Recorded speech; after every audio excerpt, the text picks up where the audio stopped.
Good afternoon, friends. Welcome to the second part of the mega recall of the INICET May 2025 paper.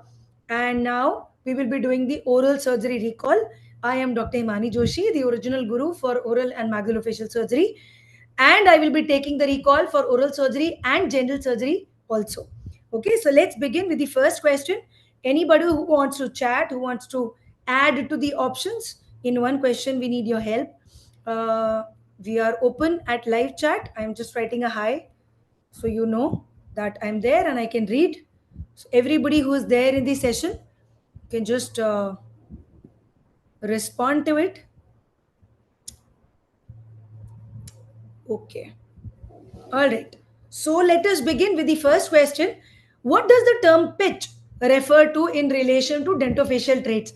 Now, whenever I read a question in the paper which is exactly simulating from the notes or which is a direct pickup from the notes, it makes me extremely happy, and I can't stop myself from sharing you the notes here at DBMCI, the notes 2.0, where exactly we have taught you what the pitch, yaw and roll means. All right, pitch, yaw and roll, these are the three terms which are used in relation to the maxillary orthognathic surgery, the spatial relationship of maxilla in all the three planes. Okay, so if we talk about the correct answer to this question, the correct answer will be vertical defect of the jaw. Okay, occlusal irregularity in frontal plane is known as roll. Occlusal irregularity in sagittal plane cannot be seen. Midline discrepancy of the jaw is what is known as yaw, and the antero-posterior, the vertical defect, sorry, the superior-inferior, the vertical defect of the jaw is what is known as the pitch. Okay, so just to explain you from the notes, I have taken this part, and the movement of maxilla when we do a Leafort 1 surgery, the movement of the maxilla can be done in three dimensions. All right, which is why we call Leafort 1 surgery as the workhorse of maxillary orthognathic surgery. Okay, why am I explaining the questions to you in detail is because when in future for the next INI you want to know the answers and you want to understand the answers, this video is going to help you with understanding the concepts, because we have seen that it's not just a question but the topic which is repeated.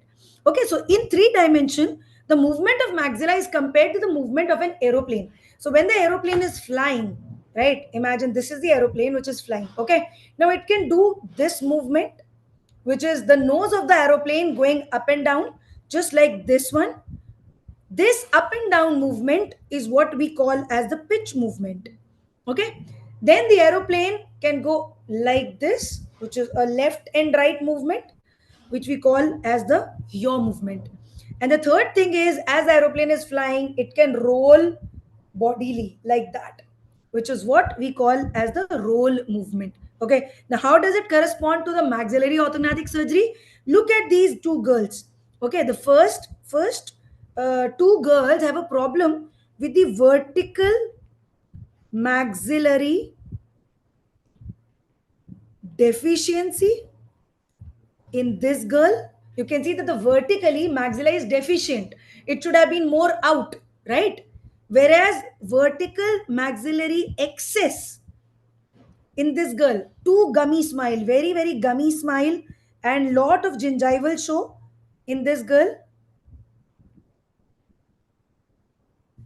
So this excess or deficiency of maxilla in a vertical, in a superior inferior direction is what is known as pitch. So if I am taking this girl's maxilla down, I am correcting her pitch. If I am doing a Leafort 1 osteotomy and taking her maxilla slightly up so that the gummy smile is corrected, I am correcting her pitch. Okay. Similarly, in this girl, you see everything seems fine. The incisal show is okay. But if you see the midline, it is shifted to the left. Similarly, in this girl, my line is a little thick, but the midline is shifted to the right. Okay. So you can see here that the midline is shifted.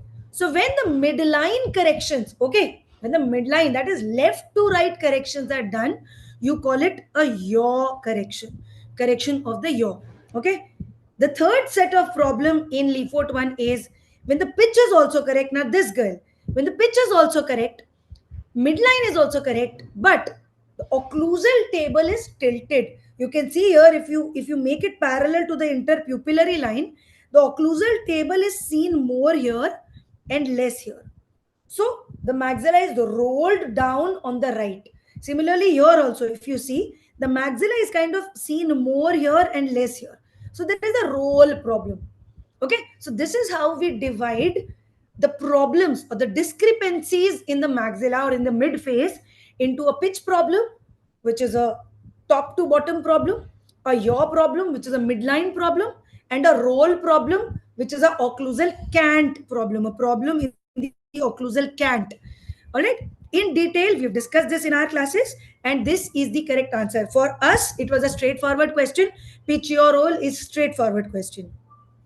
Okay, if you guys can help me with the options here, option A and D. I'm waiting for your answers in the chat box. What was option A and D? Although the correct answer, because we usually tend to remember the correct option. The other options I have just skipped, and I'm not able to recall. If you can help me, it will be very good. What is the main role of orthodontics before and after orthognathic surgery? The correct answer to this question is teeth and jaw alignment. Okay, everything else, stabilization of jaw is a byproduct. The primary aim or the primary goal for orthodontic treatment is to stabilize the teeth and the jaw with each other. Okay, now again, this is a direct pick from the notes. What is orthognathic surgery? Like I have always told you, orthos means aligned. Okay, and gnathos means jaw. Okay, so any surgery which is done to align the jaws in proper alignment is known as orthognathic surgery. Now as a surgeon, I can't say that okay, I will take only the jaws in front and back, I will not take care of the teeth. I can't do that. Okay, because a stable surgery can only be stable in a stabilized occlusion. Okay, that is why when we talk about the conventional orthognathic surgery, it begins with the pre-surgical orthodontics. Then you analyze the x-rays, then you do a mock surgery, then you do the surgery, and also in the end of surgery, you do a post-surgical orthodontics. Okay, so why are we doing this pre and post-surgical orthodontics? So that before the surgery, the arches are aligned. Okay, the stabilized occlusion is there when you do the surgery, so your relapse of surgery is not there because the teeth will hold on to the stabilized position of the jaws. Okay, so this is the main goal, that the teeth alignment should be in line with the jaw alignment, and that is the main purpose of the pre and post surgical orthodontics, to align the teeth with the jaw position, with the new expected jaw position. Okay, so that is the correct answer to question number 2. Like for example, if I have to give you an example, this is a boy with a class 3 skeletal deformity. Okay, now in this patient, so maybe he is 25 years old.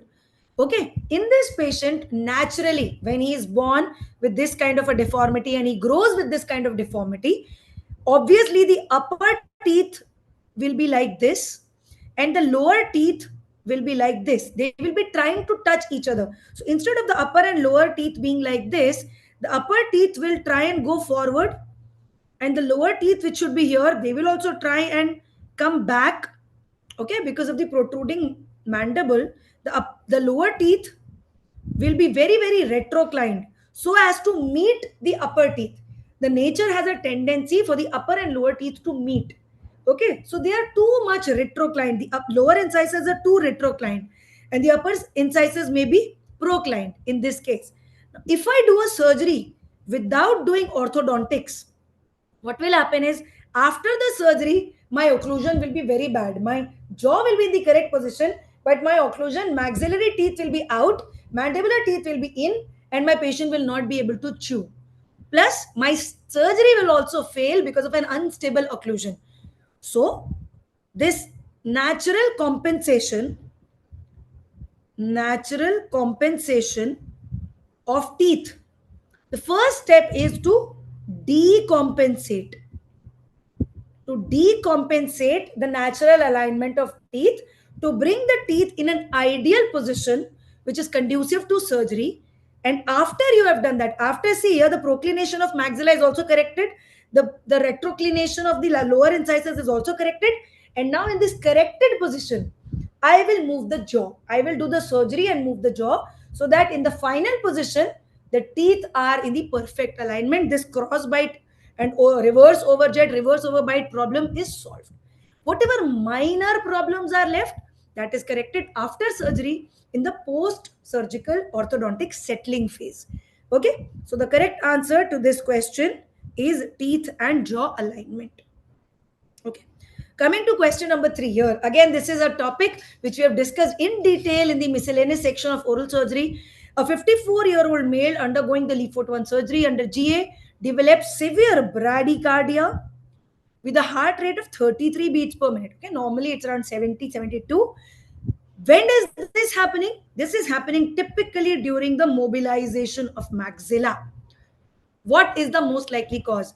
The answer to this question is, this is a trigeminocardiac reflex, TCR.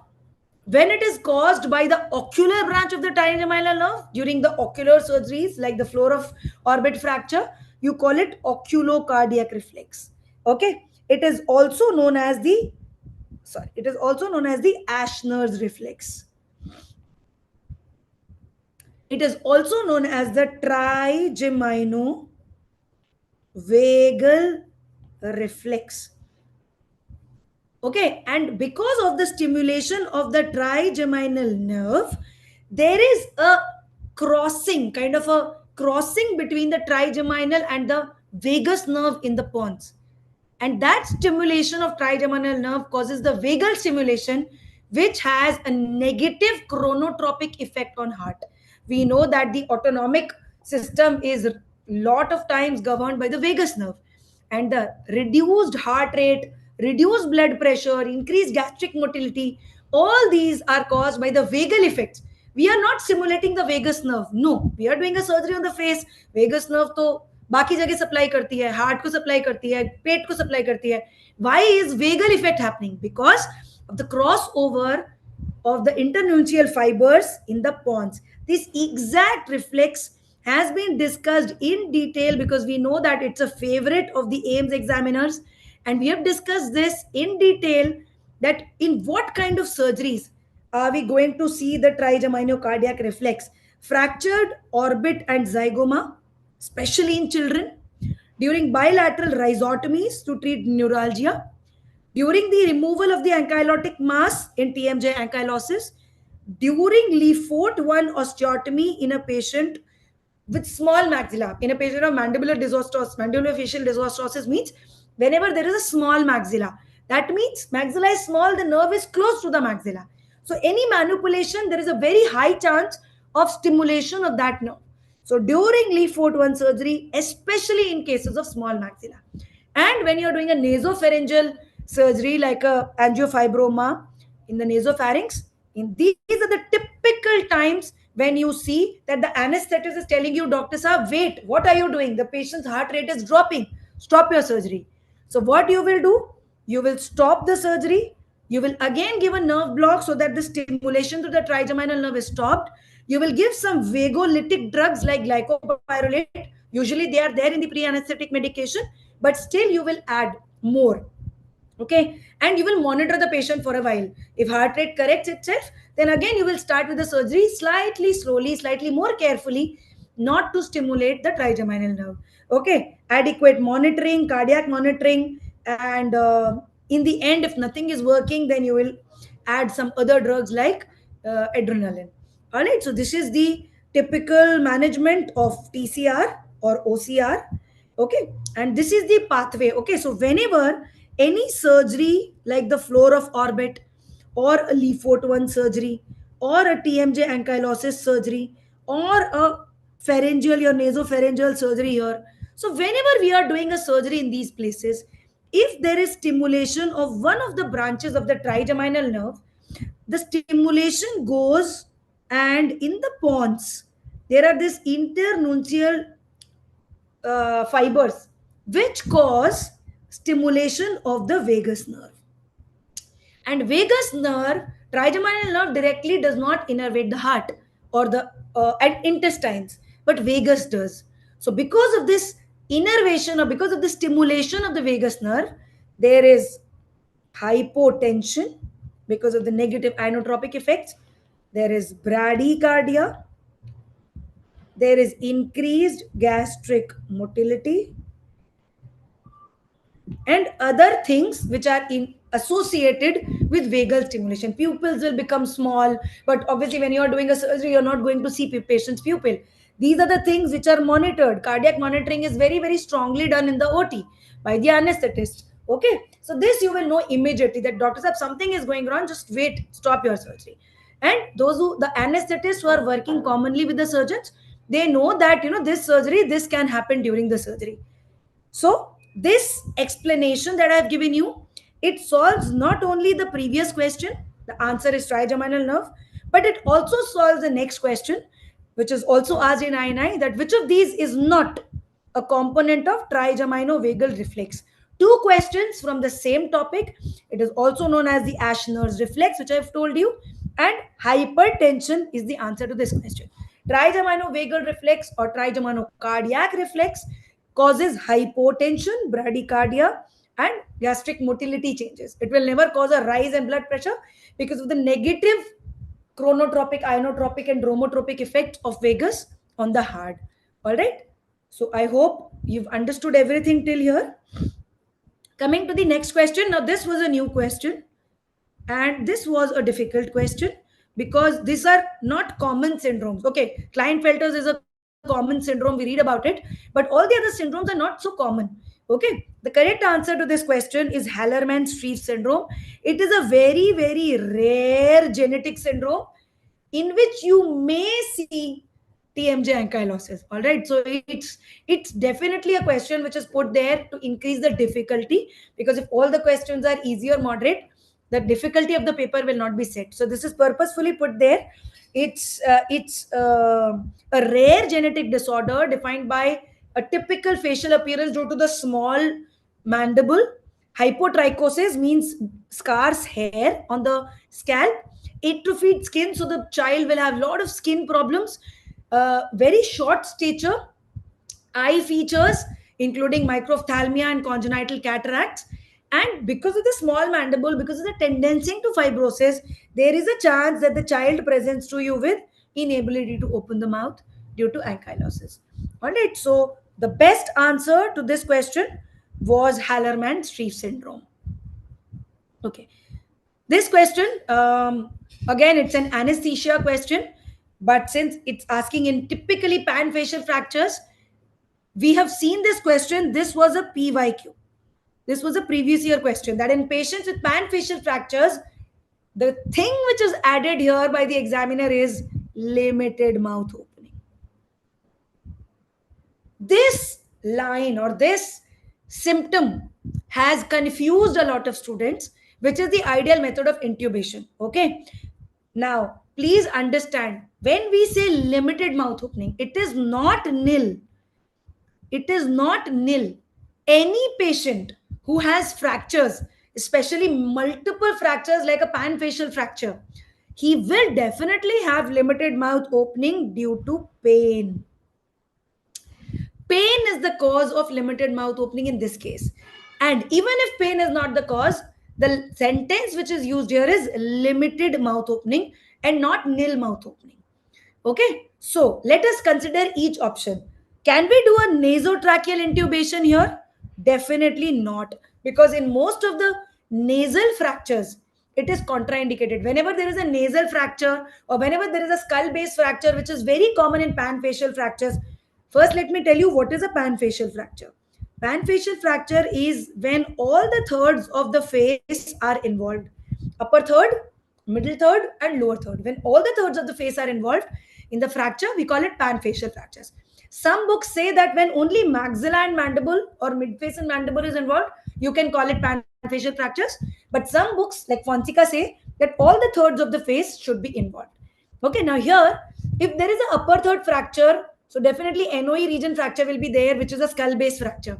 So definitely there is a theoretical risk that if you put a nasotracheal tube, instead of going into the pharynx, it can go blindly up and enter the skull.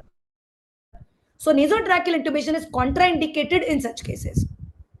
Coming to the next option, orotracheal intubation. Yes, if there is limited mouth opening, but when you give muscle relaxant, when you give induction agent of anesthesia, the mouth opening gets better because the patient's pain is gone, the muscles are relaxed. So orotracheal intubation you can do. But can you do an intermaxillary fixation with orotracheal intubation? No. You can't do IMF. I mean, you can do it with a molar tube and with a lot of difficulty, but it's really difficult to do IMF in a patient with orotracheal intubation. Okay. So, in patient with panfacial fractures, definitely before doing any plating, you have to do IMF. For IMF, orotracheal intubation is difficult. So, what we do is we convert the orotracheal intubation into submental intubation. So, you start with orotracheal, then you put an incision in the submental region. Instead of the tube coming out from the mouth, you pull the tube out from the submental region. And that is the correct answer to this question. Examiner has been very smart and he has put cricothyroidotomy. Cricothyroidotomy was one of the options, and that he has put in the options to confuse you all. Please understand, cricothyroidotomy is not an elective airway. It is only an emergency airway. It is only a short term airway if the person who is giving the airway is not able to give a tracheostomy. Okay, so it is only a short term emergency airway. It cannot be done in children less than 12 years because of the risk of cricoid stenosis. It is only done for short term in really emergency conditions, like patient is lying on the road and he is gasping for air and he's not getting any air and you have to put a tube and you don't know how to do tracheostomy. So you can do a cricothyroidotomy. This is not the situation here. So definitely cricothyroidotomy is out. The correct answer will be submental intubation. Again, we have taught this to you in the classes with example where I've shown you one of my cases from AIMS. Panfacial trauma, multiple lacerations on the face. Initially, we have done an oral intubation because that's an emergency intubation also. Then during the surgery, what we do is, so you can see in this patient, there is no oral tube here. Okay, why there is a no oral tube? Because we have given an incision here which is hidden in the drapes, and from the incision, we have taken the tube out from the submental region. And that is how you convert an oral intubation into a submental intubation. That is the tube coming out from the mental region. So this image will help you understand how do you do a submental intubation. Just like you do an incision and drainage, something similar to that. First you put an oral tube, which is the most commonly used method of intubation in any emergency, and electively also in any maxillofacial surgery we usually put the oral tube. Okay, now if you put an oral tube, IMF will be difficult. So what the surgeon will do, he will put an incision here, he will take an artery forceps, go blunt till he reaches the floor of the mouth. Once the surgeon reaches the floor of the mouth, again he gives a small incision and takes the curved artery up. He holds the tube, he holds the tip of this tube, bends it and brings it out from the submental region. So niche, in the airway, the tube remains in the same position. It is in the larynx, then it is in the trachea, it is in the carina. Till there it is same. But jo ye wala part hai, from the oropharynx to the oral cavity, that path is changed. So instead of coming out of the oral cavity, the surgeon is now turning the tube in the oropharynx and bringing it out through a special incision in the submental region. This is known as submental intubation. Basically an oral intubation which is converted into a submental intubation, very commonly used in cases of panfacial fractures. Okay. Next question. In a simple symphysis mandibular fracture, which treatment option is incorrect? This is a repeat PYQ. I know most of you have done it correctly. The answer is 1 2.4 mm lag screw. One lag screw is a non-rigid fixation. 2 mini plates is a semi-rigid or functionally stable fixation. Recon plate is definitely a rigid fixation. And 2 lag screws is also a functionally stable fixation. So single lag screw or single mini plate is wrong because it will not be able to take care of the torquing forces. Again, I'm very glad this is a direct pick from the notes, and we have given you this list that in the symphysis and parasymphysis fracture, the treatment options include closed reduction in IMF, which is one of the options for any fracture, ORIF, which can be done with 2 mini plates, 2 lag screws, compression plate with a tension band, reconstruction plate, and what are the indications of reconstruction plate. So we have given this exact thing in the notes, and also it's a PYQ. So I'm sure most of you have done it correctly. Those who don't know the concept, very quickly, IMF, which is the closed reduction and fixation, that's first treatment option. 2 mini plates used with monocortical screws. You know, mini plates are always used with monocortical screws, especially in the upper border. Recon plate, which is always put in the lower border using bicortical screws, is one of the options. Whenever you're using a recon plate, we usually leave the arch bar as a tension band. It helps as a tension band. So you can leave the arch bar there, or you can use these compression plates, which are not very popular nowadays because they are very bulky, they are very, very thick. So compression plates can be used, or you can use 2 lag screws. Or you can use a combination also. You can use 1 mini plate and 1 lag screw. That is depending on your choice. And when do you use a lag screw? Typically, lag screw is used when there is an oblique fracture.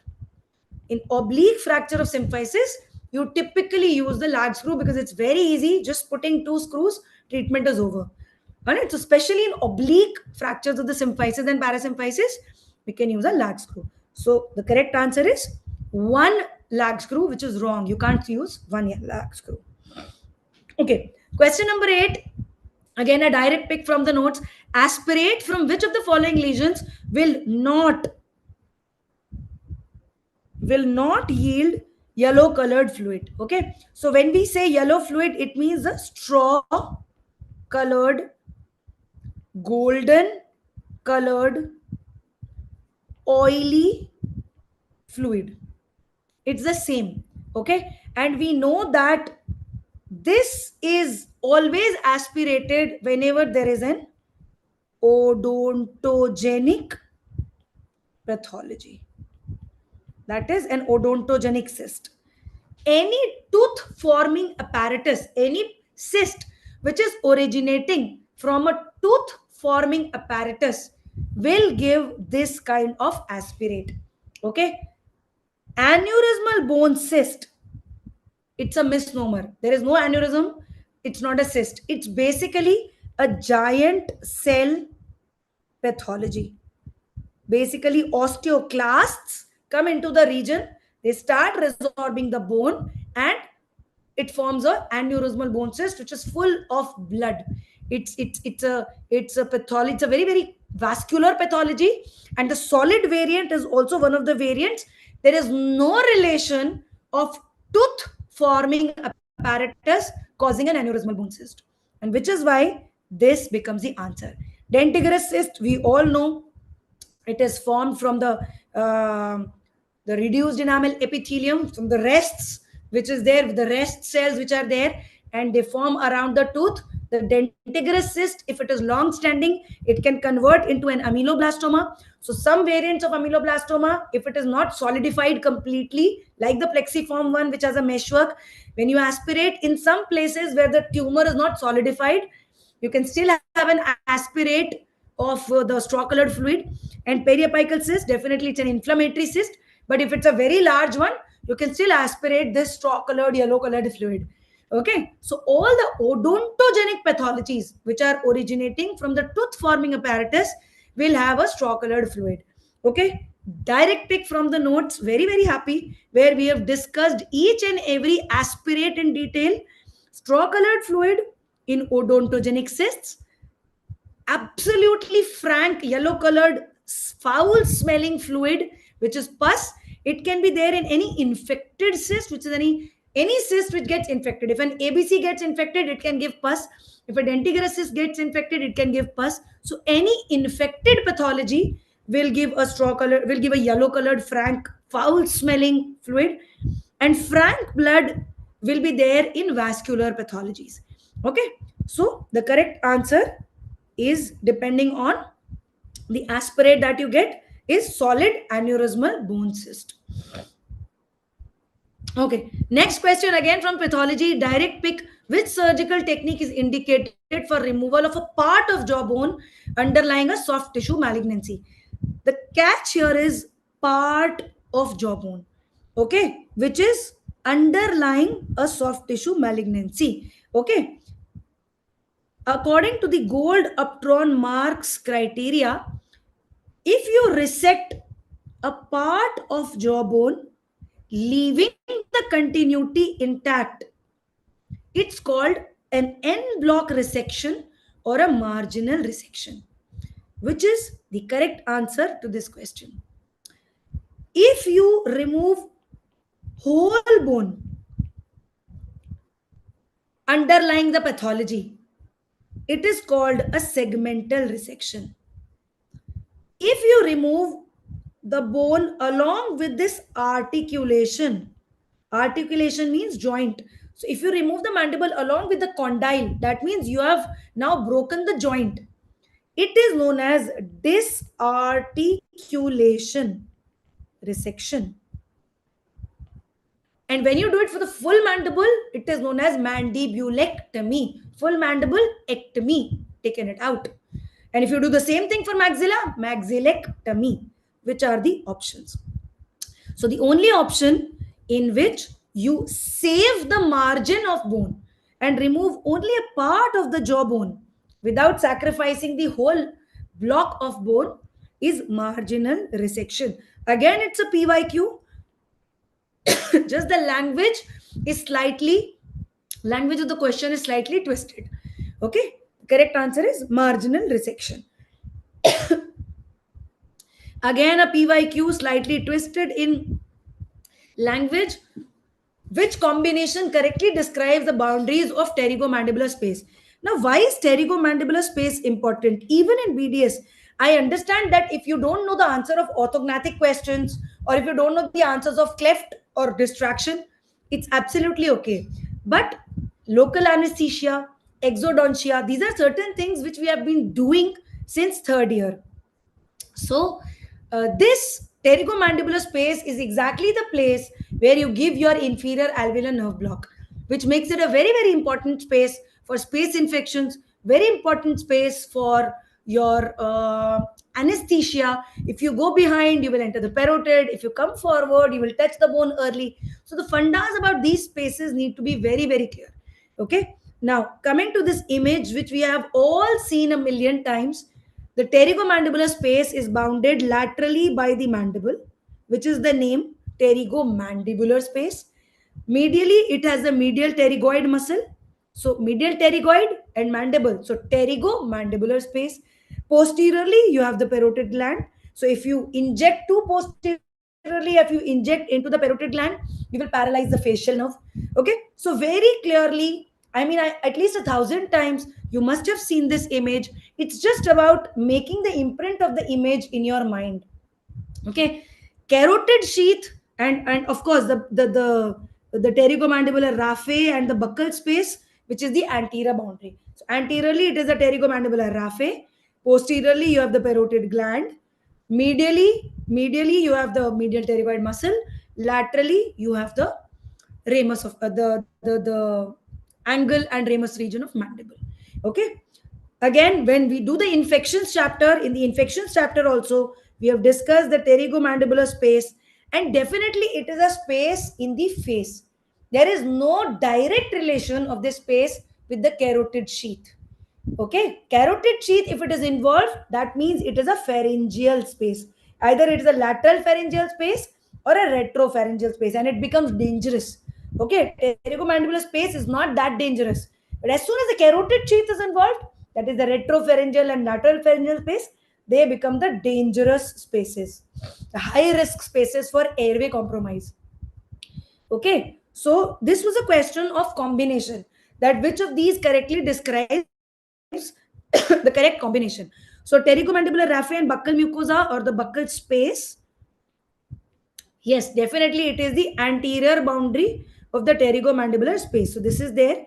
Medial pterygoid muscle, we have just seen that it forms a medial boundary.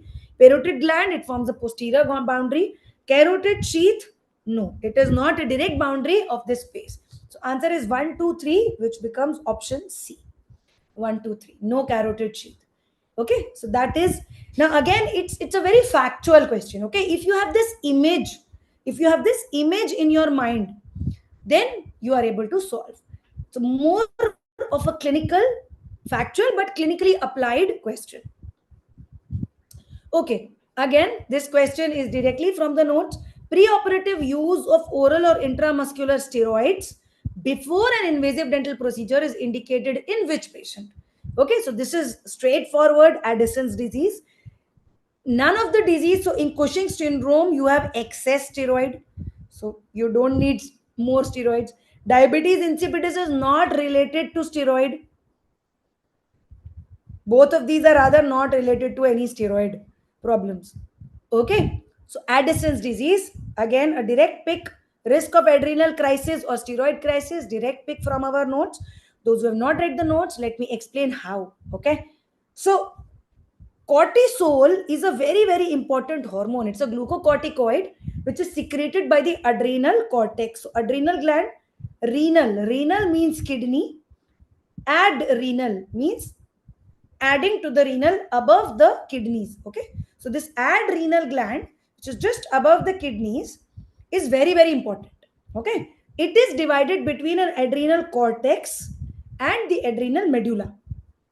The adrenal cortex secretes three types of steroids: glucocorticoids, mineralocorticoids, and gonadocorticoids. What is important here is the glucocorticoid, and in that also, most importantly, cortisol is one hormone which helps us handle stress. What is stress? Fever is a stress. Not every time exam is a stress. Okay, physical stress to the body are also stresses. Surgery is a stress. Cough and cold is a stress. Fever is a stressor. Okay, any additional demand. What is stress? Whenever there is an additional demand in the body, that is a stress. Okay, so this additional demand, what happens is adrenal gland secretes cortisol and it takes care of all the additional demand. ठीक है, glucose की कमी पड़ रही है, ठीक है, cortisol will go and release glucose. किसी भी चीज की कमी है, cortisol will help in that management of stress. Okay, now how does cortisol release? Cortisol is released by the HPA axis, hypothalamo pituitary adrenal axis. Whenever there is stress, the brain will know. The brain will release the corticotropin releasing hormone through the hypothalamus and pituitary. Okay, pituitary will tell the adrenal cortex that, oh, stress is there, now you release cortisol. Okay, so pituitary will, the adrenal cortex will release cortisol. And God is so great. God knows that human being is going to be a stressful person. So God has made a circadian rhythm. What God does is, early in the morning, that is 6 to 8 a.m. in the morning, subah, God gives you, le beta, cortisol. So the time of release of cortisol in the body, maximum release, is between 6 to 8 a.m. or 4 to 8 a.m. depending on your sleep cycle, depending on your circadian rhythm. So God knows that full day you are going to have stress. So early morning, he gives you lot of cortisol in your body. So naturally also in our body, cortisol is released early in the morning. Now patients of Addison's disease, have the primary deficiency of cortisol. उनमें cortisol ही नहीं है. So इसमें उनकी body में whenever there is a stressor like a dental surgery, they will never be able to handle it. So we have to additionally give them steroid. We have to additionally give them exogenous steroids to take care of the stressors, that is the invasive dental procedure. Okay. Similar funda is there in exogenous steroids that causes a secondary adrenal deficiency, which is not the question here. The question is on primary adrenal insufficiency, which is Addison's disease. Okay. Okay. Addison's disease wasn't an option. Addison's disease was there in option. Beta, according to the recall, Addison's disease was not an option. Then what was an option? According to you, if Addison's disease was not there in option, was primary adrenal insufficiency? Was this one of the options? Primary adrenal insufficiency. If this was the option, then it is the same as Addison's disease. So if you can tell me what was the option, because most of the people have told us that Addison's disease was there in option. Both Addison's disease and Cushing's, both were there in option, diabetes insipidus and hyperthyroidism. Acromegaly, okay, one of the options was acromegaly. So again in acromegaly, it is a growth hormone related disease. Osteoporosis, no, osteoporosis was not there. So acromegaly is a growth hormone related disease where the pituitary gland secretes a lot of growth hormones, and if acromegaly was one of the options, then that will not be the right option. So if you have a related option, you can let us know in the chat. Okay. Coming to the next question. Red line in the impacted mandibular third molar depicts which of the following? This is again a PYQ straightforward question. It will tell you the depth of impaction. It is the line which you draw from the amber line to the point of application of the elevator. With every 1 mm increase in the red line, the difficulty of extraction increases 3 times. So as the red line increases, the depth at which the impacted tooth is lying, it increases and the difficulty becomes 3 times higher. Okay. So depth of impaction is the correct answer for question number 12. Okay. Question number 13. During extraction of a maxillary premolar, a root piece is dislodged into the maxillary sinus. What is the immediate next step? The correct answer is removal of root via the Caldwell look or endoscopy. Okay. Again, direct pick. Okay. Any tooth, displacement of tooth or root, if it goes into the maxillary sinus, you will do a Caldwell look procedure or a FES. What is FES? Functional endoscopic sinus surgery. Okay. Now I will tell you the same thing which I tell in the class also, that why other options are wrong. Okay.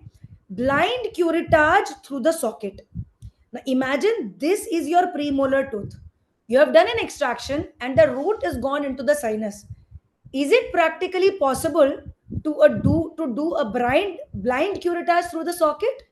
No, it is not practically possible. So this is wrong. Irrigation and suction of the cavity.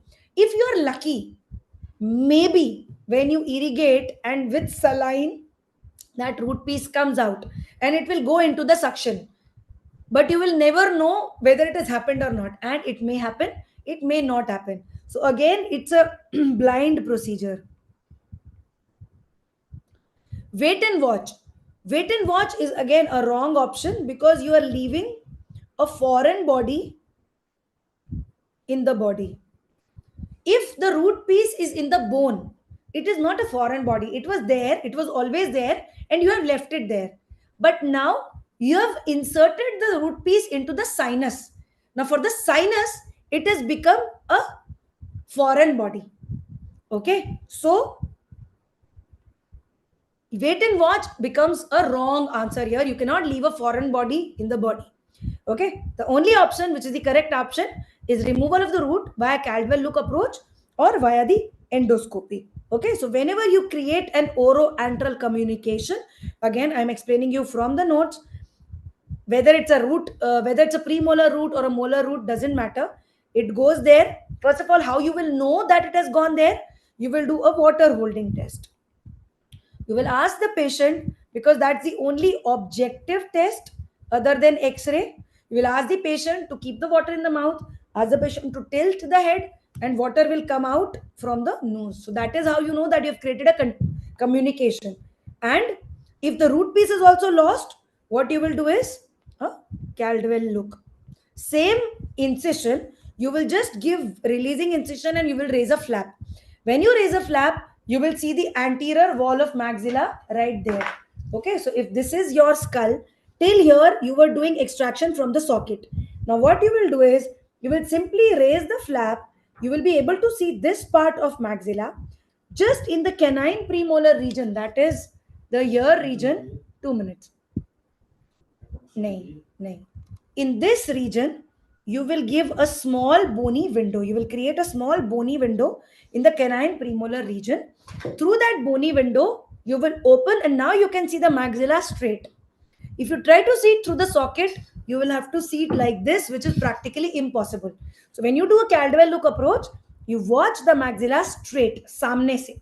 Okay, so you open this window, you take out the root piece, whatever root piece. Sometimes you have an implant lying there, sometimes you have a full tooth lying there, sometimes you have a salivary polyp lying there. Whatever is the pathology, you can take it out. That is one of the methods. The other method is, we know that the nasal cavity is connected to the maxillary sinus through the middle meatus. Okay, so this is the superior turbinate, middle turbinate, and inferior turbinate. Just below the middle turbinate is the meatus, and through this, from the nose, you can enter into the maxillary sinus. So usually ENT surgeons, what they do is, they take a sinus endoscope. It's not like a normal fiber optic camera. They put it through the natural opening of the nose. From there, they go into the middle meatus. From the middle meatus, they enter into the maxillary sinus. And now, whatever surgery they want to do, if they want to do a biopsy, if they want to remove the foreign body, if they want to do a curettage, whatever you want to do, you can do irrigation, suction, lavage, for sinusitis, for foreign bodies, for pathologies. Whatever you want to do, you can do. This procedure is known as FES, or functional endoscopic sinus surgery. Okay, so this is what the examiner has asked. Okay, coming to the next question. A lot of you are telling me here that, ma'am, Addison's disease was not one of the options. Okay, if that is the case, if you can recall the options and if you can send us all the 4 options, we will be grateful. And in the app, when we put the paper, we will be putting the correct options according to you, whatever are the correct options, and accordingly we will answer. Okay. So leave it as it is, as prescribed antibiotics. Thank you so much for making that option correct. So this option was leave it as it is and prescribe antibiotics. Thank you so much, Sachin, for completing that option nicely for us. We will add that in the paper. All right. Next question. A patient underwent surgical removal of the mandibular third molar tooth. He was prescribed augmentin and diclofenac paracetamol TDS. He saw smooth recovery for 3 days, but on the 4th day, he presents with redness, pain, foul-smelling yellowish discharge from the socket. How will you proceed? Now, we all know that whenever we do a surgery, okay, or whenever we do anything, okay, whether it's a laceration repair or any small or big surgery, we have to take care of the aerobic pathogens and we have to take care of the anaerobic pathogens also. Okay, aerobic pathogens means the bacteria which live on oxygen. Okay, gram positive, gram negative. Augmentin will take care of those pathogens. But in 2 to 3 days, all the oxygen in the tissue will be over because the aerobic bacteria have already taken all the oxygen. Now, which kind of bacteria will generate in the wound? Now, anaerobic bacteria will start developing in the wound. And in this surgery, the surgeon has forgot to give an anaerobic antibiotic cover in the patient. Because the surgeon missed the anaerobic cover, like most commonly we use metronidazole or clindamycin, commonly used, and this was also a question in NEET recently, that which of these is the most commonly used antibiotics for anaerobic infections. So metro, clindamycin are most commonly used. Ornidazole, metronidazole, all these drugs are commonly used in dental anaerobic infections. So he did not give. So 3 days later, when anaerobic bacteria started flourishing, there was pain, redness, and pus. What is this foul-smelling yellowish discharge? This is pus. Okay, now this healing wound has become an infected wound. Okay, now the healing wound has become an infected wound. Now, whenever there is an infected wound with pus, what is the treatment for pus? Incision and drainage. Okay, incision and drainage. Increase the dose of augmentin to 1000 mg TDS. Will that help? No, that will not help, because you are giving, I'm sure the surgeon is giving an adequate dose of augmentin, and the problem is not the bacteria responding to augmentin. The problem is bacteria non-responding to augmentin, which is the anaerobic bacteria. Add metronidazole 400 mg thrice daily. Definitely you have to add, because it will take off the anaerobic cover. But like we know, whenever there is a space infection, whenever there is pus, antibiotics are supportive treatment. The primary treatment is always incision and drainage. In this case, incision is already there because you have done an extraction. What you have to do is just open up the suture. Cut one of the sutures so that that flap or the extraction socket is open. You will allow all the pus to drain. You just irrigate the socket, and because there is pus, definitely a proper clot will not be formed. So you will be covering the socket with the iodoform soaked gauze. Okay, iodoform soaked gauze is very commonly used in oral surgeries, in wounds which are exposed, which are bare, which you want to cover. There is no healing ability in iodoform, but it is a sterile dressing. It will prevent any further infections, any food lodgement in the cavity. Okay, so option 2 and option 4, wait and watch, definitely not. You can't wait and watch in an infected case. So option 2 and option 4 are the correct options. So D becomes the correct option. Okay, it's a case of infected wound caused by anaerobic bacteria. So you will do incision and drainage by removing the suture, and you will add metronidazole to your regimen. Okay, this is a difficult question. I mean, I'm sure most of you must have guessed the correct answer here. Bony crepitus is observed in which of the following conditions?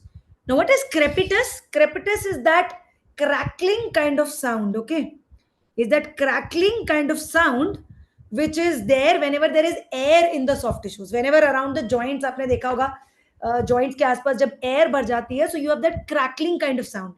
And when you have it in the bone, it's called bony crepitus. Okay, correct answer is rubbing of bone surfaces against each other in a fracture.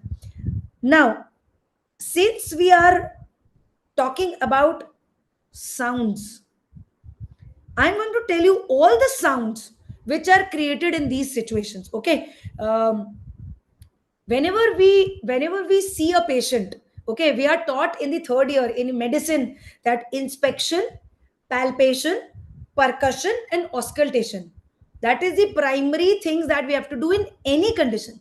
Then we have to go for blood tests, then we have to go for x-rays. Primary is clinical examination. पहले जमाने के doctors patient को छूते ही बता देते थे कि nerves देख के ही बता देते थे कि क्या प्रॉब्लम है. So you have to touch and palpate the patient a lot of times, and you will be able to palpate certain sounds.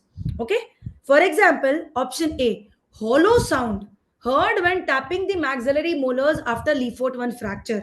Now this sound is typically called as the cracked pot sound. Okay, when you take a mitti ka pot, okay, this earthen pot which has you use it for water in the summers, and if it has a crack, it will not give you a very nice solid sound. It will give you a cracked kind of a sound, which is typically when the maxillary sinus and the oral cavity are connected due to the fracture, and when you hit the molar tooth, you will be able to hear the sound which is like this hollow sound known as the cracked pot sound. Okay, so cracked pot sound is something which we hear in option A.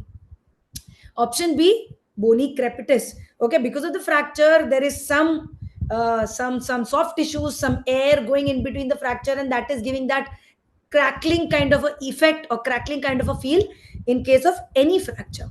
Okay, anterior disc displacement causing audible sound in Wilkie's stage 2 of TMD. Now, honestly, Wilkie's stage 2 में sound आनी शुरू नहीं होती है. Popping and clicking is what you hear. Popping sound, clicking sound is what you hear in stage 2 of Wilkie's. Okay, and in later stages, that is in later stages, there is a grating sound. Grating sound means जैसे घिस रहे हो दो bones. When the disc is perforated, when the disc has gone between the condyle and the fossa, you will hear the grating sound. जैसे वो सिल बटने में हम चटनी पीसते हैं ना, गिर गिर आवाज आती है, वैसे you will be able to palpate these sounds. These are palpable sounds. You will not hear these sounds. These are not audible sounds. These are palpable sounds. Okay, so crackpot sound, yes, you can hear this a little bit. Popping and clicking, you will feel, or grating, you will feel when you keep your finger in the joint and ask the patient to open and close. Okay, and this paper thin condylar cortex caused by expansile ameloblastoma. This will cause an effect known as egg shell crackling. Egg shell crackling. Those who eat eggs and those who boil the eggs, they will know that when you take a boiled egg and when you kind of crack it, कैसी एक पतली सी अंडे की proper layer निकलती है. So if the mandible has an ameloblastoma here, the ameloblastoma, it's an expansile pathology. It will expand, and it will cause the cortex of the mandible to become very, very thin, just like the shell of an egg. So when a surgeon enters in the OT, and when he enters the condyle, when he enters this region, and when he has to remove the tumor, he will see that when I remove the tumor, अंडे के छिलके जितना mandible बच गया है, which is of no use. So you do a mandible resection, you do a disarticulation resection. So that is the paper thin condylar cortex, that is the egg shell crackling. You will be able to palpate that even not just in condyle, but in any part of the mandible. When it is expanded and when the cortex becomes very thin, paper thin, you will be able to palpate and fracture the cortex with your fingers. Okay, so this is known as egg shell crackling. So I hope you've understood the concept behind palpable sounds in examination of defects. This was slightly tricky, but B is definitely the correct answer to this question. Okay, this is another little difficult, controversial question. I have discussed this with various people, and overall, I think the answer that I will want to give is D. Okay, there is a big confusion between, 1 second, I just put my charger. There is a big confusion between option B and option D. There is a confusion between B and D. Why? Now we'll see individually together. Unilateral, except, okay, let me say, degenerative joint disease, which is option C. Only that, if caused by trauma, can be unilateral. Otherwise, angstpon, JIA, ICR or PCR, they are all bilateral. Okay, only the degenerative joint disease, if suppose a child has trauma, because of the trauma, there is some sepsis, some septic arthritis, and that is causing a degenerative joint disease. Yes, then it can be a unilateral condition. Otherwise, every other condition is most commonly seen bilaterally. Okay. Flattening of condyle with elongation of condylar neck. Now, flattening of condyle you will see in both B and D. You will see in arthritis also. You will see in ICR also. Okay, but elongation of condylar neck is relative. It is not a true elongation. ऐसा होता है कि normally condyle is like this. Okay, normally the mandibular condyle is like this. Now, if one side condyle becomes flattened, okay, because of some resorptive phenomenon like arthritis or ICR, it becomes flattened. It gives an appearance that the condylar neck is elongated. Head is gone, so ऐसा लगता है neck ही neck है, head नहीं है. So actual elongation नहीं होता है condylar neck का. It's an appearance that the condylar neck is elongated. Okay, so this feature is there in both B and D. Okay, next is asymptomatic. In early stages, a lot of cases of juvenile idiopathic arthritis are asymptomatic. Progressive condylar resorption, it progresses very fast. Mandible becomes small, but again, initially it is asymptomatic. Female. Again, next word is female. Ankylosing spondylitis is more common in males. So we are excluding that. Ankylosing spondylitis hoga nahi. Female hai. Again, JIA and ICR both are more common in females. Second decade. That means 11 to 20 years. That means at the time of puberty. Both option B and option D are a disease of early onset. Juvenile idiopathic arthritis usually happens below 16 years of age. 16 years से पहले खत्म हो जाती है. Okay, it can start as early as 6 months, most commonly seen in 2, 3, 4 years, and maximum cases are under 16 years. And ICR, which is idiopathic condylar resorption, the new name for ICR is PCR. Instead of calling it idiopathic, they call it progressive condylar resorption. That is also typically seen during the pubertal growth spurt. Okay. Notice incidentally on OPG. Now, with all these findings, both B and D can be the correct answer because only limited data is there in the question. Okay. Yeah, second decade was there. 23-year female was not there in her second decade. This is the question. And the only confusing thing here is unilateral, because both these conditions are much more common bilaterally. Okay. Still, with these symptoms, with this much finding, if you ask me that, ma'am, we have to choose one option, then I will choose progressive condylar resorption. This will be the best answer for me. I will not be able to choose juvenile arthritis because it's seen very early. It is seen 2 to 3 to 6 years of age. And just for that age and for the more chances of having a polyarthritis, that is having multiple joints involved, I will not choose B. I will choose D. Okay, but with the limited information, I will have to choose D as the best option in my opinion. Okay. Okay. Next, again, this was a very, very, very, very tough question. It was a question SR level, and AIMS always puts one or two questions which are research based, which are article based. Okay. This question, I will just tell you the answer. I will not explain here much. This is an article based question where the answer is Menton. Okay. This is the article. So before we do an orthognathic surgery, these days the trend is that you can plan the whole surgery on computer which is known as a virtual planning. Initially, we used to do the planning on the articulator. We used to take impressions, pour the cast, articulate the cast, do a face bore transfer, get the jaw relation, and then do a mock surgery. Based on the mock surgery, we used to do a splint. The splint we used to use in the surgery as a guide. Nowadays, everything that I've told you is done virtually on a computer in a digital way, and that splint is printed 3D. Not just the splint, but in fact, the plates that you are going to put after surgery. Suppose you have to do a genioplasty, you have to take the chin 5 mm forward. So, when you take the chin 5 mm forward, how will the plates bend? You can pre bend the plate if you do a virtual surgery and you print a model. So everything can be done before surgery, so it saves a lot of time during the surgery. So this is the virtual planning for orthodontic surgery. It is definitely a very high SR level question, and this in this article, the landmark. If you read the whole article, the landmark comes out to be menton.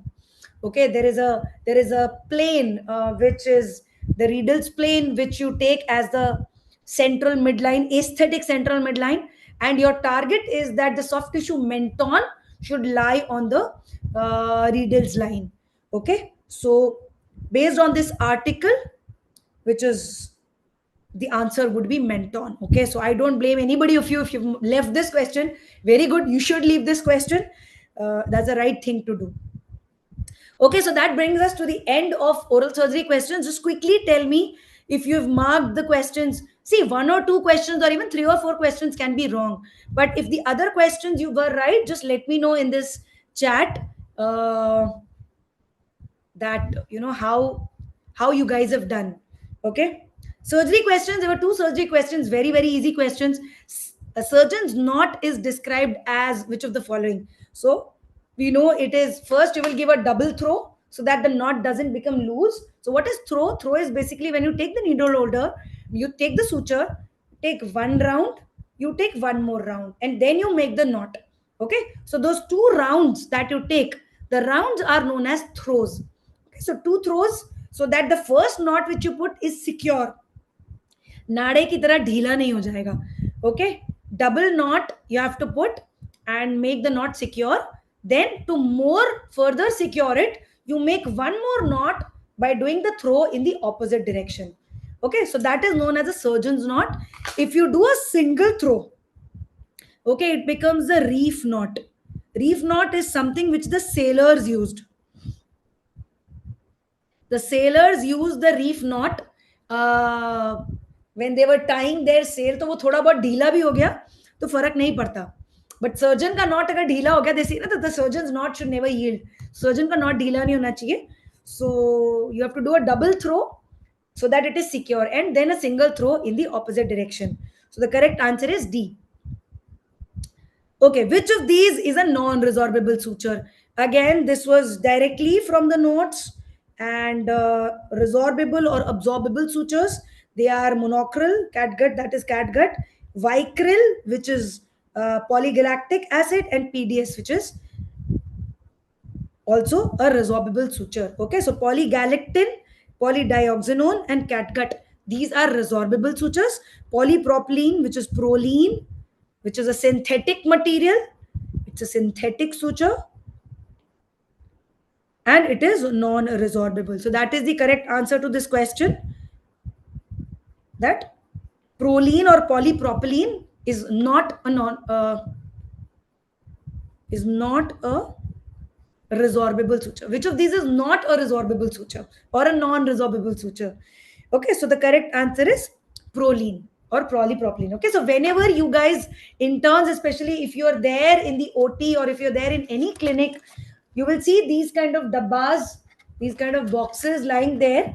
Okay, multiple such boxes will be lying there of different colors, blue, purple, black, and you will see that, you know, what is the brand name, what is the material which is there. Okay, so you can see this purple one, this is vicryl, which is a resorbable suture.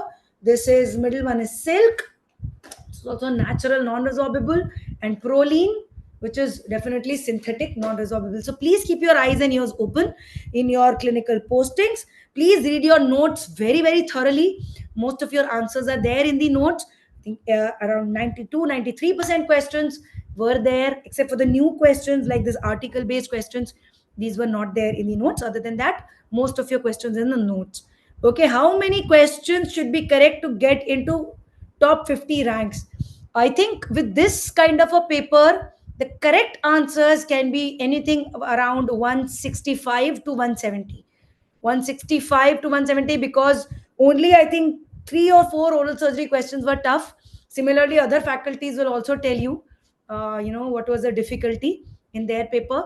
But anatomy straightforward, pharma straightforward, and the analysis, you must have listened yesterday that the topper will have around 160 one 160 correct answers, I think, because that much 40 questions you can leave or you can make mistakes and rest are correct. So one of you is asking me, please explain the vasovagal reflex again. So before the next faculty joins in, I will just again open the OCR TCR. Okay, so quickly explaining it for one of you again.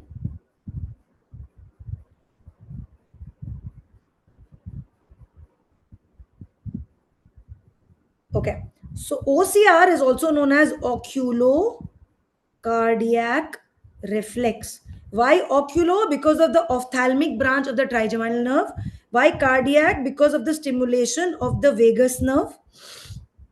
Okay. Similarly, it is also known as trigeminocardiac reflex. Why trigeminal? Because it can be because of any branch of the trigeminal nerve.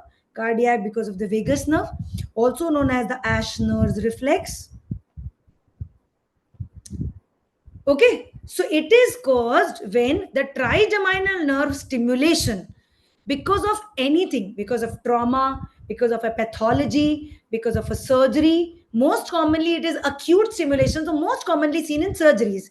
Okay, most commonly is seen in the OT during the surgery or after an acute trauma, like white blowout fractures of the orbit. White blowout fractures. Why white? Because there is no bleeding in such fractures. White blood, there's a trap door kind of a fracture जिसमें fracture हुआ और अपने आप ठीक हो गया, but जब ठीक हुआ तब उसने एक नर्व को अपने साथ पकड़ लिया. So in trapdoor fractures and in white blowout fractures, this kind of a condition is seen. Okay, now the question that was there was on the Leaford 1 surgery. Now imagine the surgeon has put osteotomy here, he has done a cut here, okay, in the maxilla, in the lateral wall of nose, in the septum, in the pterygoid plate, पूरा उसने cut किया है. Okay, now he has fractured the maxilla. Suppose he has to take the maxilla down and he has to take it forward. So he will fracture the maxilla, he will take it down. As soon as he is mobilizing the maxilla, what is happening is this V2 or the mandibular, the maxillary branch of the trigeminal nerve, it is stimulated. Although the patient has been given LA, although the patient is under GA, still there can be stimulation of the nerve.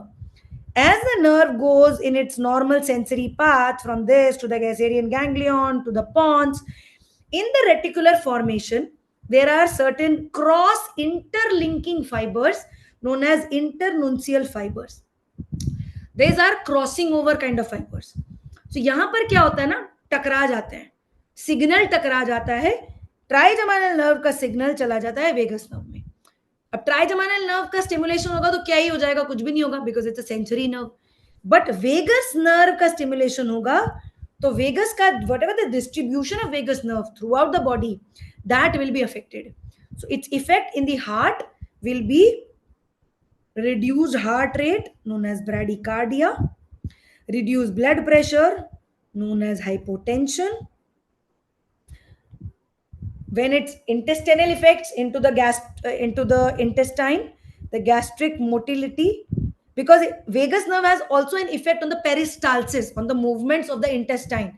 Okay, so all these effects will be seen and many more. Okay, pupillary effects will be seen. There will be constriction of pupils.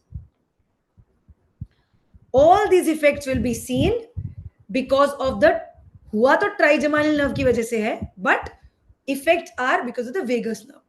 It's a very, very important syndrome. So it's a very important reflex seen during maxillofacial surgeries. And I've also listed the surgeries. The nasopharyngeal surgeries,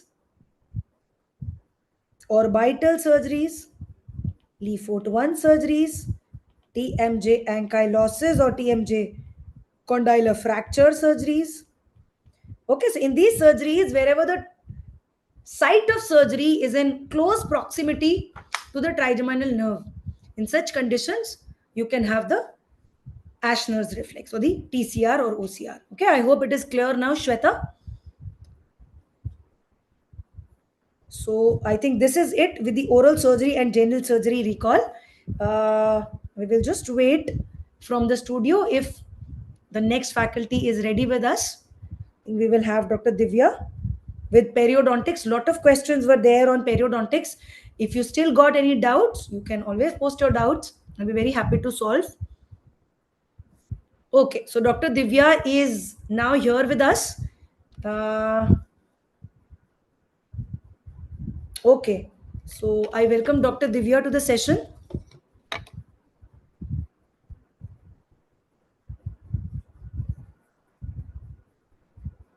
Okay, sorry, Dr. Ami is with you now. Dr. Ami is with you.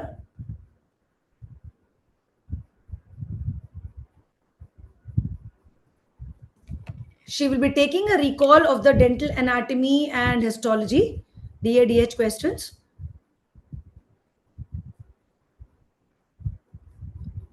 Good morning, Dr. Ami.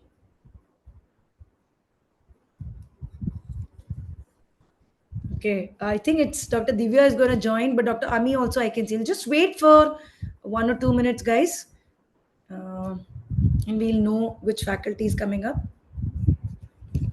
Okay, so it will be Dr. Divya. Dr. Divya only as per the schedule. She'll be taking the perio recall.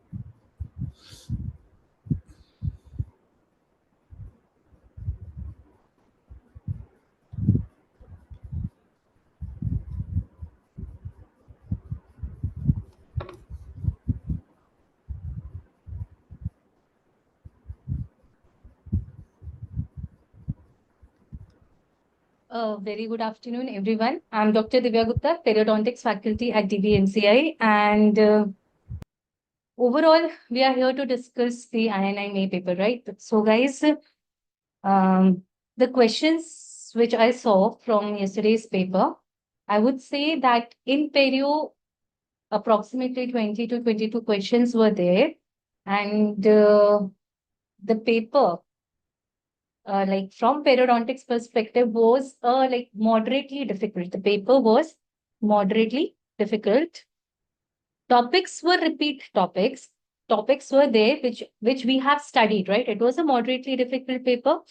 And the topics like the inflammation, plaque, many things which we have studied in our classes, right? Specifically 2017 classification, the staging and grading. From the staging and grading itself, 2 to 3 questions were asked. Application-based questions were asked from staging and grading of periodontitis, which is given in the year, means in the recent classification, in the 2017 classification of periodontal diseases. Okay. Other questions were also there from inflammation, host modulation. Those were mostly application-based questions. Few of them were mostly factual questions. Okay. So the paper, yes, it was a moderately difficult paper. And I have I talked with other faculties also, and I came to know the paper overall was like this only. Okay. Mostly dental questions were asked, and from in periodontics also, it was the same. So let us start the discussion. Most of the questions we have recalled with options properly. There are 1 or 2 questions which we were not able to recall. Guys, please help us in recalling the options correctly so that it would be we'll come up with a better recall then. Okay. So the first question was a male patient. Just keep posting your doubts in the comment section on YouTube. Okay. And if you feel that some options were not there or some question was put differently in the paper, let me know in the comment section. We will rectify it. Okay, guys. Now,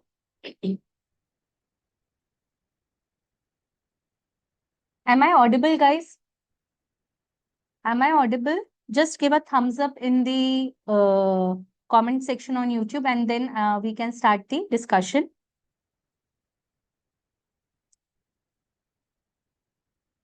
Okay.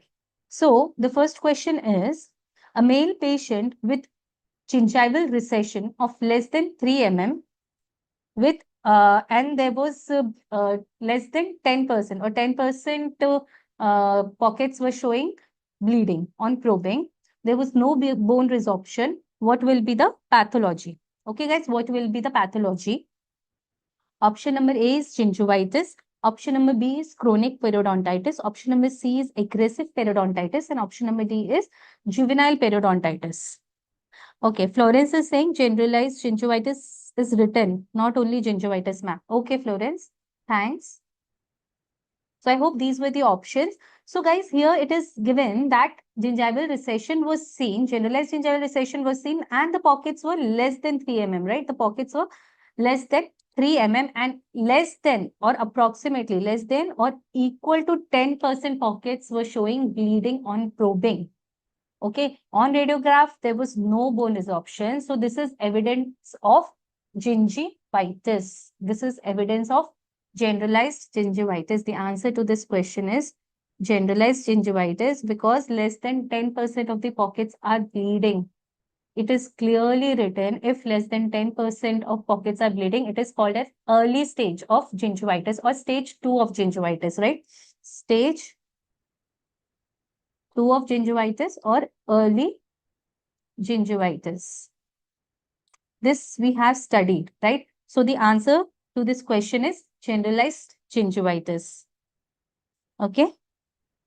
Normal periodontium intact option was also there instead of chronic periodontitis. So beta, Florence, it is not a normal periodontium. It is not a pristine periodontium, right? It is not a pristine periodontium. So you are saying there was, apart from this, these instead of these two options, there was one option which is like normal periodontium, right?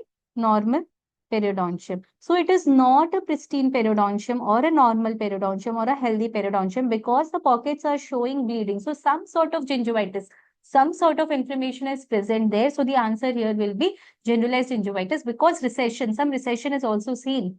Okay, so it is not a normal periodontium. Okay, now the next question. This was the question from 2017 classification of periodontal diseases. And this year, they have asked 3 questions from this same topic from staging and grading. This we have covered in our live sessions. Okay, guys, we have covered in our recorded sessions as well. So, a patient with clinical attachment loss of less than 2 mm over a period of 5 years, over a period of. So this is an application based question and you must remember the classification. Only the classification for periodontal disease is more than sufficient. The stages and the grades of periodontitis you need to remember. So a patient with clinical attachment loss of less than 2 mm over a period of 5 years is smoking more than 10 cigarettes per day. Okay, it is smoking more than 10 cigarettes per day. This is very important. 10 cigarettes per day.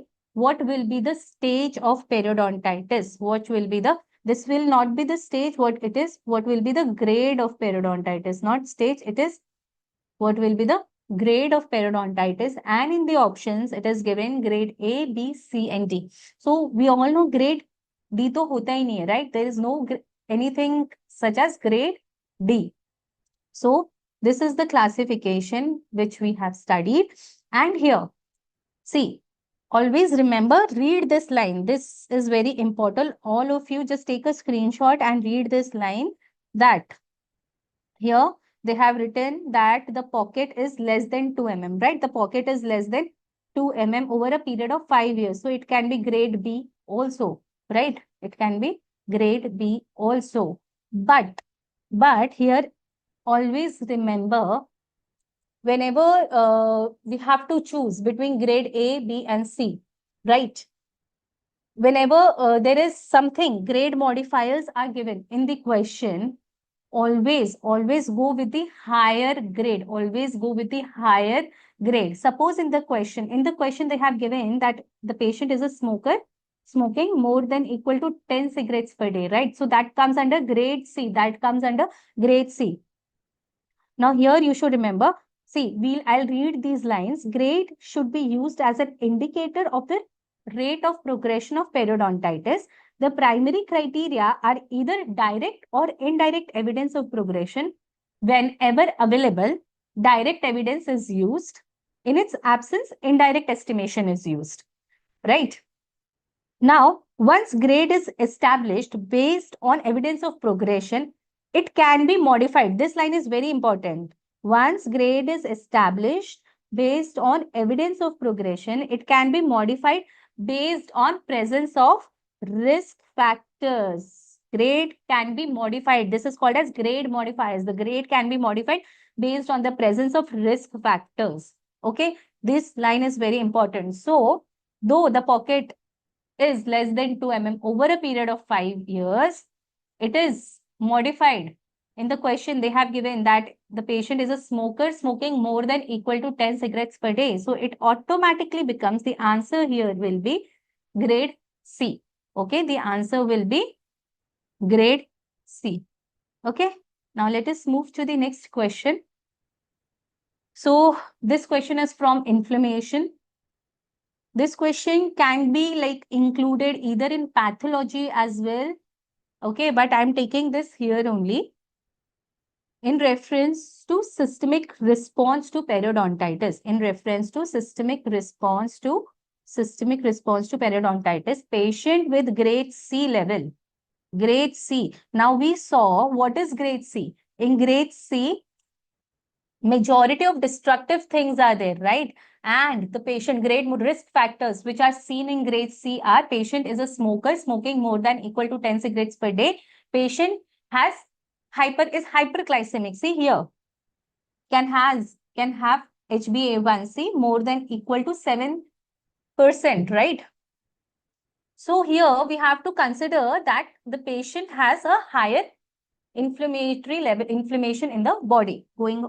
Okay, so in reference to systemic response to periodontitis, patient with grade C level with good prognosis is suggestive of HSCRP. What is HSCRP? HSCRP is high sensitivity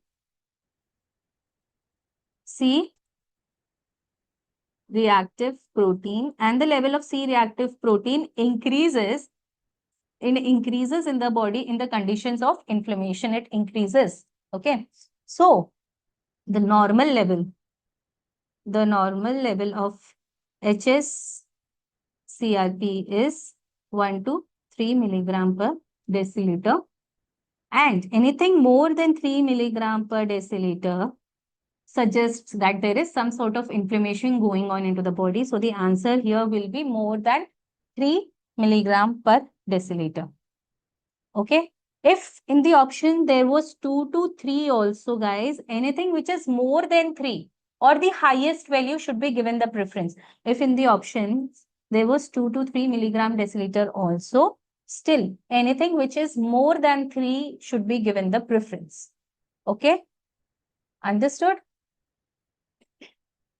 Now the next question is antiseptic most commonly used as mouthwash in prevention or treatment of gingivitis. Most commonly the antiseptic solution which is used in the treatment of gingivitis or periodontitis is chlorhexidine. This is a simple question, right? It is chlorhexidine. Okay. Anything, any doubt in this question or till now whatever we have covered, please post it in the comment section. Now, the next question, most collagen destruction happens in which stage of gingivitis? Most collagen destruction happens in which stages of gingivitis? This is from the stages which we have studied, stages of gingivitis, stage 1, 2, 3 and 4. This is the second question from gingivitis stages. Okay.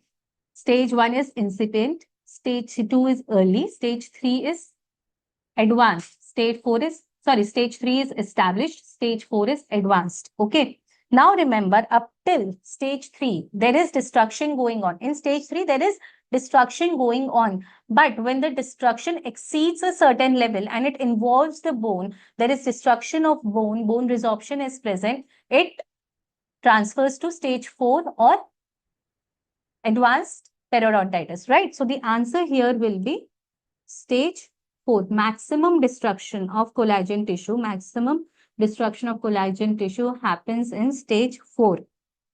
Okay. Now this is also relatively simple, easy question. Now the next question, this was an image-based question, direct question, easy question, right? A repeat question. This is also a repeat question. So identify the below image. The below image shows explorer. This is an explorer, right? This is an explorer. And this is a repeat question. The answer, the options here are explorer. It is these are the two ends of the same explorer, right?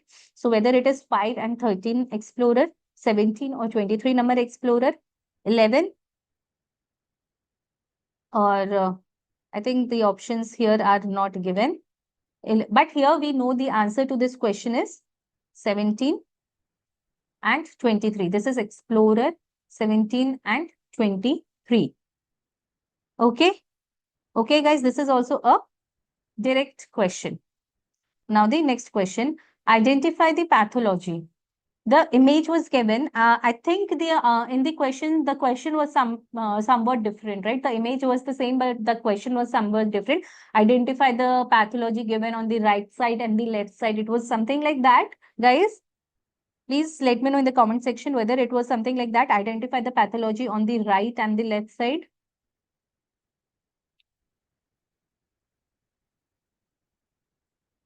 Okay, whatever it is, see here, they have in the options, it was fenestration and dehiscence. Option number B was dehiscence and fenestration. Option number C, crater and dehiscence. Option number D, dehiscence and crater. Right to left. Okay, right to. Okay, it was right to left. So right to left means in the image, this is right and this is left, right? This is right and this is left. So the right one, this is what? And this is what? This is fenestration. And this is dehiscence, right? This is dehiscence. So the answer, right to left, this is dehiscence. What is a fenestra? Fenestra means the upper. Here there is a hole, like a sieve-like defect is present. The buccal bone, the upper part, the coronal part is intact. But if the coronal part of the buccal bone is also destroyed, it is called as dehiscence. So here it will be option number B, which is dehiscence and fenestration. Okay, it will be right to left, dehiscence. This is right, this is left, guys. If it is right to left, then this is right, this is left, and it will be dehiscence and fenestration. Okay, it will be B. This is right and this is left. Okay, now the next question, question number 9. See, this question at first glance, it looks difficult, right? Single nucleotide polymorphism, interleukin 1 alpha and interleukin 1 beta. What is true for the following? So we feel confused saying the question first, but just give it a thought. If we'll calm ourselves and focus, basically, what is it? What are where are these polymorphisms present? These are present in genes. Genes for interleukin 1 alpha, interleukin 1 beta, right? They are genetic defects. These are genetic defects or hereditary, right? So we know that in risk factors, where does hereditary or genetic factors come? They come under risk determinant. They come under risk determinant. So the answer, So the answer to this question is risk determinant. Risk factors which cannot be modified, like age, like genetic factors. Okay. Gender, these cannot be modified. So they come under risk determinant. Okay. This is also, at first glance, this question looks difficult and it is just to confuse us and nothing else, right? But the answer to this question is simple. This is, if we just apply, okay, this is something related to genetics, then the answer will directly come. This is a direct question, right? Now the next question. This was cyclosporin gingivitis nahi hai. The question is cyclosporin induced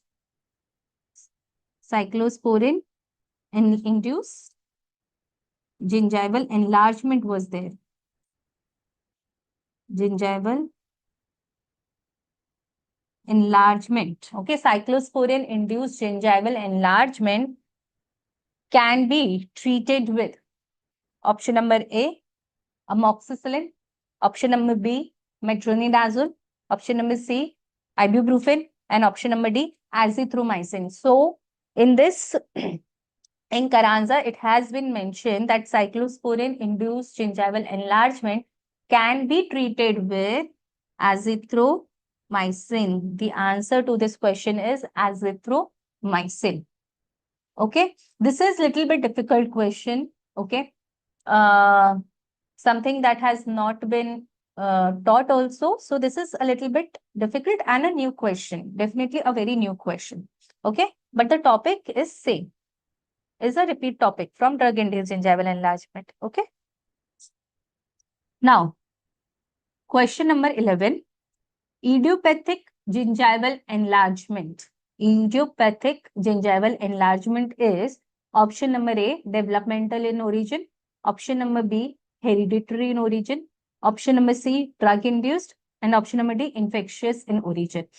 So, idiopathic gingival enlargement is not developmental. Developmental means something which develops from the like the germs, the ectomesenchyme, ectoderm, mesoderms, right? That is called as developmental in origin. But no, idiopathic gingival enlargement, it has been seen, but not yet. There are not like many researchers still. It has been seen that hereditary idiopathic gingival enlargement runs in families. It is a hereditary disease. Okay. It has been noticed in families, running in families. So it is a hereditary, it is of hereditary origin. Okay. Idiopathic gingival enlargement is of hereditary origin. Hereditary in origin. Manarshi Guleria, what are predictors? I will come to that after we complete this, okay? Basically, risk factors are of 4 types. Risk factors are of 4 types. First is risk factor, then there are risk determinant, risk predictor, and risk indicators. So, risk predictors are the factors which help in diagnosing a disease, but they are they are not directly related with the disease, such as bleeding on probing, right? That is what is called as risk predictor. Okay. Question should be developmental gingival enlargement. Okay, Florence is saying question should be developmental gingival enlargement. Options are drug-induced, nutritional, and idiopathic. Okay, so you are telling me instead of idiopathic gingival enlargement, the question was developmental gingival enlargement. Okay, guys, I'll confirm with our in-house doctors. Developmental gingival enlargement. And options are drug-induced, nutritional, idiopathic, and any other option. The fourth option, you all can recall the fourth option here. See, obviously, idiopathic gingival enlargement is not drug-induced or nutritional. So if we go by exclusion criteria and it was asked developmental gingival enlargement, instead of idiopathic gingival enlargement, you are saying developmental gingival enlargement was asked, and options were drug-induced, right? Options were drug-induced, then nutritional,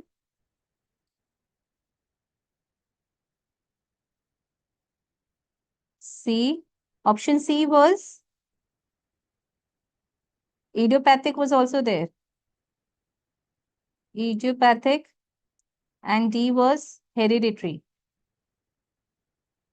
Okay, guys, so I'll just check this and I'll write the answer in the comment section only. I'll just have to check this again. Okay. Okay. Now, the next question is medication which is helpful in reduction of bone resorption. Out of these medicines, the medication which is helpful in reduction of bone resorption, option number A is thimerosal, option number B is ibuprofen, option number C is rafecoxib, and option number B is vallecoxib, not valdecoxib, it is vallecoxib. Basically, all the COX inhibitors or NSAIDs help in decreasing the bone resorption, but out of all the COX inhibitors, ibuprofen is one of the most important and mostly studied drug under which helps in decrease in the bone resorption. Okay, so the answer here will be ibuprofen because it is most commonly used drug for reduction of bone resorption in periodontitis patients. So the answer here will be ibuprofen. Okay. Now the next question. This is also a little difficult question. A very new question from plaque. Which bacteria produces hydrogen peroxide and is lethal to Aggregatibacter actinomycetum comitans? Now, it has see, this is a very new topic. Means not the topic is not new, but the question is definitely new. So AA lives in the plaque biofilm. So it lives in balance or harmony with Streptococcus parasanguis. What is the role of Streptococcus parasanguis? This is a very new question. This has not been given in Carranza. It is from a article. Okay, so what is Streptococcus parasanguis? Streptococcus parasanguis, what does it do is, it decreases the level of H2O2 in the mouth and thus helps Aggregatibacter to proliferate. Okay, so the bacteria which increases the production of H2O2 is Streptococcus sanguis. Streptococcus sanguis is the bacteria which increases the production of H2O2, which is hydrogen peroxide. And thus, what happens is, when the level of Streptococcus sanguis increases, the level of AA decreases in the mouth. So, it is beneficial to have Streptococcus sanguis species in the plaque. Patients who have Streptococcus sanguis species more in their plaque, this is genetically determined, okay? So, patients who have more of Streptococcus sanguis species in the dental plaque, they will have less amount of AA. So, there are less chances of periodontitis, okay?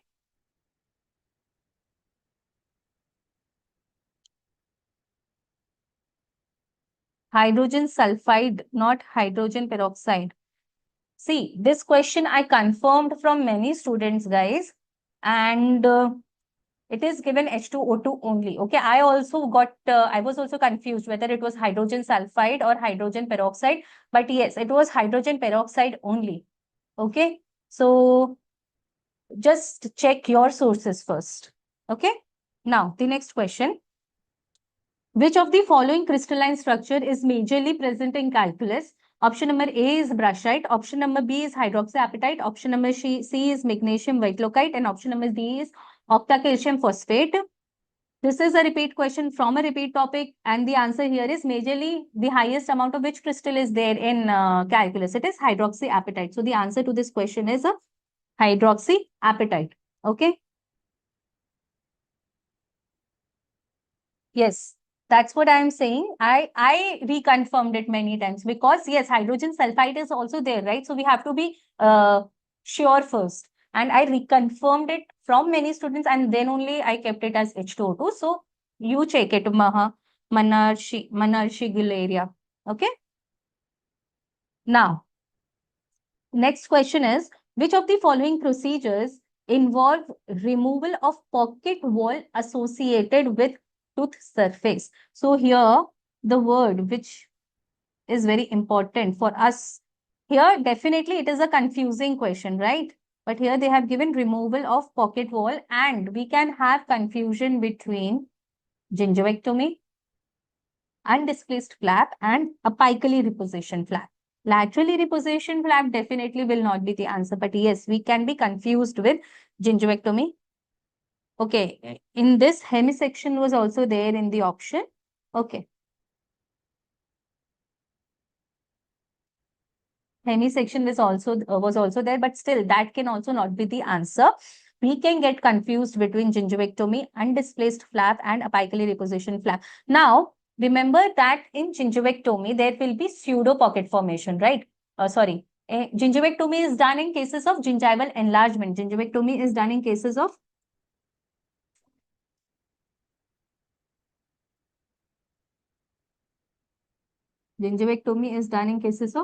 gingival enlargement, right? And when there are supra bony pockets present. But here, they have not mentioned in the question whether the pocket is suprabony or infrabony. They have just said pocket, right? So, if they have not mentioned in the question whether it is a suprabony and infrabony pocket, we assume that it is a pocket which is infrabony. It is not a suprabony pocket.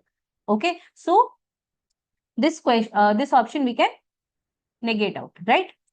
Now we are left with two options, undisplaced flap and apically repositioned flap. In apically repositioned flap, guys, what is done? In apically repositioned flap, see, if this is the tooth, okay? If this is the tooth, here is the pocket and here is the bone, right? This is the bone. Now, what we do in apically repositioned flap, this is the pocket wall, right? This is the pocket wall. We don't remove the pocket, we just shift it. We shift it apically. This is what is done in apically repositioned flap. But in undisplaced flap, what we do is we remove whole of this tissue. So in undisplaced flap, pocket is basically removed. So the answer to this question will be undisplaced flap. Okay. I hope this is clear. Removal of pocket which is more than 5 mm associated with tooth surface. Okay, so if the question was like that, removal of the pocket, I'll just write it again here. Removal of pocket which is more than 5 mm associated with tooth surface. Okay, more than 5 mm means it is an infrabony pocket only which is associated with tooth surface. So the answer remains as undisplaced flap only. Okay, understood? Now the next question. The next question is,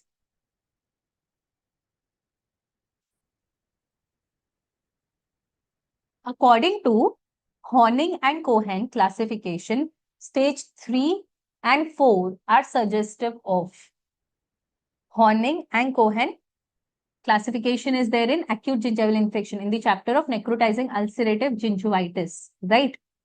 And stage 3 and 4. Stage 3 means it involves the marginal gingiva and stage 4 means it involves the attached gingiva, right? Stage 3 involves the marginal gingiva and stage 4 it is involving the attached gingiva. When there is marginal gingival enlargement, it is called as, when there is marginal gingival involvement, it is called as NUG. And when there is attached gingiva also involved, it is called as NUP, necrotizing ulcerative periodontitis. So the answer here will be NUG plus NUP. Okay, the answer here will be NUG plus NUP. If alveolar mucosa is involved, okay, if alveolar mucosa is involved, only then it would be necrotizing stomatitis. Otherwise, it will be NUG plus NUP. Stage 3 is NUG, stage 4 is NUP. Okay. See here, you can get confused with NUP, right? But here they have specifically mentioned कि stage 3 and stage 4, both. So you have to be, it's like there are two options, right? So it should be NUG and NUP. Okay. Now the next question. Lower mandibular molar. So guys, this question, yes, this is the question in which the options are not correctly recalled. And I feel that question is also not correctly framed. If you want to, please, if any of you remember, I have asked this to many students and I every time one student is giving me some new question or a different option altogether. So I want your inputs in this. Please help me in framing this question. Okay. Please help me in this question. If you all can recollect it nicely. Okay.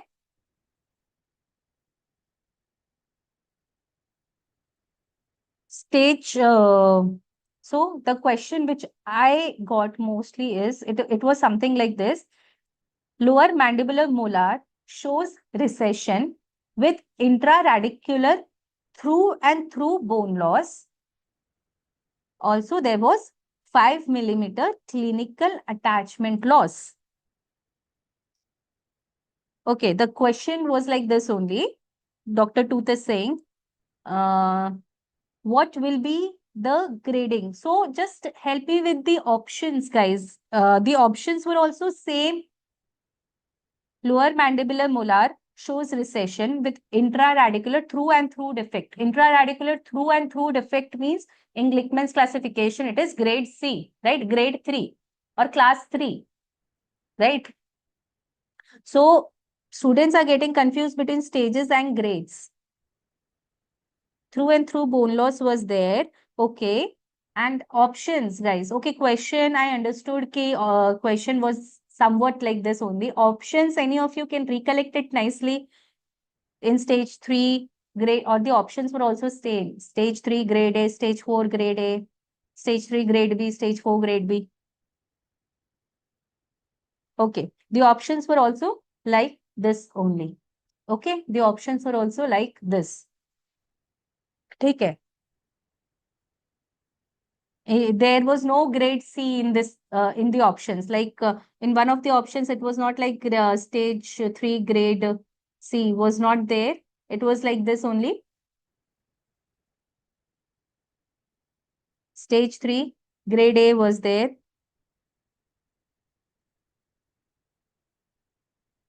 Five millimeter vertical bone loss was there in the question. Okay. Okay. Very good. If it was 5 millimeter vertical bone loss and clinical attachment loss of 5 mm, then it is stage 3. Stage 3 is correct. Okay. Stage 3 is correct. Based upon the stages of classification, stage 3 is correct. See here, in stage 3 and 4, 5 mm, 5 mm, 5 mm, 5 mm pocket is there. So, stage 3 is correct. And vertical bone loss of more than equal to 3 mm comes under stage 3. So, if vertical bone loss more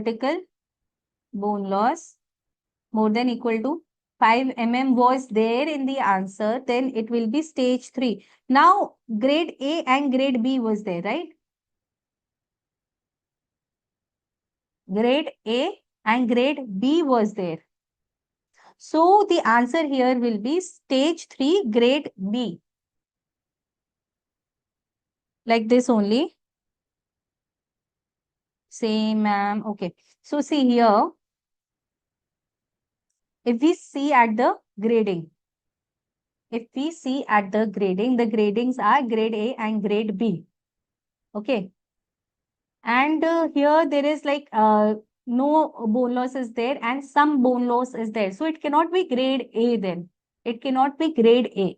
You have to keep it as, because if some amount of bone loss is there, and more than 5 mm pocket is present, then it should be stage 3 grade A. It is not a Glickman's classification. It is stage 3 grade B. Sorry. Stage 3 accord. If the question is also same and the options are also same, then the answer will be stage 3 grade B. Okay, guys, it will be stage 3 grade C. This is also a difficult question, but yes, if the options and the questions are same, then it will be stage 3 grade B. Okay. Still, this question is star marked and your inputs, your valuable inputs are always welcome. So let me know in the comment section. Okay. Now the next question. This is a repeat question of last year's NEET MDS paper, right? The attachment of connective tissue surrounding an osseointegrated implant is by option. This is a repeat question, right? Option number A is hemidesmosome. Option number B is desmosome. Option number C is hemidesmosome and basal lamina. Option number D is desmosome and basal lamina. The answer to this question is hemidesmosome and basal lamina. In here, they are asking, this we have studied in our classes also. This is an implant, okay, which is inside the connective tissue. This is inside the connective tissue. Now, if we open it, what happens is,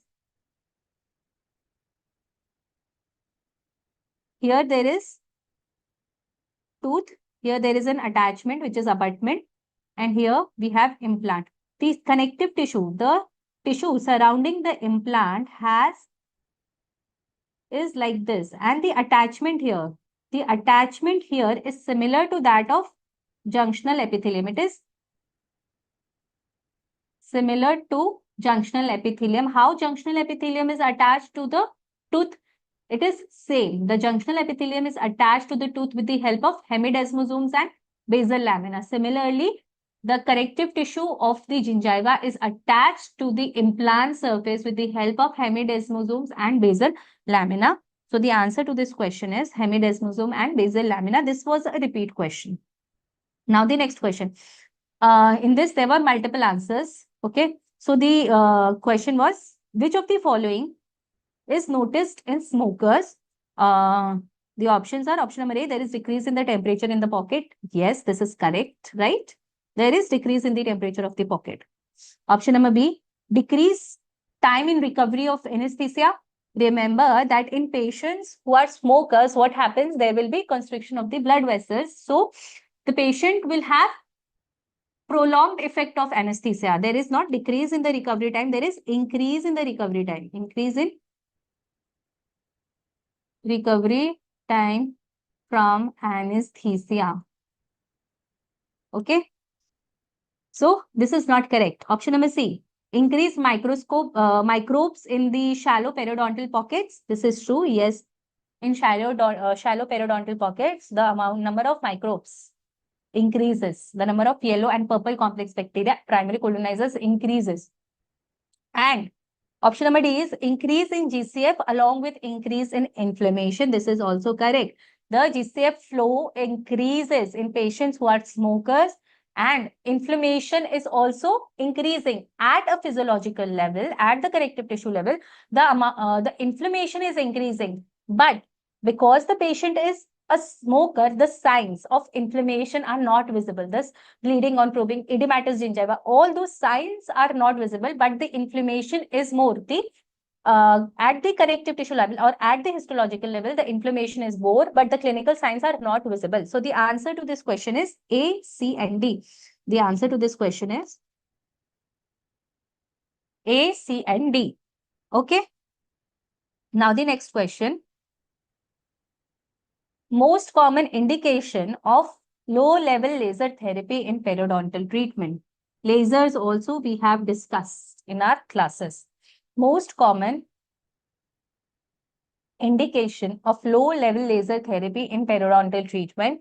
Option number A is depigmentation of gingiva. Option number D, bone regeneration. Option number C, wound healing improves. Option number D, if any of you can help me with that, it would be like most welcome. And the answer here is, remember that what is low-level laser therapy? In low-level laser therapy, the lasers function, the soft tissue lasers function at a level lower than their cutting mode, right? So a diode laser works in a cutting mode at a wavelength of 800 to 900 nanometers. Okay. If laser is used at a level of, at a wavelength of approximately 600 nanometers, it has a stimulative effect on the tissues. Okay. So, laser does not only cut, it helps in improvement of wound healing because it stimulates the fibroblasts. So what will happen? More amount of collagen, the fibroblasts will be stimulated. So more amount of collagen will be there, and thus there will be increase in the reparative capacity of the tissues. So low-level laser therapy helps in improving wound healing. Also, it helps in healing of the ulcers. So, it is basically very much helpful in healing. Okay. So, the answer to this question is wound healing. If any of you want to add any other thing in this question, please add. Okay. Now, the next question is, which is not an anti-inflammatory cytokine? Which is not an anti-inflammatory cytokine means which is a pro-inflammatory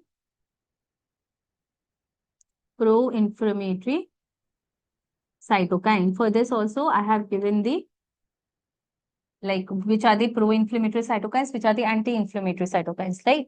So the pro-inflammatory cytokines,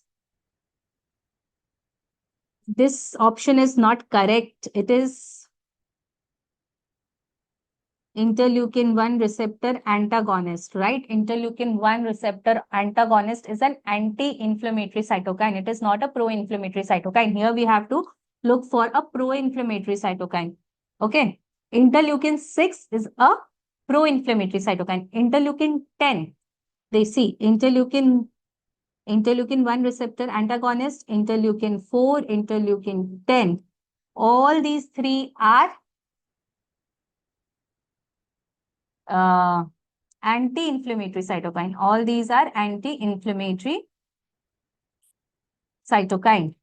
TNF-beta is not there. It is not of that much significance in inflammation, in periodontal inflammation. TNF-alpha.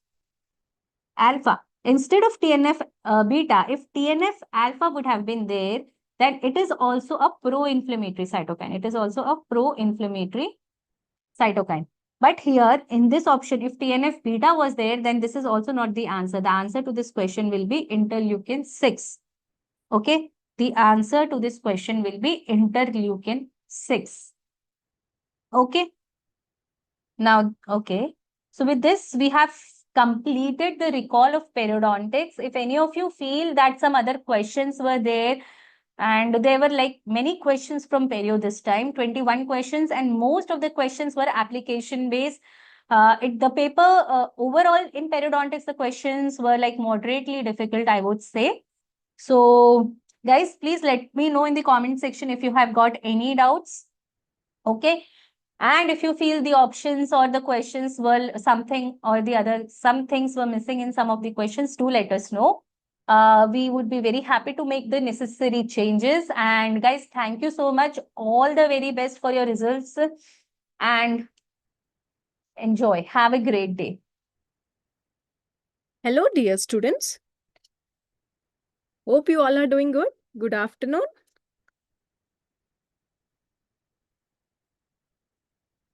So, I, Dr. Amir Rawal, your original guru for dental anatomy and dental histology, is here with you to recall the INICET questions for DADH, right? So, we don't have much questions from DADH, mostly 3 questions. 2 were from dental anatomy and 1 from dental histology. Okay. So let's start with our first question, which is from dental anatomy. Mesial marginal ridge is more cervical to distal marginal ridge in which tooth? The options are permanent maxillary second premolar, permanent maxillary first molar, permanent mandibular second premolar, permanent mandibular first premolar, right? So what will be the correct answer here? Anyone? Mostly premolars are asked and one is permanent maxillary first molar. So what will be the correct option here? Anyone? You can comment. You can answer in the comment section. It is permanent mandibular first premolar. Answer here is permanent mandibular first premolar. Here, the mesial marginal ridge is more cervical to the distal marginal ridge. Distal marginal ridge is at a higher level as compared to mesial marginal ridge. Here you can see in the diagram. here we have two cusps, buccal cusp and lingual cusp. Buccal cusp is more prominent as compared to the lingual cusp. Lingual cusp is rudimentary, it is more rounded, it is smaller as compared to buccal cusp, right? And another characteristic feature here is presence of mesiolingual developmental groove, which was one of the question asked in recent NEET, right? So it is a basic dental anatomy question. So which are the marginal ridges here? Here we can see on mesial side, we'll have mesial marginal ridge, and on distal aspect, we will be having distal marginal ridge. So obviously we can appreciate that mesial marginal ridge is more cervical. Here we have cervical line. So it is more at lower level as compared to distal marginal ridge. Okay. So this is a basic dental anatomy question. This we have discussed in our recorded lectures also, as well as in our live lectures also. So here we can see this point.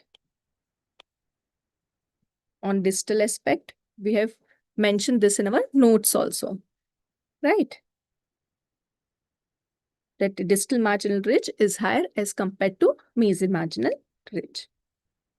Now coming to our next question. Cementum seen in resorption lacunae is it acellular afibrillar cementum? Is it cellular extrinsic fiber cementum? Is it cellular mixed fiber cementum? Or is it cellular intrinsic fiber cementum? So what will be the correct answer here? Anyone? Okay. So here, cellular intrinsic fiber cementum is the correct answer. Basically, this cementums are included in Schroeder's classification, as we have discussed in our live lectures, right? Acellular afibrillar cementum usually shows absence of cell as well as fibers. Acellular extrinsic fiber cementum. What do you mean by extrinsic fiber cementum? The Sherpes fibers, the PDL fibers, which get inserted into the cementum are known as Sherpes fibers. So these are our Sherpes fibers, which are inserted in PDL, right? So these are our Sherpes fibers, which are extrinsic fibers. So PDL fibers entering the cementum are our extrinsic fibers. So acellular extrinsic fiber cementum is basically absence of cementocyte along with the presence of Sherpes fibers. Cellular mixed fiber cementum, presence of both intrinsic as well as extrinsic, and the word cellular. So what do you mean by cellular? Presence of cementocyte cells, right? Okay. And the last option, which is the correct option here, is cellular intrinsic fiber cementum, which means presence of fibers formed by the cells present in the cementum, that is cementoblast cells. So cementoblast cells form intrinsic fibers. And cellular, this cementoblast cells, when get entrapped within the cemental matrix, are known as cementocytes, right? So in cellular intrinsic fiber, we have presence of cementocytes as well as presence of fibers formed by cementoblast cells, right?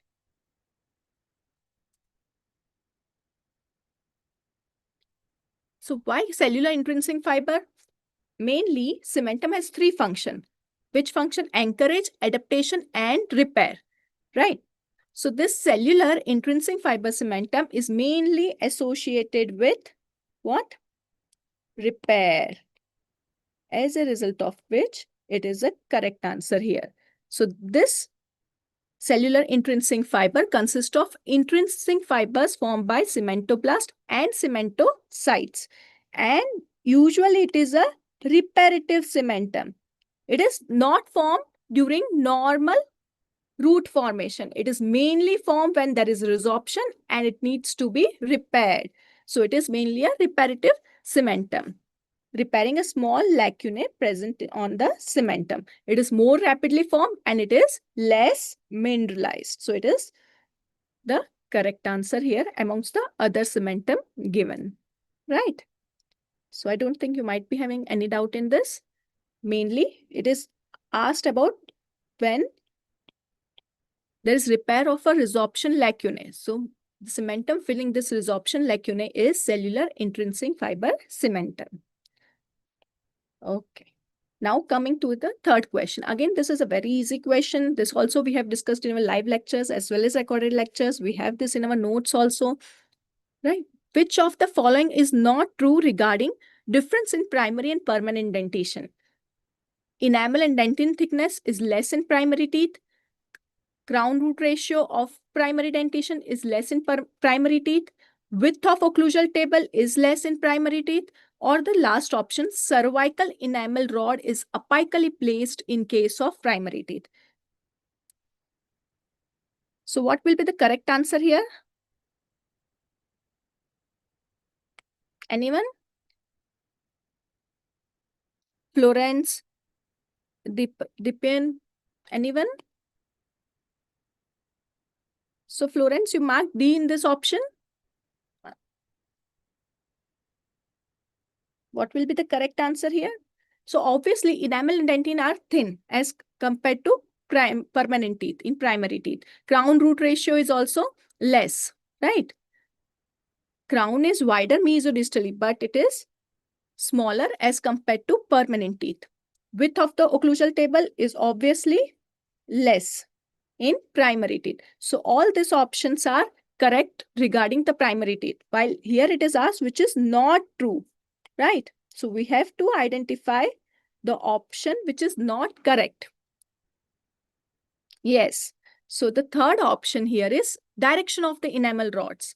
We have discussed this, right? What is the direction of enamel rods in primary and permanent teeth? So in primary teeth, in cervical areas, direction of the enamel rod is mainly horizontal. Here you can appreciate it is mainly horizontal in case of deciduous teeth in cervical areas. While here in option, it is there, it is apically placed. So definitely this is wrong for primary teeth. Here we can see in this diagram, you can easily appreciate that it is horizontal in case of primary teeth. And coming to incisal edge, initially it will be oblique and then it will be straight, vertical, right? So on the occlusal edge or on the incisal edge, on the tip of the cusp, it will be horizontal, vertical, and horizontal mainly at the cervical end. Here we can see horizontal at the cervical end. Now for permanent teeth, what will be the arrangement? It is similar. In occlusal third, it will be similar as compared to primary teeth. But coming to the cervical portion. In cervical portion, it is mainly in apical direction. It will be mainly in apical direction. Right? Here we can see. So it is mainly in apical direction. It is not horizontal. It is in apical direction. So the correct answer here is cervical enamel rod is not apically placed. It is horizontal in case of primary teeth and it is apical in case of permanent teeth.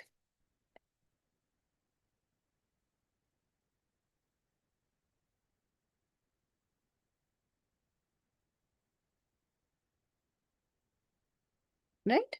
And apical in case of permanent teeth.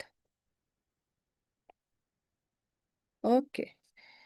So very easy questions, I think, from DADH. This we have in our notes also. We've discussed in our notes as well. Direction of enamel rods, horizontal and apical. So I think only 3 questions. 2 from DA and 1 from DH. That was from cementum. So 1 basic anatomy question, tooth anatomy question, and 1 from difference between deciduous and permanent dentition. Right? Yes. So I think you have got your answers correct. as you are writing in the comment section. Good. So if you have any doubts, we can discuss. Right? Okay, so we have completed with our discussion for dental anatomy and dental histology.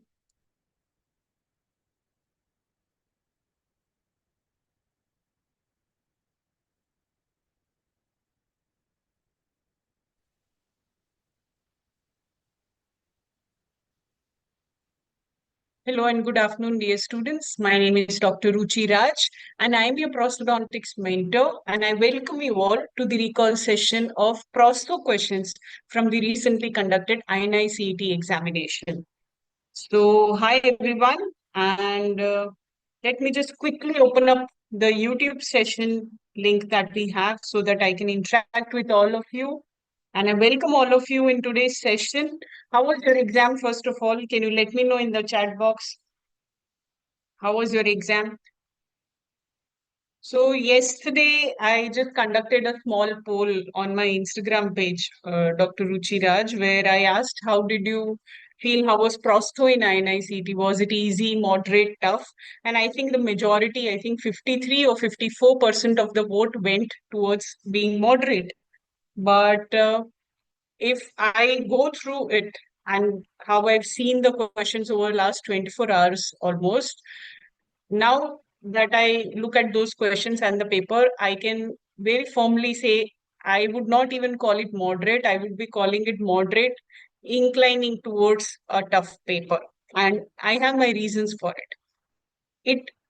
The questions are from the same old previous year topics only. It's not something very different or a very altogether new topic. But what we observed in this particular paper was there were a lot of multiple correct option questions, which means you have A, B, C, D, and now you have to find combinations, whether A, B, C is correct or B, C, D is correct.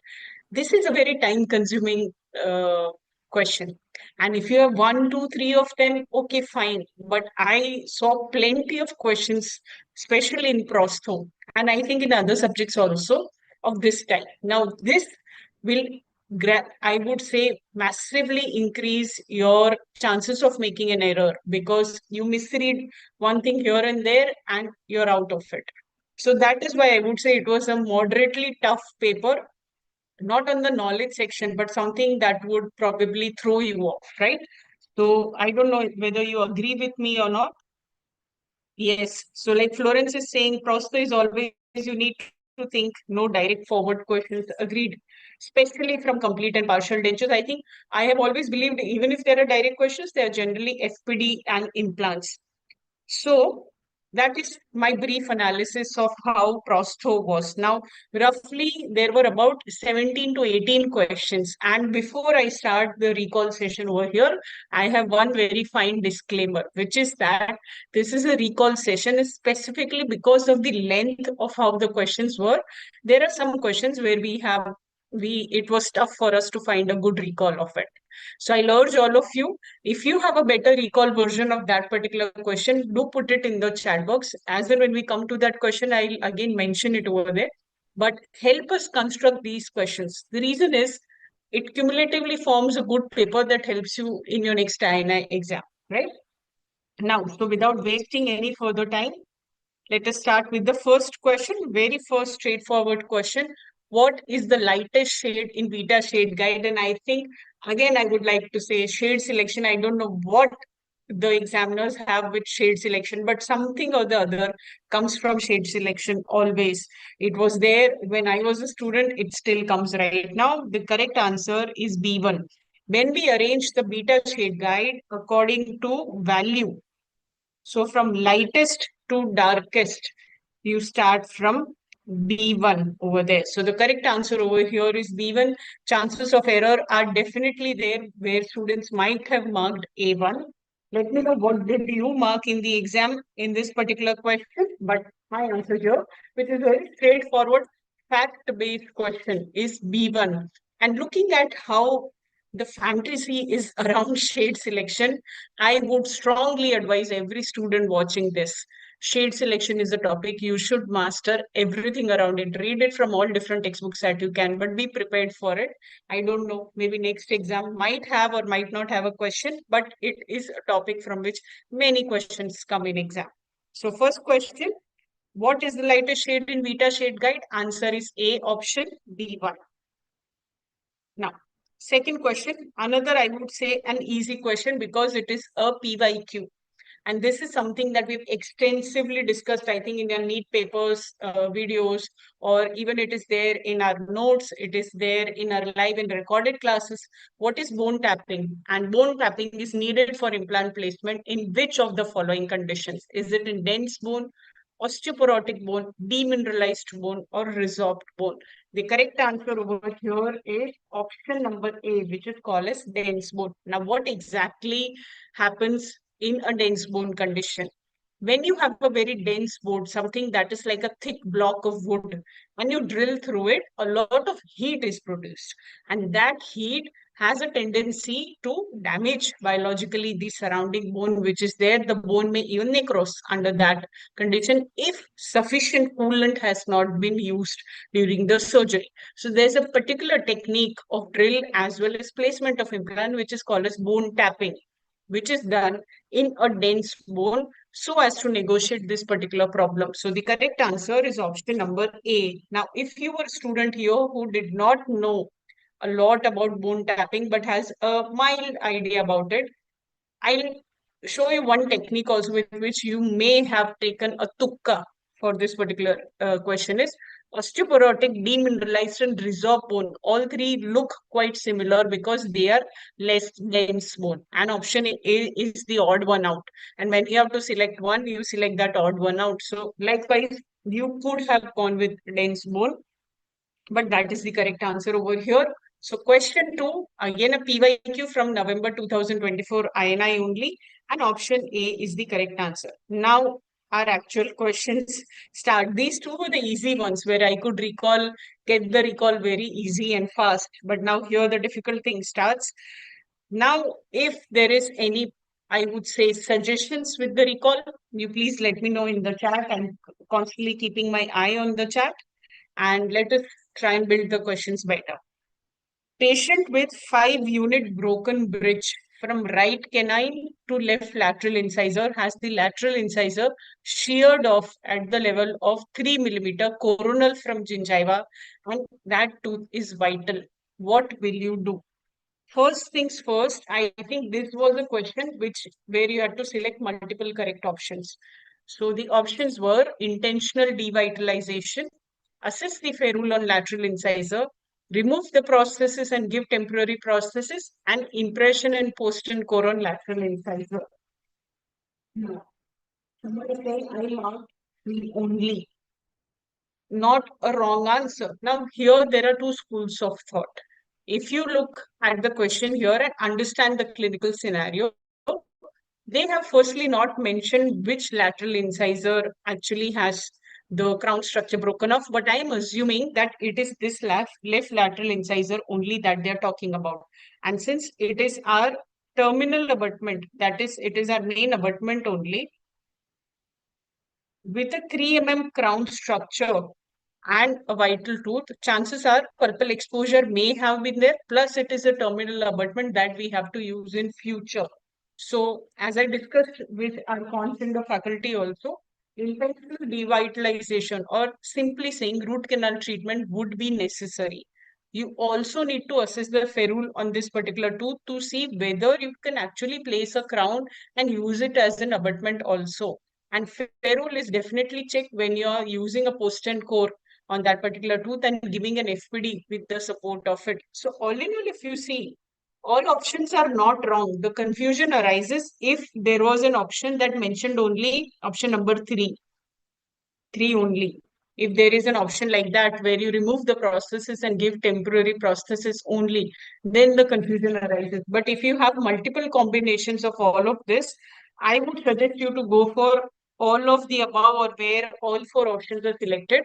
The sequence of treatment here would be you need to remove the prosthesis, give a temporary prosthesis, First, assess the ferrule on that lateral incisor. If no present, do intentional devitalization, prep it for post and core, take an impression, prepare post and core, and then prepare your final prosthesis. That is the correct line of treatment for this particular question. But remember, this would stay controversial because the lateral incisor, which one is broken, is not mentioned.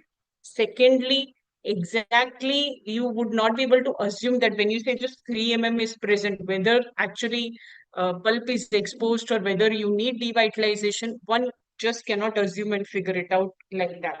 So it is definitely an incomplete information and a controversial question. I'll advise you, prep yourself with all of the knowledge or this sequence pattern that we have of how to treat this case.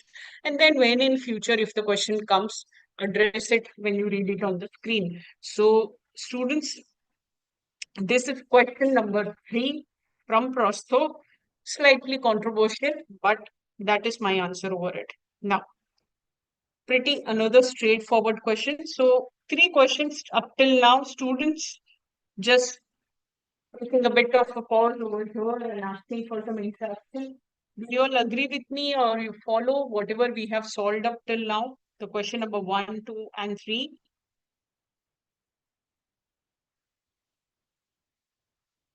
Yeah, I can see some students watching the session. Fine. Okay. Now, question number 4. Pre-prosthetic surgery is required in all of the following except main thing that is there is except. I would say this was a pretty straightforward question. Options were what? Papillary hyperplasia, label frenum close to the ridge, epilis fissuratum, and a soft tissue lesion. Correct answer here is a soft tissue lesion. Now, pre-prosthetic surgery means that preparing the mouth before receiving the prosthesis. That is pre-prosthetic mouth preparation, and surgery is a part of it. Now, conditions like papillary hyperplasia, epilis fissuratum, or where the frenum is very close to the ridge will require surgical intervention so that you prepare the denture bearing area in such a way that it can give adequate support to the denture. And then you would proceed with your impression and other procedures. But all soft tissue lesions broadly will always not require surgery. A soft tissue lesion just simply means an ulcer also, which will heal on itself. So would it require surgery? I don't think so. But other 3, yes, definitely need. So option number D is the correct answer. And it's good if you have it correct. Let us go to question number 5 now. So 4 questions done. And I hope you're watching and the session is helpful to you. So next question, 50-year-old female patient complains of loss of mandibular first molar. Specifically, it was mentioned that the molar was lost 10 years back and patient wants replacement with less aesthetic concerns or requirements. What Pontic option is most appropriate? Here also, I think multiple combinations were there. And what I've gotten as a review from our students in the recall is all 3 options had ovate in the combination, but one option was there where ovate was not in the combination. That is what I've gotten as a feedback from our students. So let us look at first the options.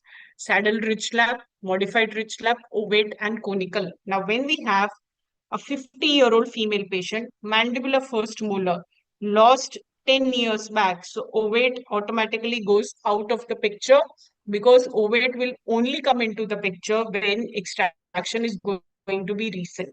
So ovate will be out of the picture. 50-year-old patient, mandibular first molar, not an aesthetic zone. So here, and less aesthetic concerns. What are our options? Modified ridge lap, not necessary because patient has no aesthetic concerns. Saddle, not indicated hygiene issues are there. The only option which is correct is conical. And how the combinations were there is that they were combinations with ovate in the combo with them, except one option which was of only conical. That was option number 4, I guess. And that will be our correct answer.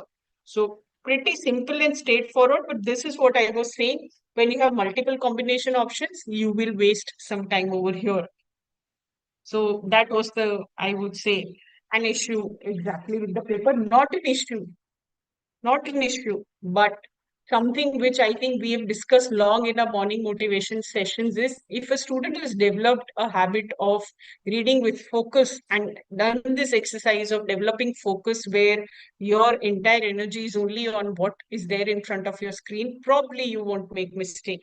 But little bit here and there, and probably you might make a mistake. That is what these multiple combination questions do.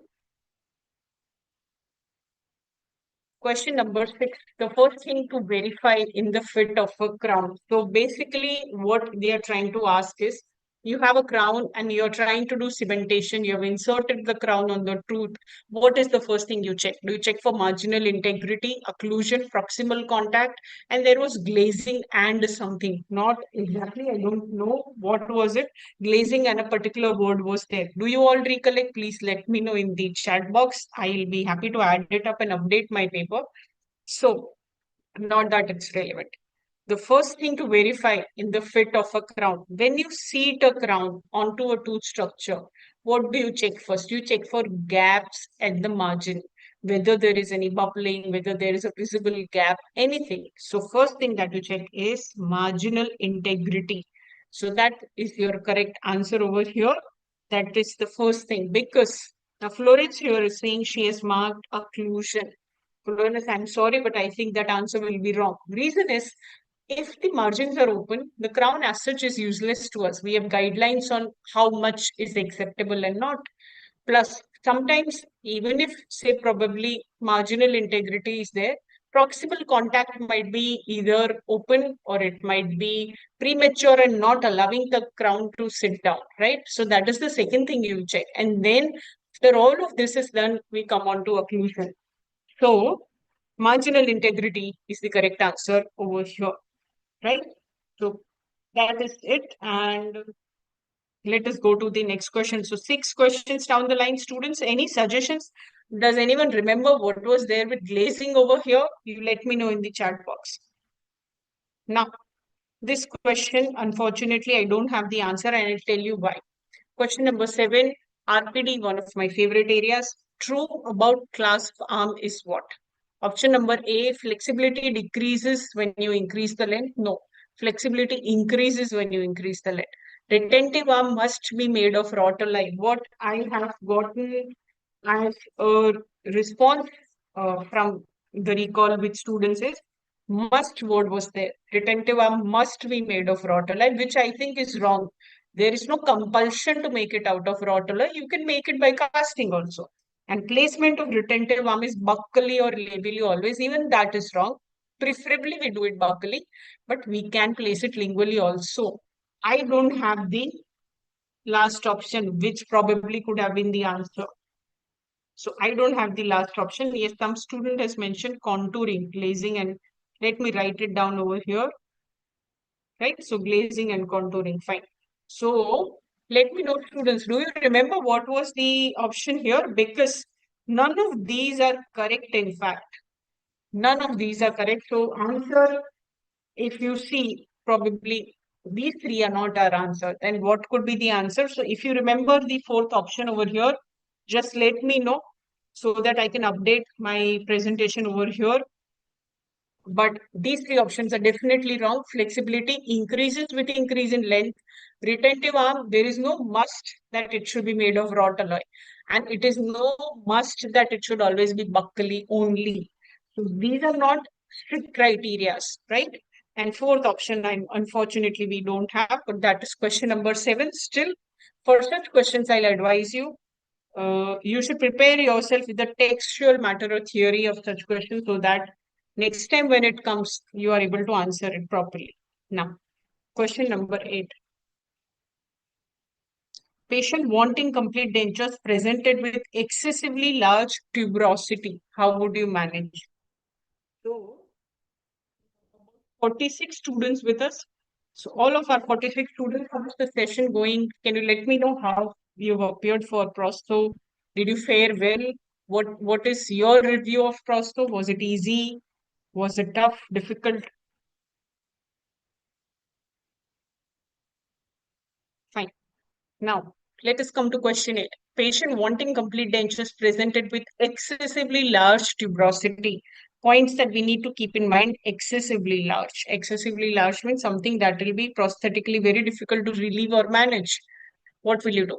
Surgical repositioning of tuberosity if feasible. That was one of our options.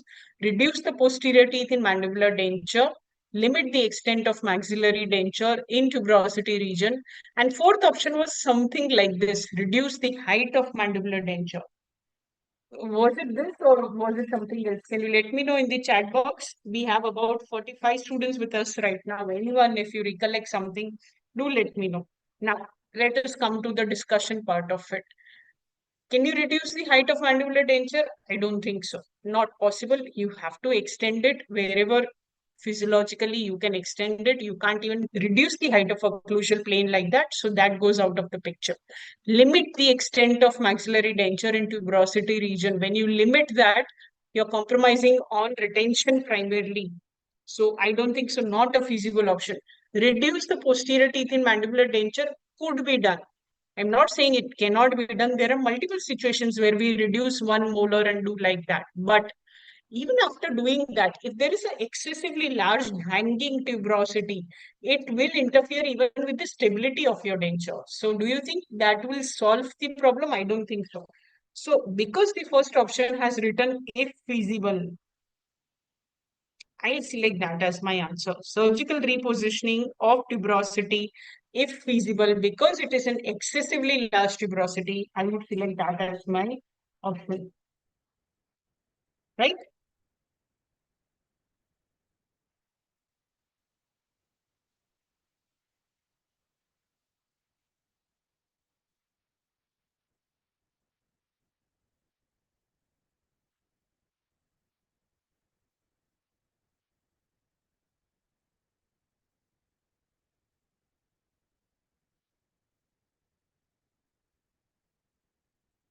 Students, also, can you help me recollect the last option over here? I'll pause and I'll just check. I'll just pause for 10 seconds. Maybe if you have any suggestions, probably you can help me recollect this particular answer over here.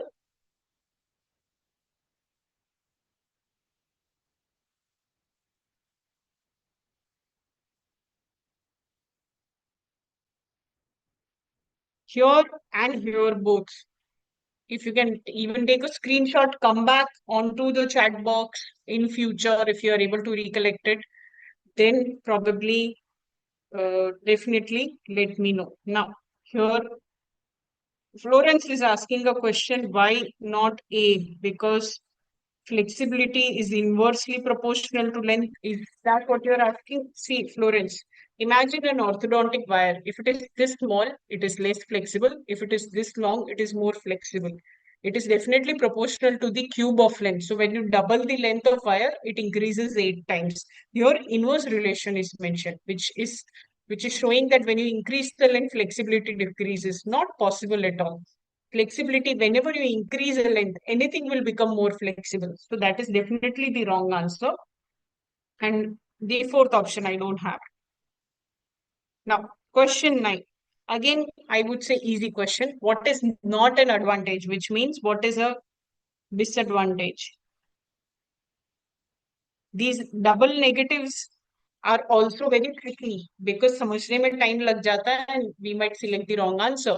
So what is not an advantage means what is a disadvantage only of metal base in partial denture?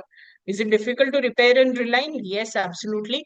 Reduces bulkiness, that is an advantage. It stimulates underlying mucosa, another advantage. Accuracy in adaptation, another advantage. Very straightforward answer. Difficulty to repair and reline. Once metal is casted, you cannot repair or reline it. So that is our correct answer. Let's go quickly to question number 10.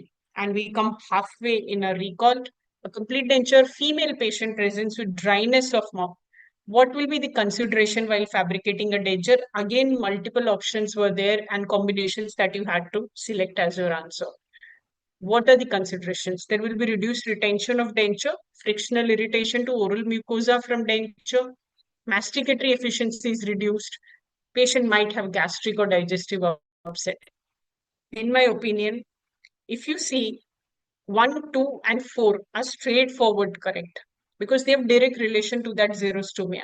When you have xerostomia, because saliva acts as a film between the denture and the mucosa and helps in retention via interfacial surface tension, when there is lack of saliva, there is reduced retention. There is also a chance of frictional irritation to oral mucosa because saliva will act as their protective film over mucosa, which if absent, chances of frictional irritation and ulcers are more. Gastric and digestive upset is a byproduct or secondary part of it. Reason is that patient, because there is lack of saliva, bolus formation is not that great. Patient might swallow as it is and might have gastric or digestive upset. But in no way actually masticatory efficiency reduces because it is a product of how the occlusion has been set onto the denture. However, if you in general consider masticatory efficiency as how mastication is happening in the mouth, bolus formation is definitely affected. So all in all, again a very controversial question, and that is why you have to very clearly see what combinations are given. If there is a combination of 1, 2, and 4 only, which is reduced retention, frictional irritation, and gastric upset. Probably you could select that if someone is trying to pinpoint that masticatory efficiency is not a product of xerostomia, right? But I don't think so. That was a combination of option, which is I have gotten as a response in the recall feedback. So what I have gotten to know in the recall is all 4 together were in one of the combinations, and that is why then I select that as my answer because directly or indirectly all 4 of them are correct. That masticatory efficiency may be affected, and that is why 1, 2, 3, 4, all of them are our considerations. So let me know your thoughts as well, students. What did you mark over there? We've completed 10 questions. We can take a pause or a halt over here just to get your feedback on the questions that we have done.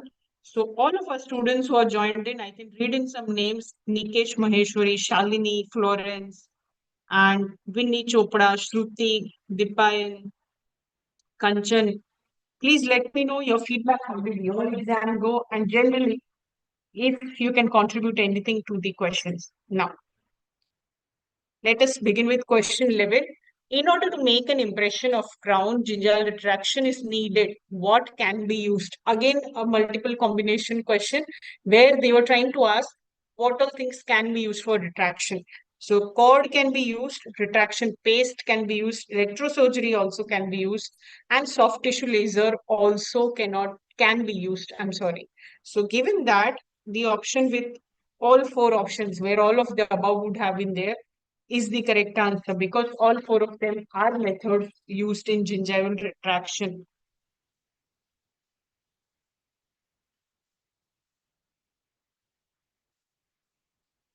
Now, question number 12. Labial bar is indicated where? Very straightforward question. Decrease distance between lingual sulcus and the ridge, something like maybe the starting point of the ridge or some specific word was mentioned, which I failed to recall over here. But the gist of it was, it is trying to show that available distance of the sulcus height. Periodontally compromised anterior teeth, spacing between the teeth and metal frame will be visible with the linguoplate, and lingually tilted anterior mandibular teeth which cannot be corrected. Correct answer here is option number D. When the lingually tilted anterior mandibular teeth are such that they will not allow the placement of any lingual major connector and they also cannot be corrected, inevitably we have to use a labial bar. All 3 are other straightforward indications of, the first one is an indication of sublingual bar, where if the distance is about 6 mm, you can use that. Second is an indication of linguoplate. And third one is an indication of interrupted linguoplate. So all 3 are straightforward indications of other mandibular major connectors. Fourth one is of labial bar. So that this is a pretty easy and a simple question. Now, what are indications of internal attachment? Now here there is some confusion in the options. So I'll request all of you if you can just probably help with the correct options over here and we can narrow down. First option is favorable abutment teeth. short clinical crown height, pulp chamber, something related to pulp chamber was there, where pulp chamber decreases at age increases. And fourth is affordability. Now, hear me out over here. Internal attachments are costly. By mentioning the word affordability, are you trying to say that patient is able to afford it, or you're trying to say that it is an affordable treatment? Very ambiguous, or I would say a very vague option. Or if there was something else written, you do let me know. But I'll consider it a very vague option. Secondly, in shorter clinical crown height, we cannot use internal attachment because we need a particular. Hi, good afternoon, students. Am I audible?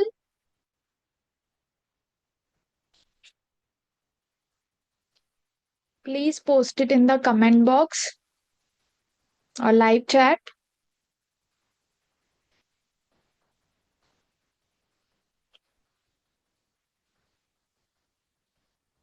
Yeah, now I guess. Am I audible and visible, everybody? All right. So, good afternoon, everyone. Just tell me, how was your OMR paper, or did you solve OMR questions? Did you all solve OMR questions? Basically, OMR and OP were the blend. So, whatever question consisted of histopathy that would be taken by Srishti ma'am, and rest of the question I will cover.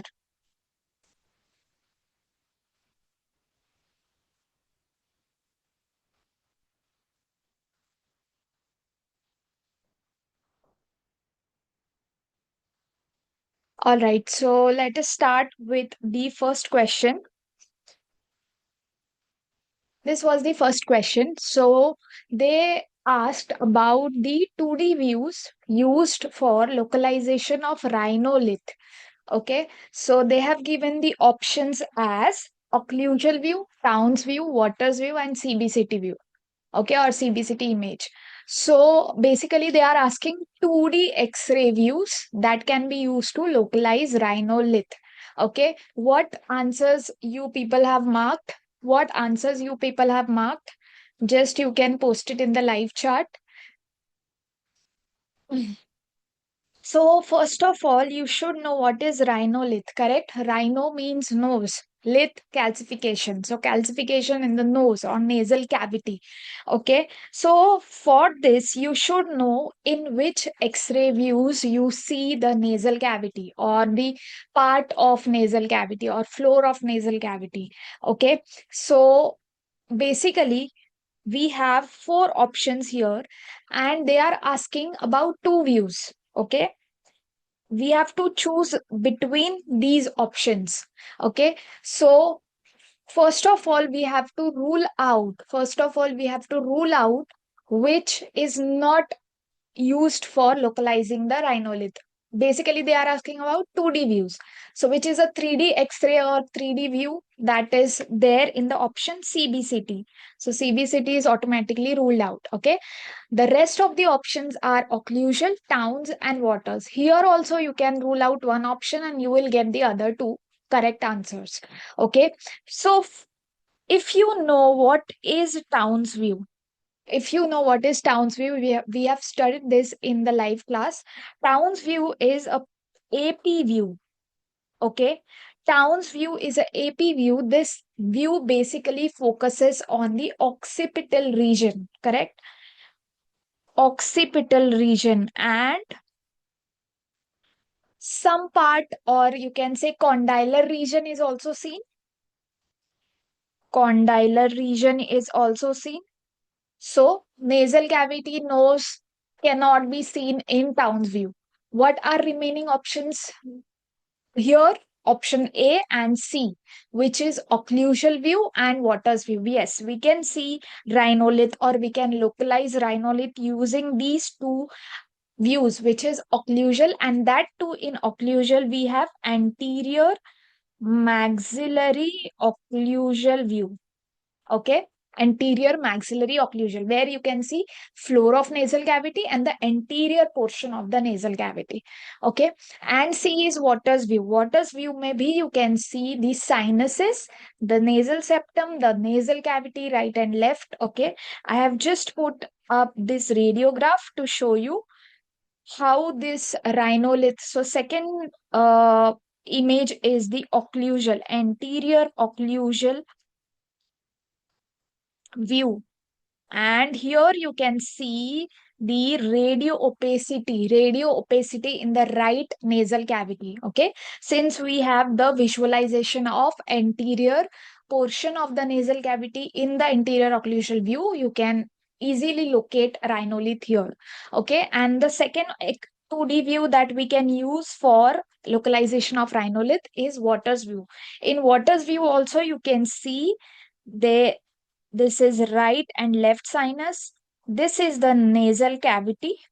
Okay, this is nasal septum, right and left nasal cavity. Okay, and in Waters view, you can actually locate where the rhinolith is, and the size of the rhinolith you can guess it using Waters view. Okay, so these two X-rays we can use, and the option B is the correct answer, which is option A and C. Occlusal and Waters view you can use for localizing rhinolith. All right. Next question. This is very easy question. PYQ of 2023 or 4 INICET. Okay. So they have given this slice. Okay. You have just to identify which slice is that. Okay. Either axial, sagittal or coronal. Okay. Here you can see the incisor, the maxilla, the shadow of the nose, or you can say the soft tissue shadow of nose, here philtrum. Okay, and this is a side view. Okay, and this is the easy one. Which is this section? It is sagittal section of CT face. Option A is the correct answer. Okay, so when you talk about the planes, okay, when, if this is a face, if you cut the skull in horizontal sections, this is nothing but axial plane. Okay, in horizontal section, this is an axial plane. When you go from front to back, anterior to posterior, this is the coronal section or coronal plane. All right. And when you go from right to left or left to right, that is your sagittal plane, which is given in the question. All right. So, which is this section? Which is this section? Which is this section? This is a coronal section that we are talking about. Okay. And this one, when you cut open in horizontal plane, it is axial section. So please remember it.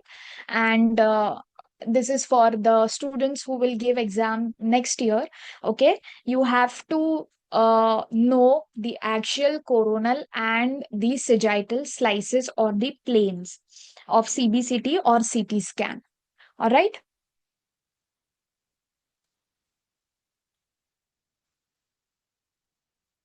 All right. Next question is a 30 years old male with tobacco chewing habit presents with growth in buccal mucosa. Okay, what is the diagnosis? Okay, now they have given a male patient and the habit is tobacco chewing, and they have just given the location and the picture. Okay, here there is a tongue, but in the exams there was a buccal mucosa. The lesion was on the buccal mucosa. Okay, just to simulate, we have taken this picture. Okay, So this is a growth. Basically, you have to identify or diagnose this exophytic growth. Okay. So option A, papilloma, B, SSC, C, verrucous hyperplasia, D, verrucous carcinoma. So you have only the location. Location was buccal mucosa. Okay. And you have the tobacco chewing habit and the picture. Okay. Only 3 points to diagnose the condition.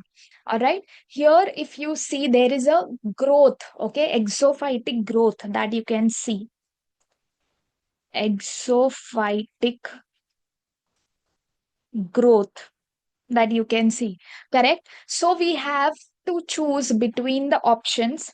Okay. Between the verrucous hyperplasia and verrucous carcinoma, we'll have to choose. Okay. Because you can see there is a verrucous exophytic growth. Okay. The texture is verrucous exophytic growth. Okay. So I am going to tell you the difference between these two. Okay. Verrucous hyperplasia basically is a pre-malignant condition, and verrucous carcinoma, of course, malignant condition.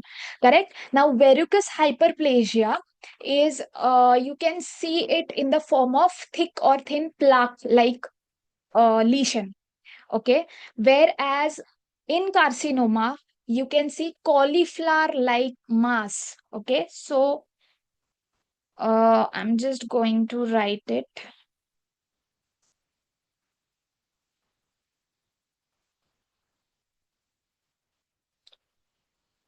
Verrucous hyperplasia and verrucous carcinoma. Okay. Hyperplasia is almost like thin or thick plaque like lesion. Okay. And you can see, first of all, this is a pre-malignant condition, and this is a malignant condition. Okay. Verrucous carcinoma is like a cauliflower like growth.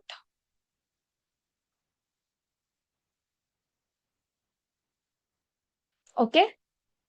So this is the second difference between verrucous hyperplasia and the carcinoma. Hyperplasia mostly halt at the gingival margin. So growth of the verrucous hyperplasia halt at the gingival margin. Okay. And this can occur anywhere on the mucosa. Okay. So buccal mucosa, tongue area, the vestibular area, okay, floor of the mouth. But the hyperplasia mostly halt at the gingival margin. Okay. But the final diagnosis of both, okay, final diagnosis, whether it is a hyperplasia or carcinoma, you can get it by histopath examination only. Histopath examination only. So based on these points, we have to diagnose this image that is given in the question. Okay. So it appears like a cauliflower shaped growth. Correct. Sessile cauliflower like shaped growth. So the correct option for this question, I would go with verrucous carcinoma here. Okay. Verrucous carcinoma. All right. So yeah, question number 3. Moving on to question number 4.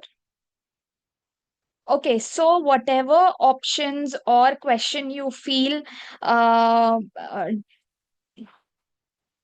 that some options are different, some options are not there, and everything. This is just a recall by students and the faculty. So, exact options, if you remember, you can post it in the chat box. Okay, we can then discuss about it.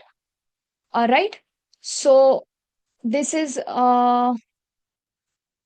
history of trauma and whatever you are saying, that is another question.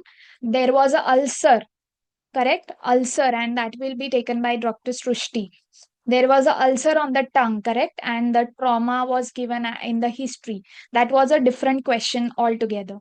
Okay, so that will be taken by Dr. Srushti. This is also one of the IBQ that was there. and with the history of tobacco. All right. So yeah. Yeah, so this image is more like a verrucous hyperplasia. Okay, the growth is you can say halting at the gingival margin. This is more like a verrucous hyperplasia, but when you see cauliflower like growth, okay, that is most probably verrucous carcinoma. All right. So next question that we have is visualization of CBCT with increase in slice thickness of the image. It is known as, okay. This I would say a slight moderate to difficult question, okay, because this is not expected PG level question. So basically in the given option we have this volume rendering, image hardening. Option C is Resum. Option D, if anyone can recall, please do. Okay, so this is basically, I'll explain it in the simple language for you guys. Okay, so the answer for this question is Resum. Option number C, Resum. So visualization of CBCT with increase in slice thickness of the image. Okay, so I'll just show you the software, CBCT software, okay, which I use. And in the simple language, I'll explain what is RASUM. Okay, so basically, this is the CBCT software in which you can just visualize these planes. This is axial plane, horizontal section. This is coronal plane, anterior to posterior, front to back sections. And this is the sagittal section. Okay, this is 3D view. This is a CBCT software. Okay, so we have a provision of increasing thickness in this software. So if you can appreciate over here, if you can appreciate, there are different options that you can choose according to thickness which you want. Okay, starting from 300 micron. Okay, starting from 300 microns to 11.7 microns. Okay, we have the slice thickness. Okay, so 300 microns, then 11.7, then it goes on increasing here. Okay, so when you increase the slice thickness, when you visualize this CBCT data by increasing the slice thickness, that is called as RASUM. This is in simple language. You have the question. Okay, I have explained the question. So increasing the slice thickness, what is our question? Visualization of CBCT with increase in slice thickness of the image is known as RASUM. All right. Second term that we have is a volume rendering. So this also I'll just tell you.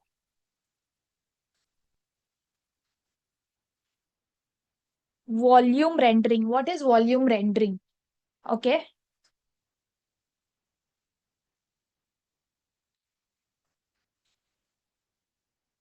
All right. So this is again a CBCT software, okay, in which we have the provision of selecting these options. Now, which are these options? These are nothing but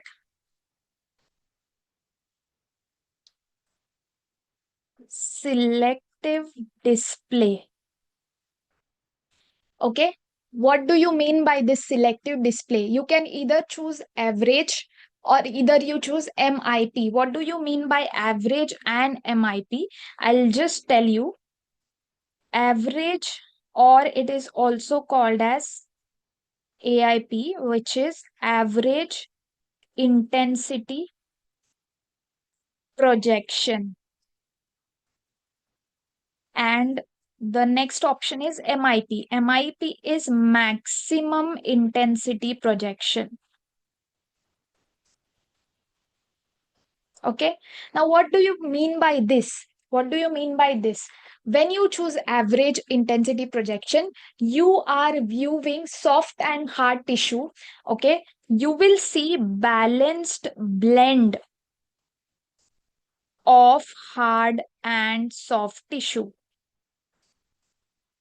Okay, you will understand when I tell you MIP. Abhi maximum intensity projection. What do you mean by that? When you select MIP,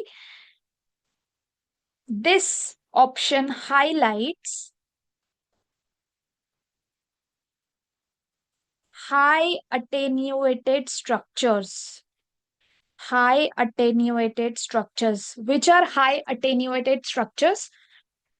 Means which absorbs the X-rays very much, means in the high manner, or for example, say for example, bone, teeth, any calcifications. These are highly attenuated structures, correct?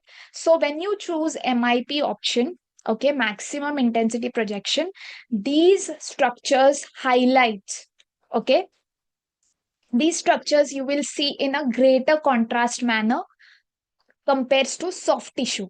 Okay, so this is just, you can say, a in a simple language I have explained this. Okay, so this is volume rendering. This is called as volume rendering, basically. Volume rendering.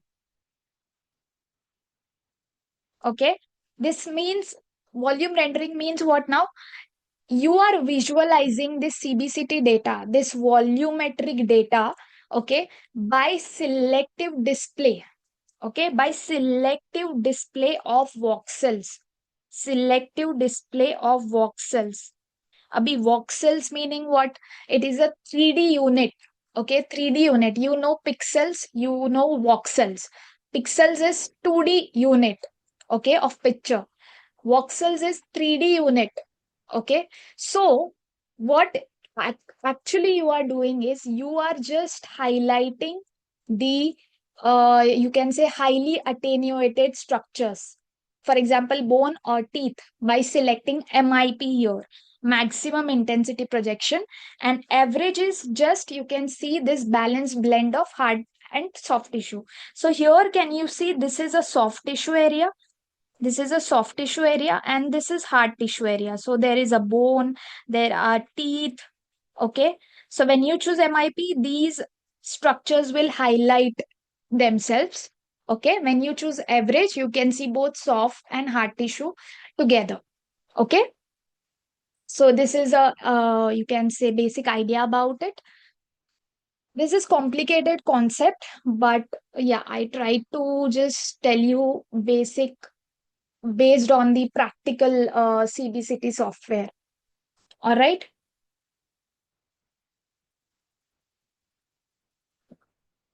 Uh, so this is, you can say the answer for this is a ray sum. Okay, option number C. And volume rendering, the definition, they have directly asked basically the definition of these ray sum. Okay, so for the students who will give exam next year, please go through the definition of volume rendering also, and the ray sum, of course. Okay.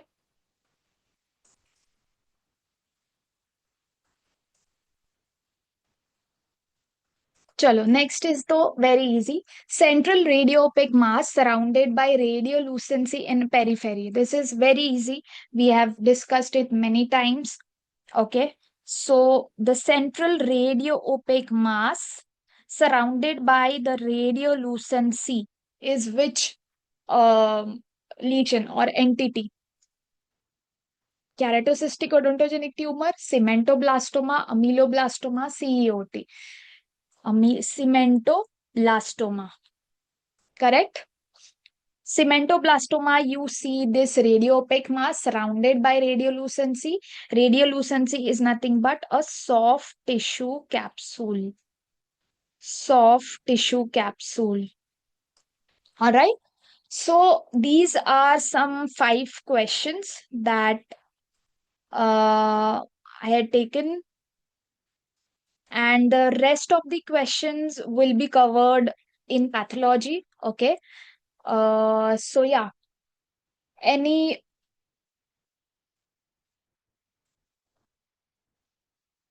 suggestions, any more questions you recall? If you recall, please post it, or you can post it in the Telegram group, or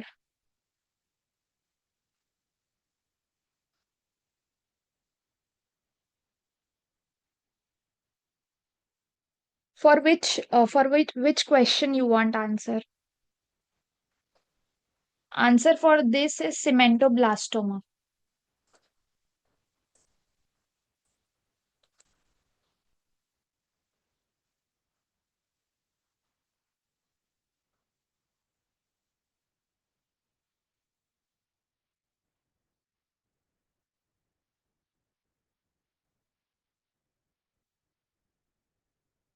All right. So I think Dr. Ruchi ma'am will continue.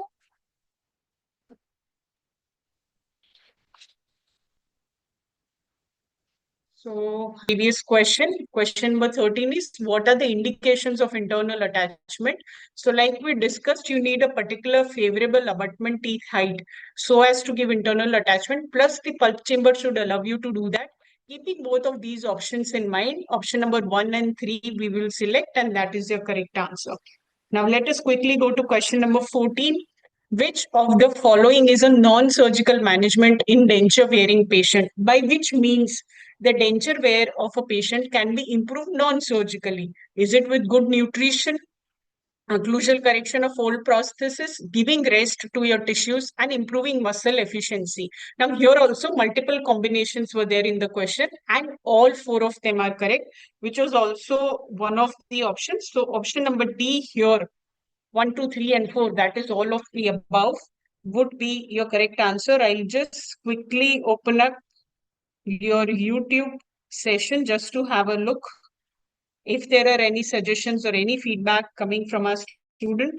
Yes, I think a lot of students have said I was not audible, but yeah, probably I'm audible right now. So extremely sorry, quite a lot of actually technical issues that were going on. Let us quickly go to question number 15. What is palatography? Straightforward definition question. Is it marking the tongue touching the palate during speech to assess the function of muscle of soft palate, to assess the movement of soft palate, and to assess the anatomy of palate? What we have gotten as a review is a lot of assess related options were there.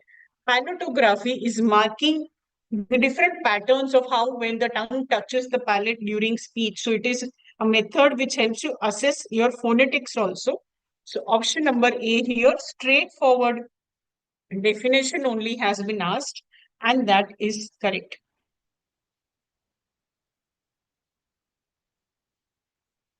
And lastly, question number 16. Now, this is one question that I could not actually even get the correct question of it. I've only gotten the options, but what exactly the question meant to us? What was it pertaining to centric relation, something related to occlusal holding or contact holding? I'm not sure. But the options are related to tripod contact, cusp to surface, surface to surface, and cusp to fossa. Why have I included here?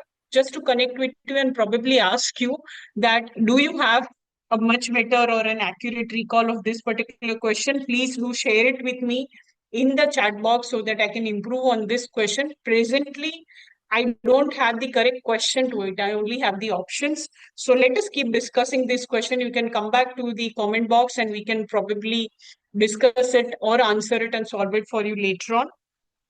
So these were all, I think, 16 questions that we could accurately recall in Prostho. I'm sure there are 2, 3 other questions pertaining something to complete dentures that probably was there. I've gotten an option here and there. If you guys have any other extra question, do let me know in the chat box. I will be very happy to solve it up for you. And I'm extremely sorry for the technical issues that came up in a previous session, but we'll take care of it next time. I wish all the very best from my side for all of you for your ranks, and may you all get whatever seat you dream of. Thank you very much. I think Saurabh, sir, Dr. Saurabh Bhatia for pharmacology will take up the session from here now onwards for pharma recall. Thank you. Yeah. Thanks, Dr. Ruchi. Thanks for this. Thank you, sir.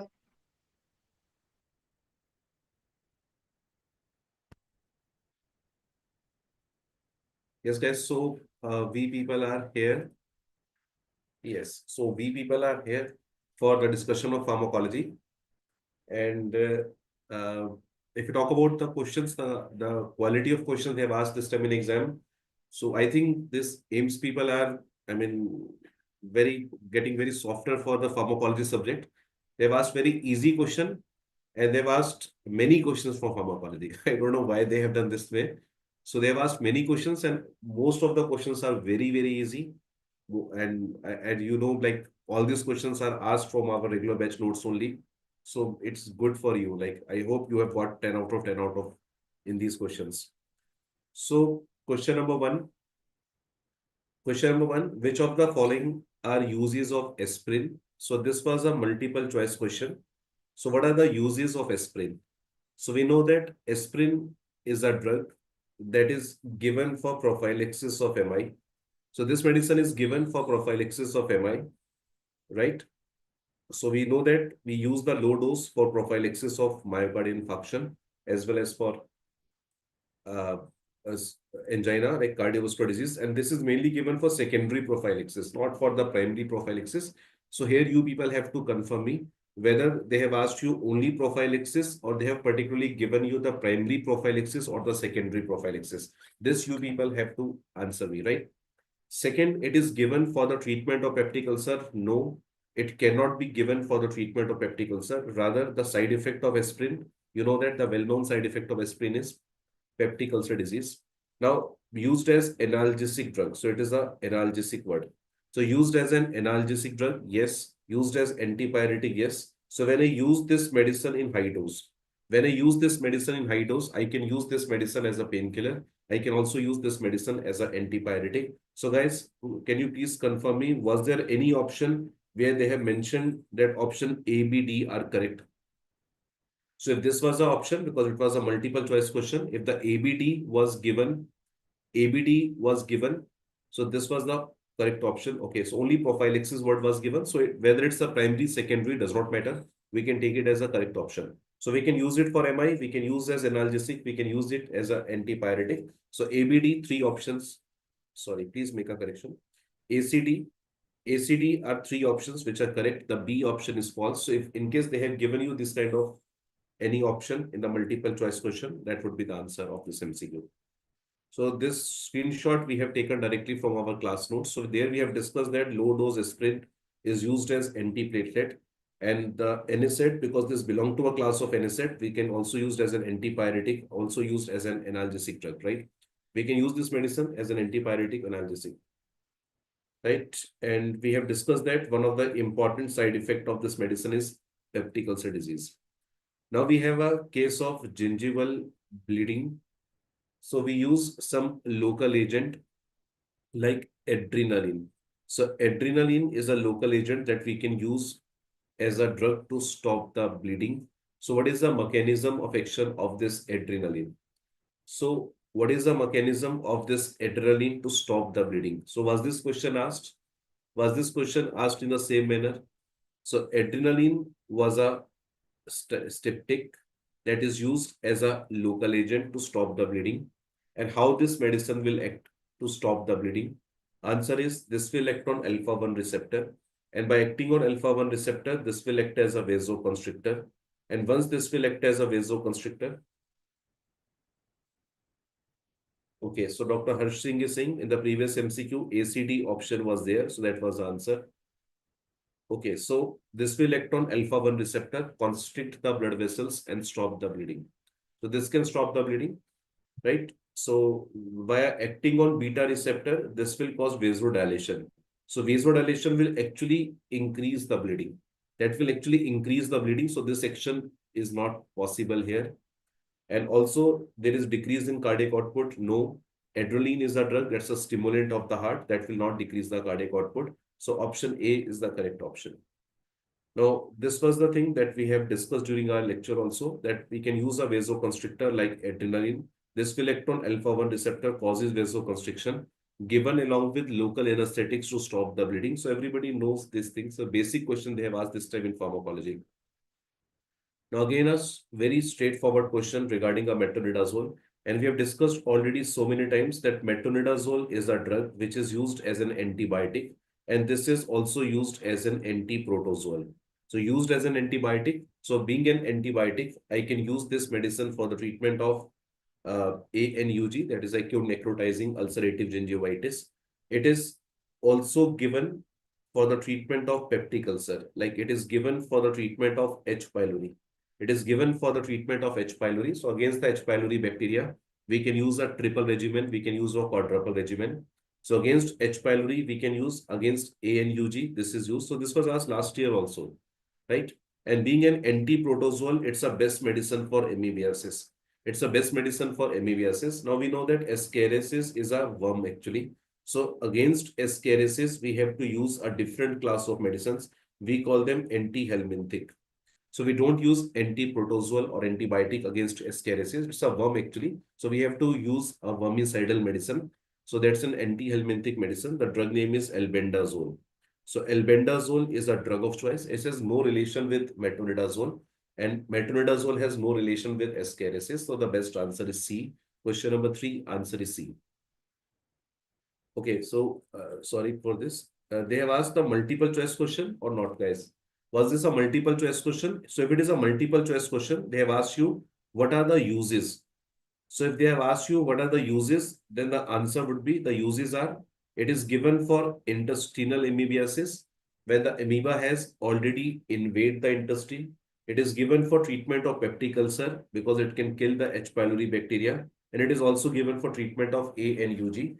So A, B, D are the options. So A, B, and D are the options where it is used. So it is useful in these 3 options. It is not useful in Ascariasis. So if the question is multiple MCQ, okay, Florence has cleared that it's a multiple choice question. So answer is ABD. It is given for all these 3 conditions. Ascariasis is totally a different species, different class of organism. So we have a different class of drugs. We call them anti-helminthic. Now, this was a TB question. So again, a very simple question. We discussed so many times during our lecture also. So we have a drug ethambutol. So ethambutol can cause retrobulbar neuritis. We also call it optic neuritis. So it will result in optic neuritis, retrobulbar neuritis. Now, isoniazid is the drug. This will cause peripheral neuropathy due to vitamin B6 deficiency. Streptomycin is an aminoglycoside. This will cause ototoxicity. This medicine can cause ototoxicity, electrolyte disturbances and all. And bedaquiline. So there is a drug, bedaquiline. Bedaquiline is a new TB drug. We discussed so many times during our lecture that this medicine can cause QT prolongation. We have discussed this. We have given this question to you in your GTs also, as well as in your other monthly test and NEET mock test also so many times, that bedaquiline can cause QT prolongation. It's a very, very important drug which we are using nowadays in India for the MDR TB. So this was the answer. Like ethambutol can cause color blindness. INH can cause peripheral neuropathy. Streptomycin will cause ototoxicity. Bedaquiline will cause QT prolongation, cardiac toxicity as the answer. Accordingly, you can do the match the following, match these tables from with each other. Question number 5, bisphosphonates. So we know that, guys, they have asked you bisphosphonates are used where. So everybody knows bisphosphonates are the best medicines for osteoporosis. So any type of osteoporosis, whether it's a male osteoporosis, it's a female osteoporosis, any type of osteoporosis these days, we give bisphosphonates. So this was the answer. They are given for the treatment of. Okay, so Dr. Harsh Singh is saying ABD was there. So there was an option of ABD. Okay, I don't know which question Harsh. Okay. Harsh is talking about the previous question. Okay, ABD. So in the metronidazole question, ABD was the option. So this was the answer. Okay. So bisphosphonates are given for age-related osteoporosis. Whenever we give bisphosphonates side effect is hypocalcemia. So bisphosphonate side effect is hypocalcemia. So hypocalcemia leads to tetany. So bisphosphonates cannot be given for the treatment of tetany. Now, renal rickets is a problem where the kidney is not able to activate the vitamin D. So kidney is not able to activate the vitamin D. So we have to give vitamin D from outside. So the active form of vitamin D we have to give from the outside. That is a calcitriol. So calcitriol is the best medicine because kidney is the one that will activate the vitamin D. So if kidneys fail, then obviously vitamin D cannot be activated and hence the patient will have the problem of rickets.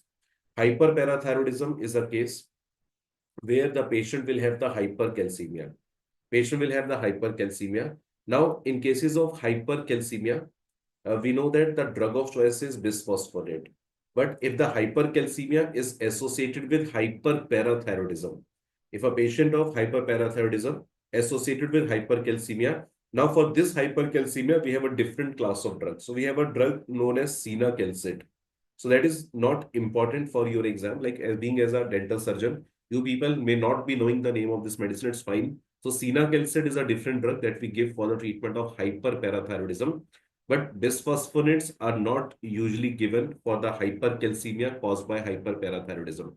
So here, if you ask me, sir, what is the best answer? Best answer is still D because any osteoporosis, age-related osteoporosis means the post-menopausal osteoporosis.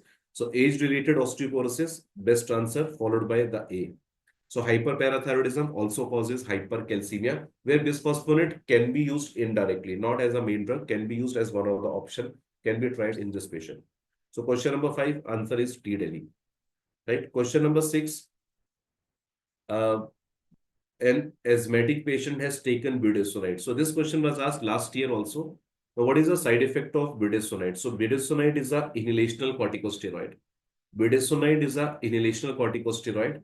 And which side effect is caused by this inhalational steroid? Everybody knows the most common side effect is oropharyngeal candidiasis. So oropharyngeal candidiasis is the most common side effect of inhalational corticosteroids. Now guys, can you please help me out in finding the other options? What are the other options here? So budesonide can cause which of the following can be observed as a side effect? So oropharyngeal candidiasis is the most common side effect that we have covered.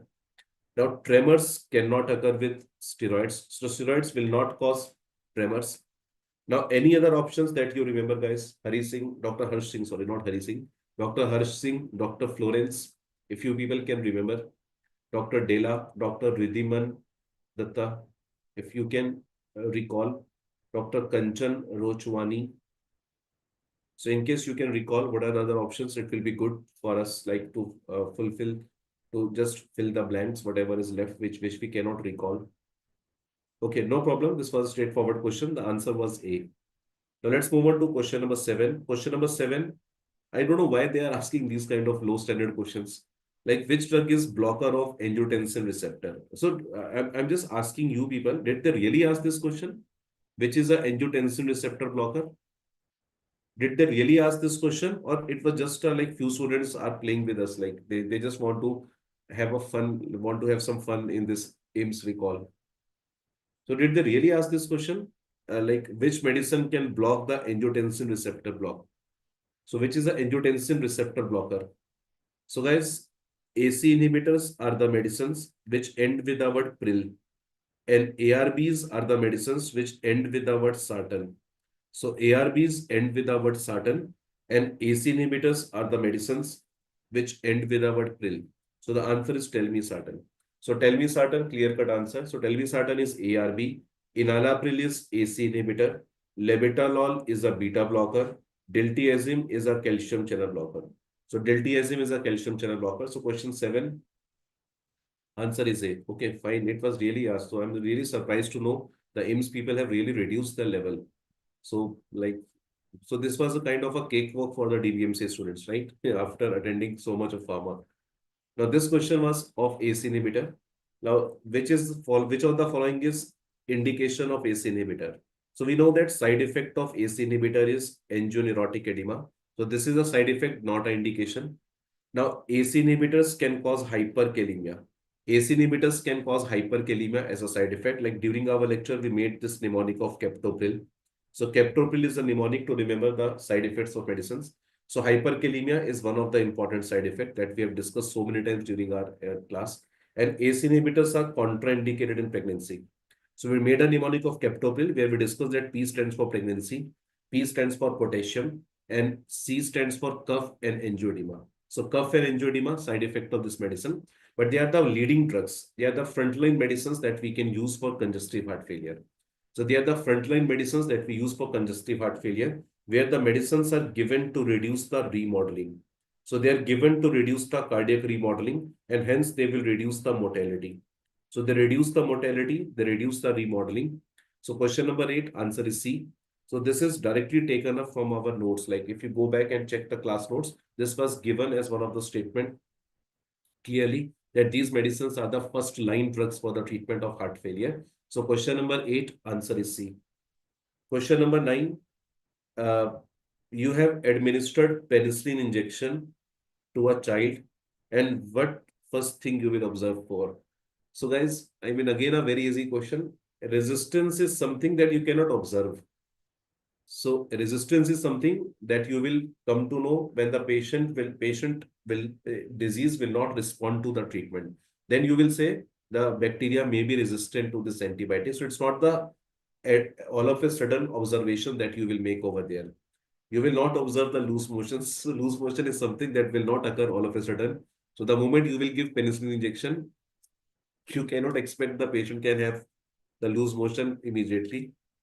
So one thing we can have, the first thing that we can observe is allergic reaction. So if a person has to develop something immediately, that is going to be the anaphylaxis or the allergic reaction. So allergic reaction can occur within few minutes. You need not to wait for much time to get this side effect of the medicine. Shock is anaphylactic shock. So first of all, the patient will get an allergic reaction. Those allergic reaction can be mild, moderate, and severe. So once it is severe, then the patient can end up in shock. So then the patient can end up in shock once it becomes severe. But initially, you will answer only anaphylaxis. That's an allergic reaction that is seen as the first thing when you give the injection to any child. So question number 9, answer is A. Question number 10.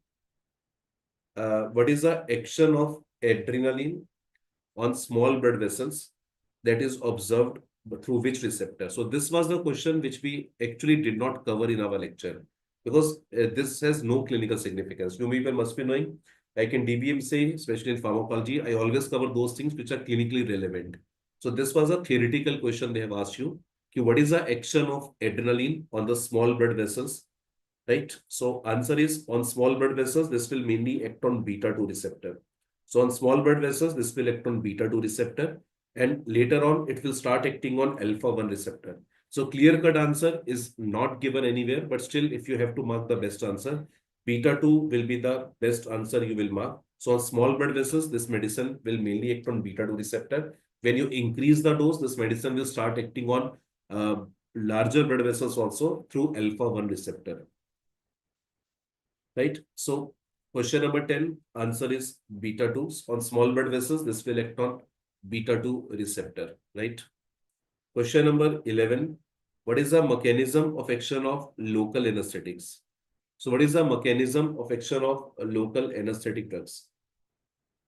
Okay, this question was not there. Okay, see this question, this is what I was thinking. This question should not be there in the exam because this has no clinical relevance.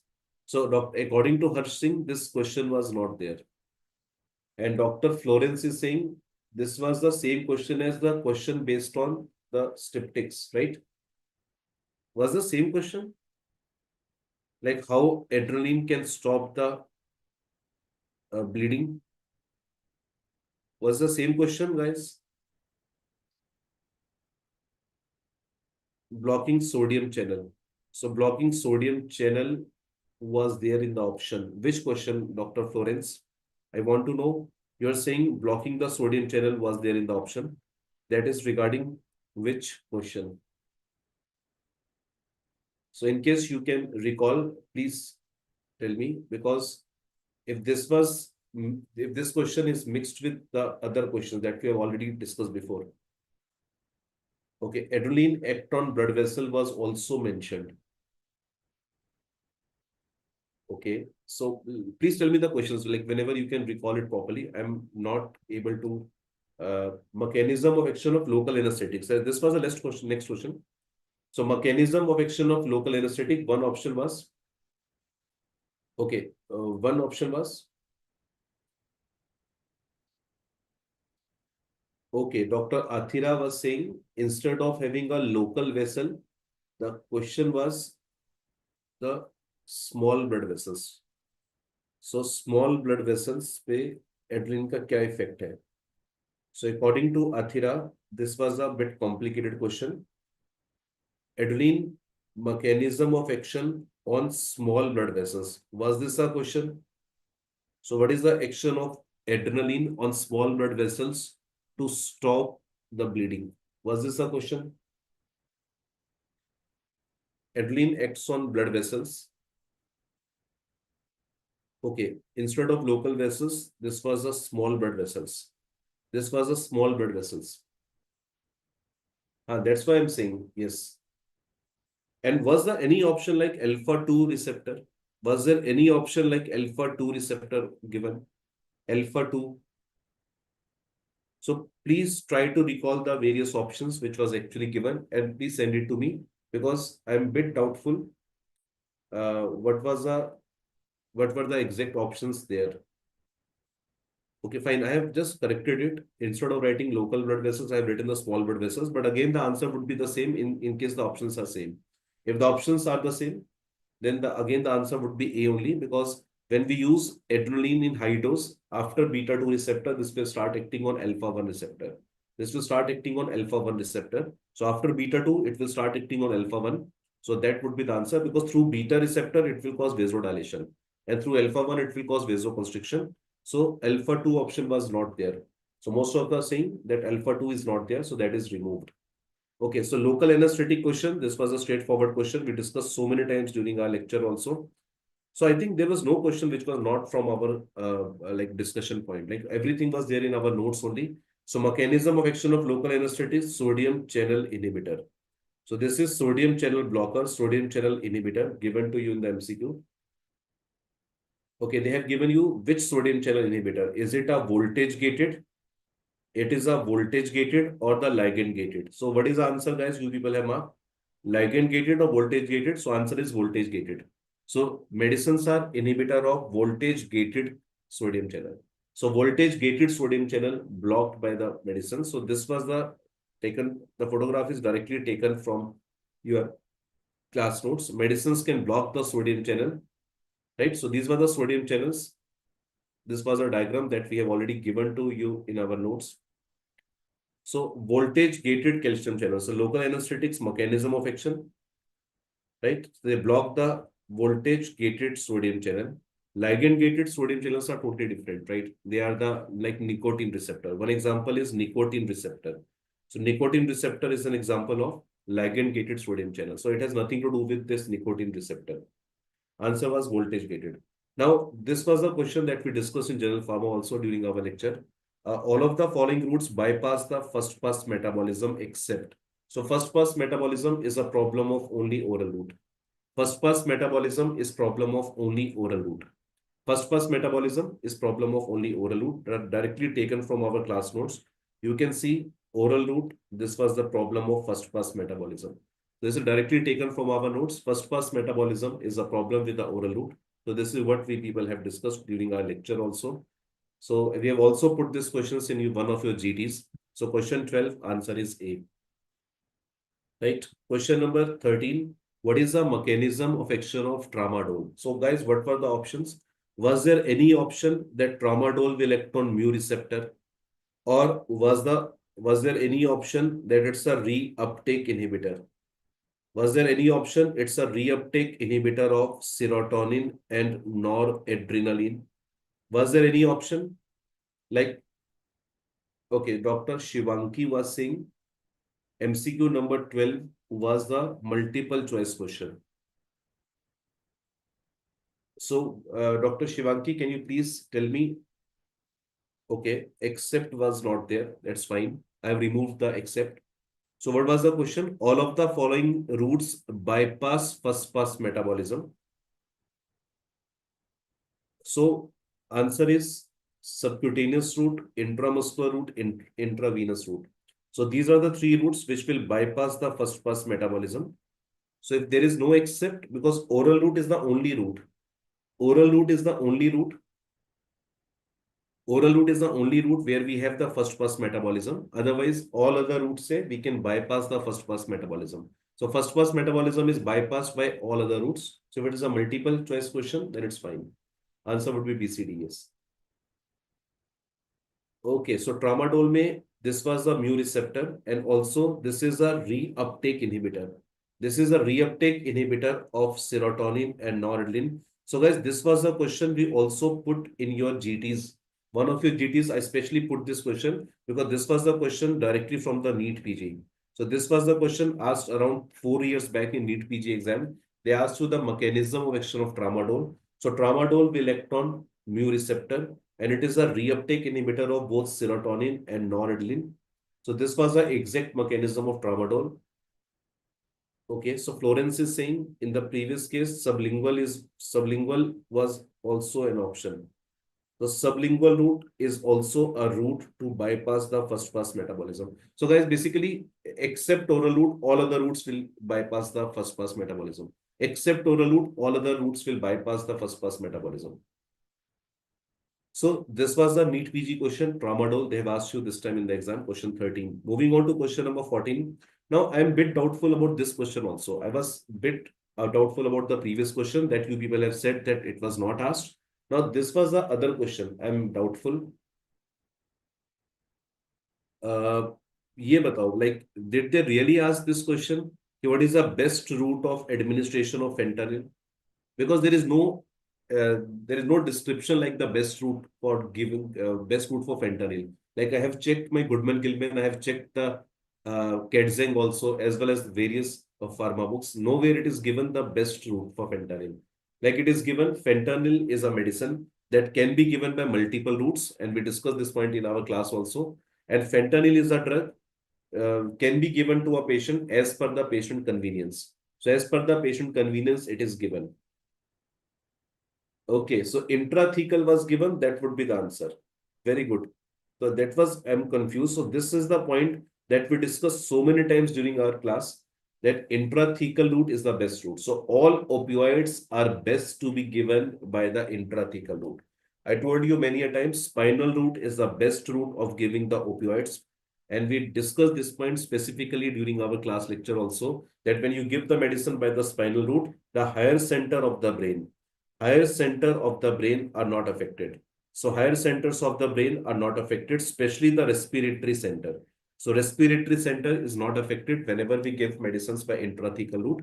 So this point we have discussed in our class also. So like oral was also there. So according to you, there was an option of oral route, subcutaneous route, intramuscular route, and one route was there, intrathecal. So intrathecal was the best answer to be marked over here. Okay, guys. Very good. So this was also again come from our notes. I'm so happy that you people must have marked it correctly. Question number 15. A patient presented with myocardial infarction. Which of the following drug can decrease the platelet aggregation? So which medicine, not aggregation, it's platelet aggregation. So platelets will never show us aggregation. Platelets get aggregated and then they will form a clot. So all three medicines given in the MCQ can decrease the platelet aggregation. So can you please recall what was the fourth option? So again, this was directly taken from our notes. You can see all these names are given. All these names are given in our notes, that aspirin is used as a antiplatelet. So clopidogrel, prasugrel, ticagrelor. Okay, D was the fondaparinux. So according to you, the D was the fondaparinux. So guys, we have discussed during our lecture also that fondaparinux is an anticoagulant. So it's not an antiplatelet, it's an anticoagulant. So this is not the one that will decrease the platelet aggregation, not the aggregation, it's aggregation. It's a multiple choice question. A, B, C are the correct option. So these are the three medicines that will stop the platelet aggregation. But fondaparinux is a different class. Right? So fondaparinux is a different class. It's a heparin. We discussed during our lecture, it's a heparin. So this medicine is an anticoagulant medicine. So question number 15. Question number 16, again, very easy question. What is the mechanism of action of salbutamol? So I'm still doubtful whether this question is actually asked or not. Like they're asking what is angiotensin receptor blocker? What is the mechanism of action of salbutamol? I don't know why they are wasting their questions on these simple things. So this will act on beta-2 receptor. The salbutamol can act on beta-2 receptor. So there are two questions from salbutamol.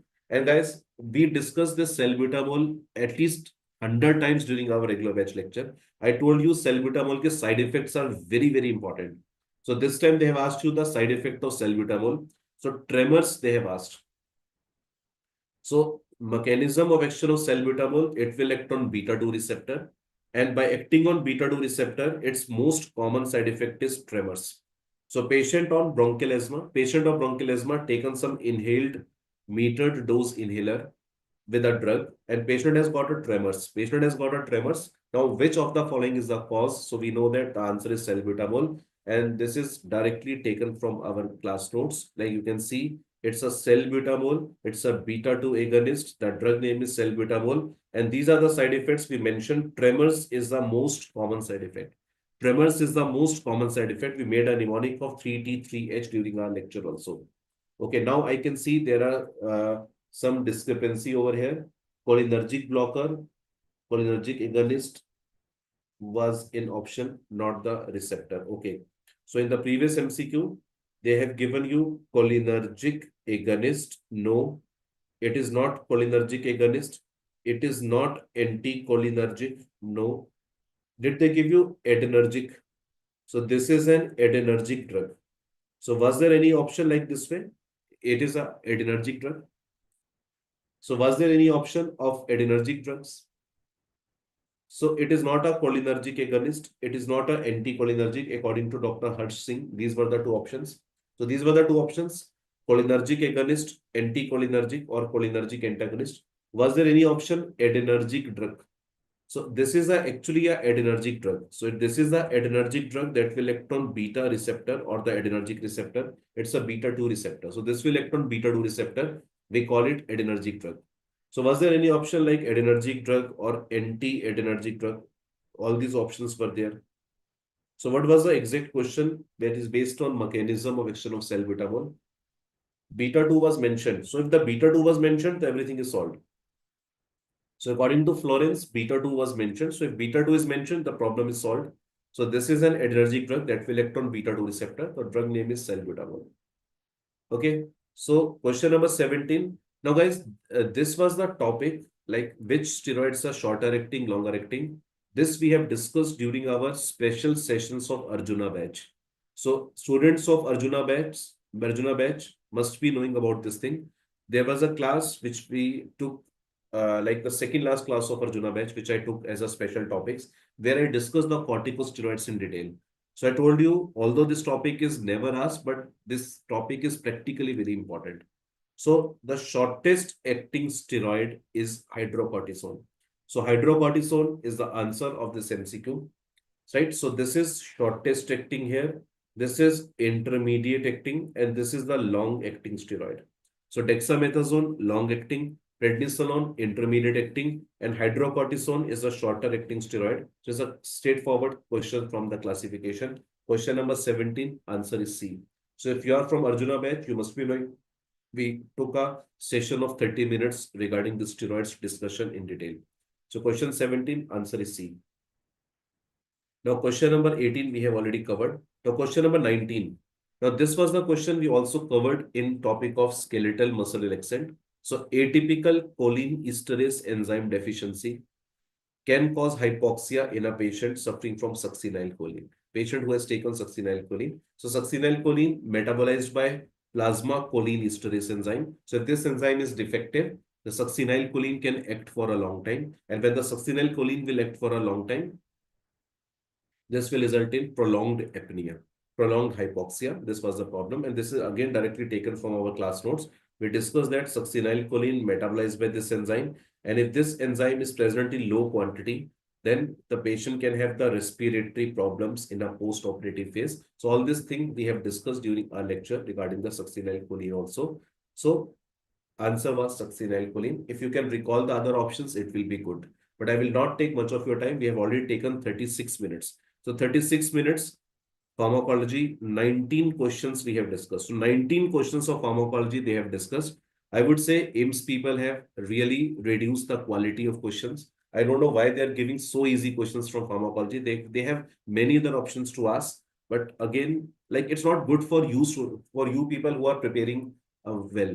Because if you're preparing well, you are going for the difficult concept also. But if they are asking these easy questions, then your level will also automatically come down like the other students who are not preparing.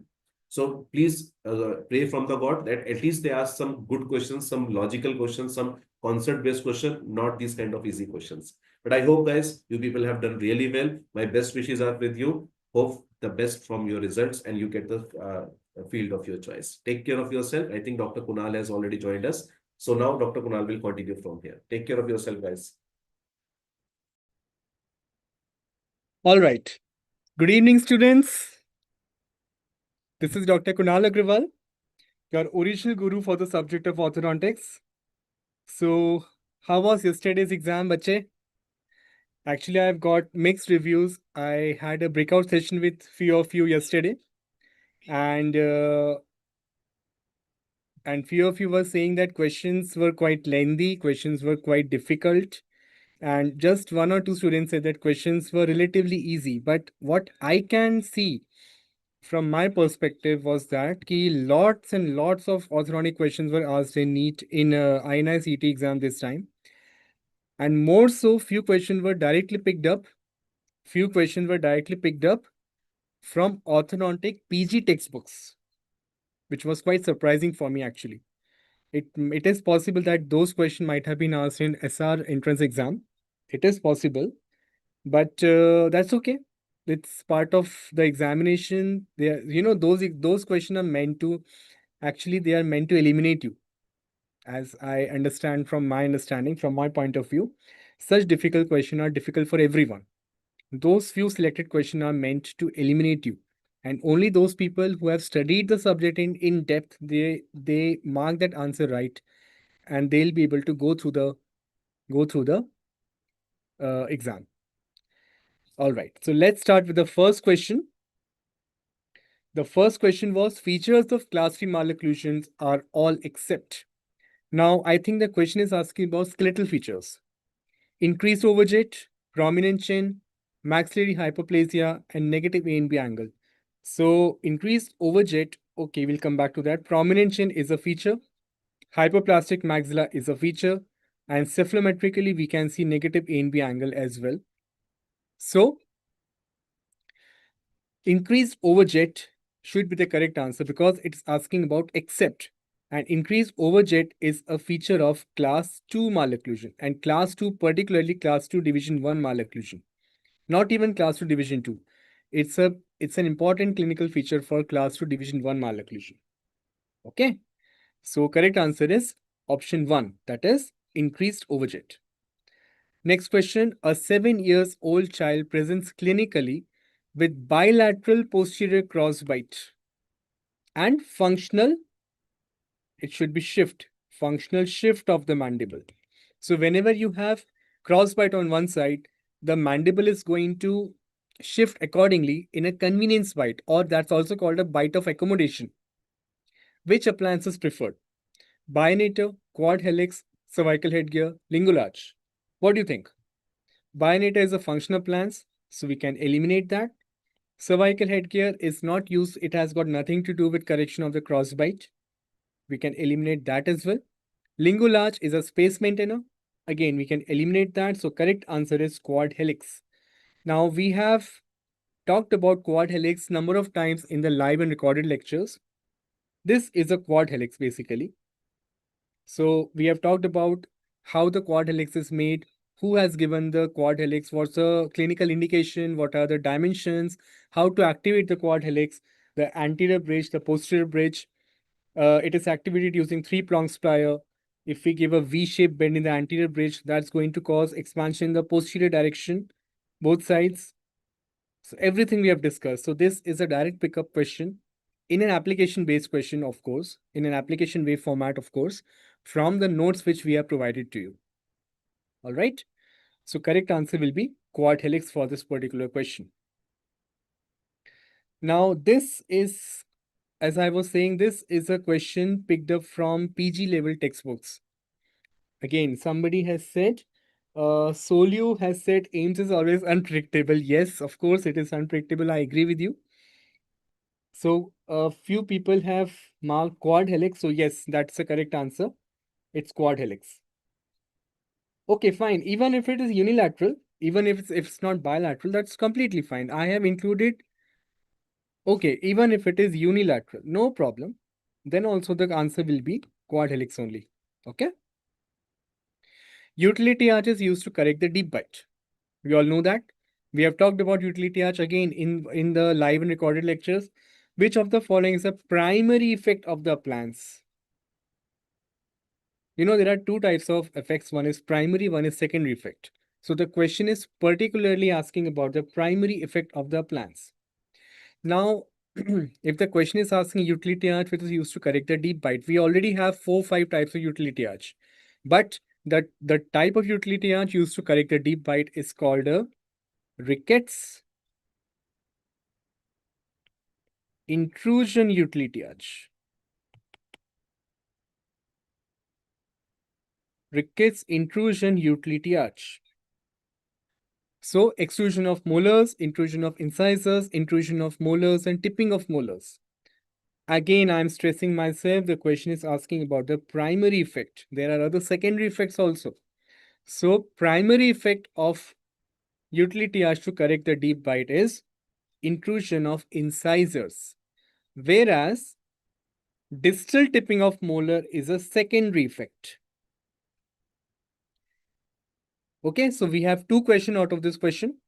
If instead of primary effect, the question is I had asked about secondary effect of the utility arch, then the correct answer would have been option D. Otherwise, it's option B. That is intrusion of incisors. We have talked about this. We have talked about this multiple times in the live session, recorded session, multiple YouTube sessions. We have talked about two couple system and one couple system, statically determinate and statically indeterminate system. I hope you remember that. I want a few comments in the chat box. I want to know how many of you remember one couple system, two couple system. So the utility arch is an example of two couple system, right? It's an example of statically indeterminate system. Now, specifically for the intrusion utility arch, it is going to cause intrusion of the incisors. That's the primary effect, but it is going to cause distal tipping of the molar as a secondary effect. Why? I'll tell you. Why? Because in the activated form, the leg which goes inside the molar tube, which goes inside the auxiliary slot of the molar tube, is in an angulated manner. The one I have marked in a blue color. You forcefully insert it into the auxiliary slot of the molar tube, and because of the inbuilt tipping mechanism, it is going to cause tipping of the molar in a distal direction. That is a secondary effect. All right. So it's a two couple system which is created by tying the rectangular intrusion arch into the bracket of the incisors. And the very definition of two couple system is that the precise magnitude of forces and couples cannot be known. So we do not know exactly for sure what's the magnitude of force and the couple and the moment which is generated in the complete system. So that's an example of two couple system. So we have discussed about that earlier. Biological basis of orthodontic tooth movement due to mechanical stresses is bone resorption, undermined resorption, necrosis of pedal or bone. That was the second option. Then remodeling of bone and bone apposition. Now we already know biological basis of tooth movement due to mechanical stresses. Whenever forces are applied on the tooth, that mechanical force, that mechanical stimulus gets converted into biological response by means of orthodontic tooth movement. We have discussed about the biological basis behind the complete movement of the tooth under the effect of an orthodontic appliance. I hope you know that. So it involves bone resorption. It involves bone apposition also. Bone resorption is seen on the area of compression. We have seen this. We have talked about this multiple times. So whenever there is pressure, that area of the pedal which undergoes pressure or compression undergoes bone resorption, whereas the part of the pedal that undergoes tension or stretch, it undergoes bone deposition. So bone resorption plus bone deposition is called bone remodeling. So that's why it's a combination of bone resorption plus bone deposition. One side resorption, one side deposition. So that's called coupling movement of coupling bone mechanism. That's also called as. So remodeling of bone is known as, it is a product of bone deposition as bone resorption. So that's why we, instead of marking options A and B, A and D individually, it's better to go for option C, that is remodeling of the bone, because that's a sum total of bone resorption and bone apposition. Why not option B? Because that happens only when only when heavier orthodontic forces are applied, not by light physiological forces.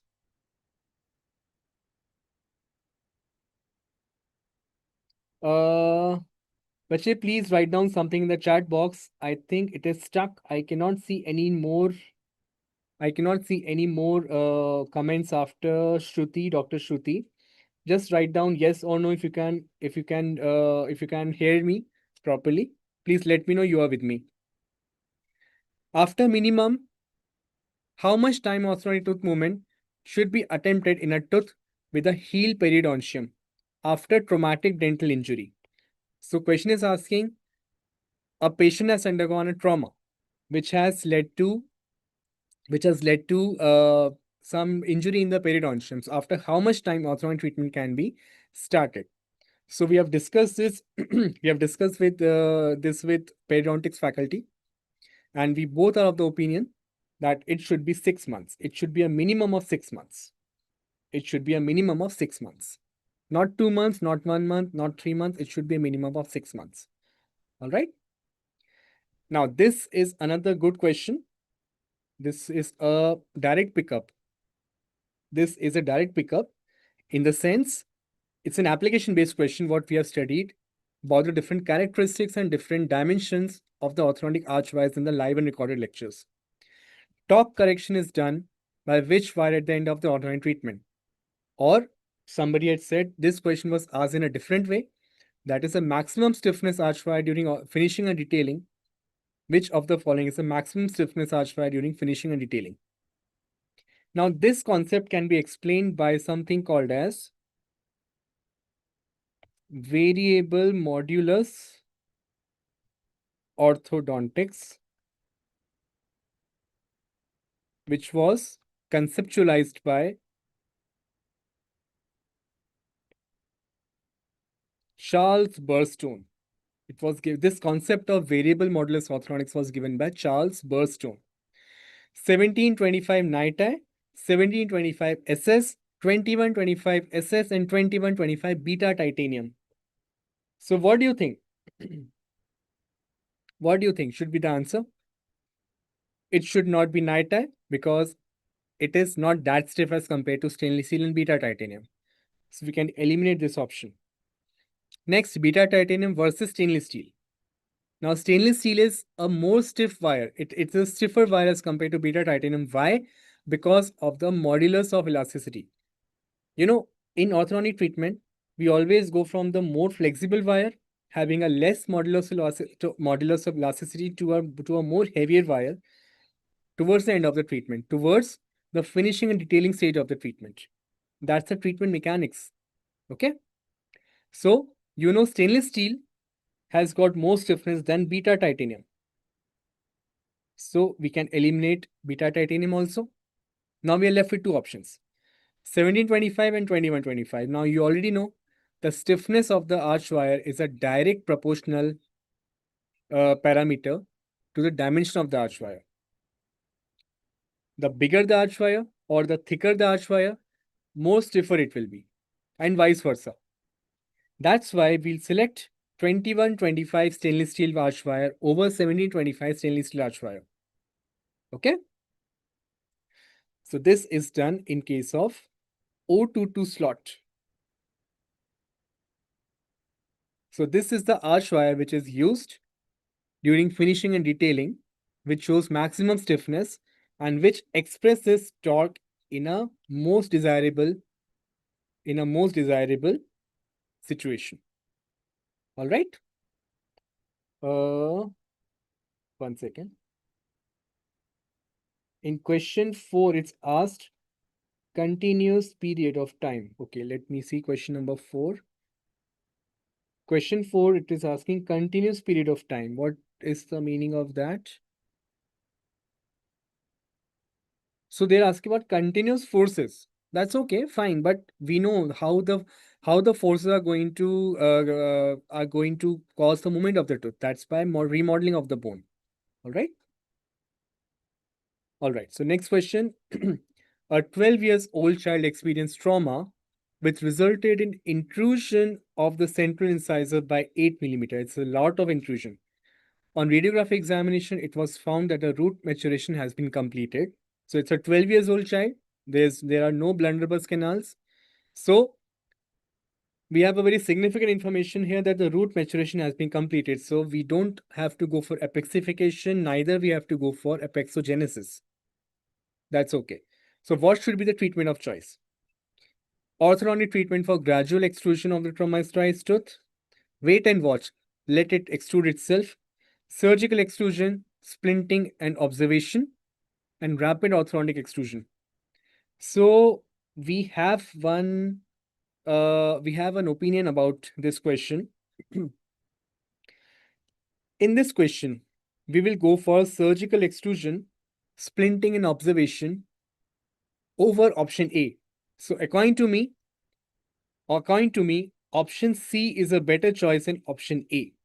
If option C was not there, mind my words, if the option C was not there, we would have closed our eyes and marked option A as the correct answer. But since the provision of surgically extruding the tooth, splinting and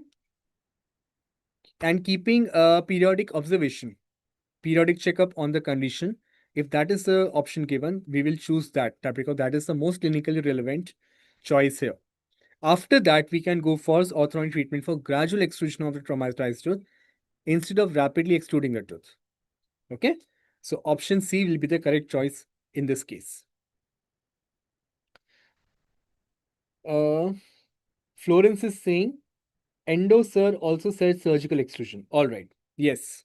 So surgical extrusion is a better option as compared to option A. All right. Match the habits and associated symptoms. Quite a simple option, quite a simple answer. So you have been given the different habits on the left side and associated symptoms on the right side. We just have to match the following. So thumb sucking is associated with proclined anteriors. Mouth breathing, it could be because of adenoid facies, the enlarged adenoids and all. Tongue thrusting can lead to spaces between upper and lower incisors. And bruxism is going to cause hypersensitivity and development of occlusal wear facets on the posterior aspects of the teeth, on the occlusal aspects of the posterior teeth. So we have 1D, 2C, 1D, 2C, 3A, and 4B. So option C here will be the correct choice. All right. Simple answer. We have discussed about that only also earlier in the live and recorded lectures. A 7-year-old patient visited an orthodontist with a family history of hypoplastic or retrognathic maxilla.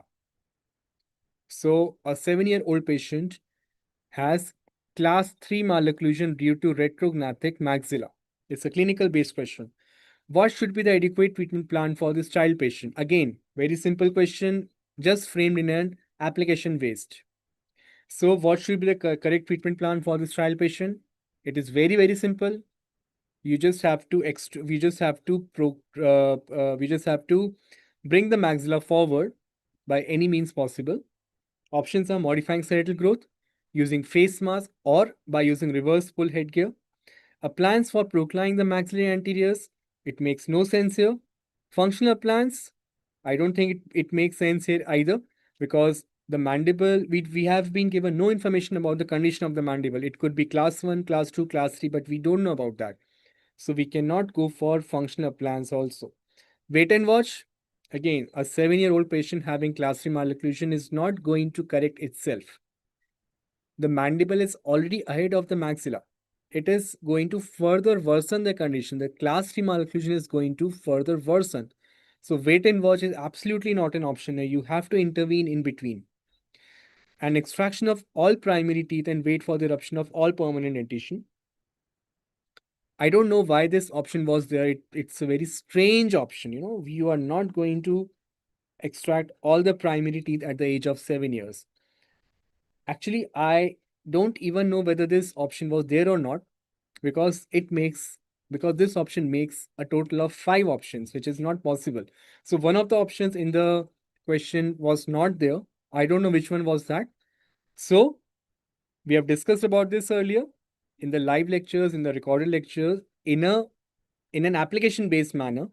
So the answer will be none other than modifying skeletal growth using extraoral orthopedic appliances, that is face mask. All right. Which question is not there? Florence, which question was not there?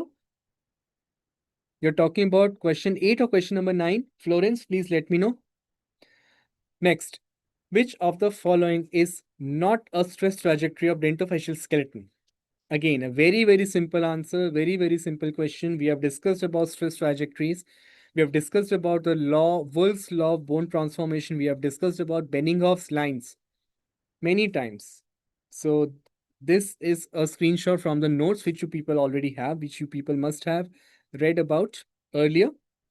So there are different division of stress trajectories in the zygomatic area. We have the stress trajectories for the mandible as well. For the maxilla, vertical, horizontal trajectories. Similarly, for the mandible, we have horizontal and vertical trajectories, as you can see in the figure. We have discussed about the clinical significance of these trajectories as well. So one of the horizontal trajectories runs along the external oblique ridge, along the mylohyoid line, while another extends along the inferior border of the mandible, and it goes up to the posterior border of the ramus along the condyle, and one more runs along the coronoid process, that is along the anterior border of the ramus. And there's one more trajectory. It's in the form of an oblique trajectory, which runs through the condylar axis, the blue colored, what I've just marked. So which runs from the condyle to the symphysis. So which is not a stress trajectory, that is the lingula of the mandible. It's a simple tongue-shaped projection of the bone, protecting the insertion point of the inferior alveolar neurovascular bundle and this lingula projects just above the mandibular foramen, where the inferior alveolar nerve blood vessels get inside the mandible for supplying the mandibular dentition. So that is not a stress trajectory. All right. What happens to the stiffness of an arch wire if its diameter is doubled? Again, a very, very simple answer. We have discussed about this in the live lectures. So this is a direct pickup line. I have been stressing myself n number of times on this particular equation and on these equations as well. So I had already given certain clinical situations where the diameter of the wire has been doubled. What happens to the strength, stiffness, and the range? So the strength increases by 8 times, the stiffness increases by 16 times, whereas the range reduces by half. Right? So strength, stiffness, and range, that's how the strength, stiffness, and range differ. They get modified whenever the diameter of the wire is doubled. Similarly, if the length of the wire is doubled, what happens? The strength is reduced by half, the stiffness is reduced by 8 times, whereas the range increases by 4 times. So that's the effect of doubling the length, and this is the effect of doubling the diameter of the wire. Again, this was a pickup question from the notes which we have studied, you have been provided, and which I have taught to you guys.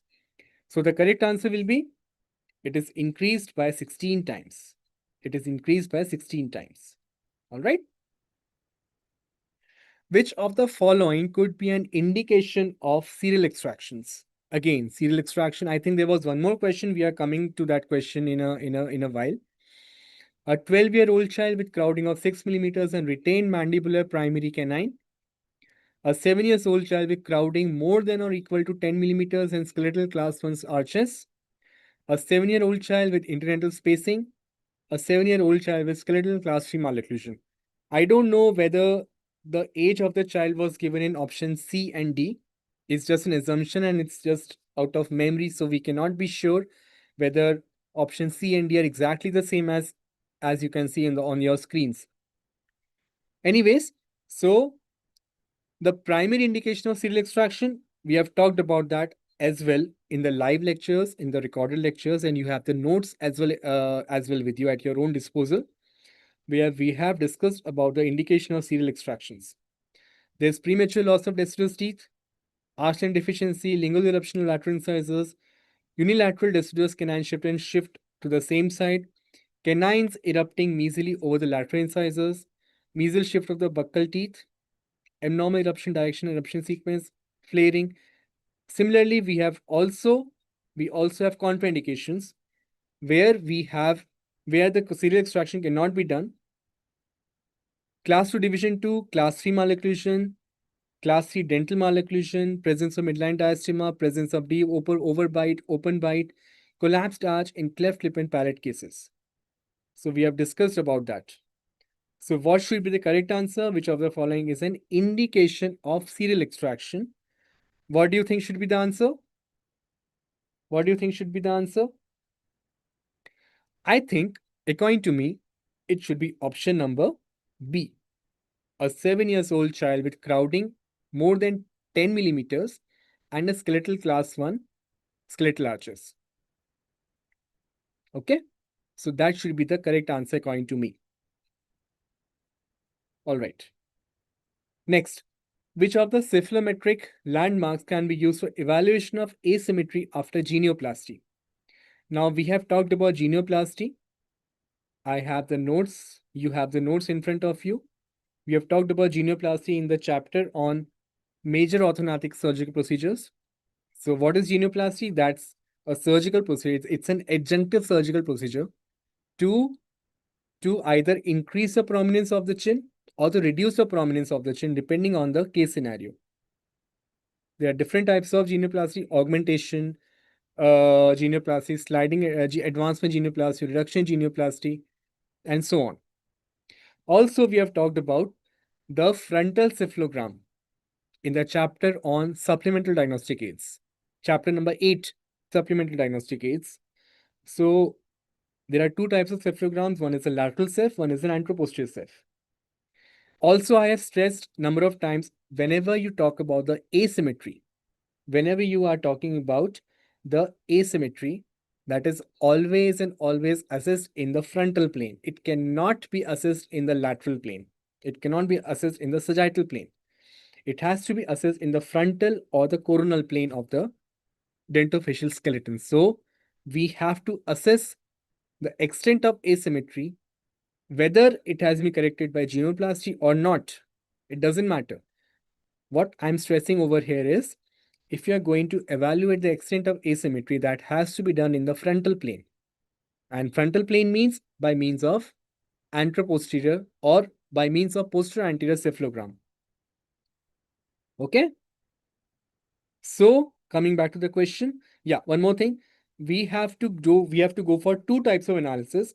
One is Grumman's analysis, one is Ricketts analysis. You have the notes in front of you. We have talked about this in the live and recorded lectures. Now coming back to the question, which of the following cephalometric landmarks can be used for evaluation of asymmetry after genioplasty? Now, as I said, it has to be assessed in a frontal cephalogram, not in a lateral cephalogram.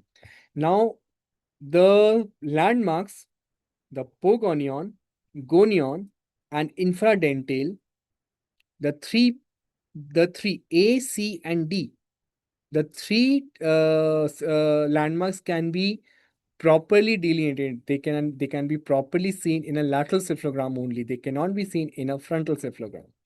But the menton can properly be seen in a frontal cephalogram. That's why the option will be menton. Okay, I'll explain again here. Can I zoom it any further? 1 second. So the asymmetry is assessed in this way. I'll show you. According to Grumman's analysis I'm talking about.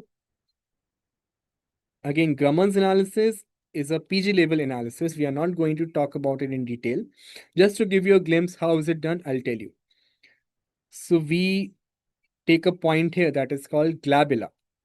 We take a point here that is menton. Menton, what's the definition of menton? That is the inferiormost point on the bony chin. So the inferiormost point of the menton is taken as a cephalometric landmark on a PSF. We draw a line connecting the glabella to the menton in the vertical plane. Okay. And also we are going to draw one more line from the glabella to the midline between the central incisors. Suppose here, we are going to draw one more line from the glabella to the point in the midline between the central incisors. If the two lines, if the green and the blue line coincide with each other, that means you are not going to have any asymmetry, either skeletal asymmetry or dental asymmetry. So the facial midline is equivalent to the dental midline. Okay? But to assess the asymmetry in other way, you can make two more points, gonion, gonion. I just said gonion cannot be assessed in a PSF that properly as it can be assessed in a lateral ceph. But still, gonion can be assessed. So we'll draw one triangle from glabella to gonion on the other side, and we'll drop a perpendicular from the gonion to the mid-sagittal reference plane. This green line is called MSR, mid-sagittal reference plane, MSR plane. Now, after making the two triangles, you are going to evaluate the area between the two triangles. If the area of the two triangles differ, it's just a simple trigonometry. You must be knowing about the formula to measure the area of a triangle. It's a simple isosceles triangle, no? If the total calculation of the two areas of the two triangle differ, so that means there is a difference in the symmetry of the two sides of the face. This is one of the parameters given by Grumman. Okay, and that is done by measuring gonion, menton, and other points. So I will go for menton in this particular case. All right. Okay. Okay, I have a question. Question is framed wrong. During genioplasty, critical point to adjust midline is asked, sir. Critical point is used. All right. As I said earlier, some questions might not be properly framed because it's based out of memory. Okay. So, okay, fine. I'll take your suggestion here. The critical point to adjust midline is asked. The critical point is used, that is menton again. That is menton again. Okay. All right. So, Vardhan Thakur Varjan is asking why INICET doesn't release questions with key. DBMCI faculty can raise issue on this, sir, so we can build pressure on AIMS to release the paper online. Well, that's the thing. I'll leave to the management of DBMCI. Yes, we can give a suggestion to AIMS. You have a good suggestion there. So point accepted. Point accepted. We'll see about what can be done about it. So Florence is asking 60 to 20 was not there. 70 to 20 was mentioned in question number 14. Okay, fine. What is the amount of force required for uprighting torque of the root? This is again a direct pickup. 35 to 40 gram, 50 to 100 gram, 10 to 20 grams, 60 to 120 grams. Okay, 60 to 120 was not there. 70 to 120 was mentioned. Okay, let's make it 70 to 120. That's fine. So again, it's a direct pickup from the notes you have. The force values and moment to force ratio for different types of tooth movement. We have the force values.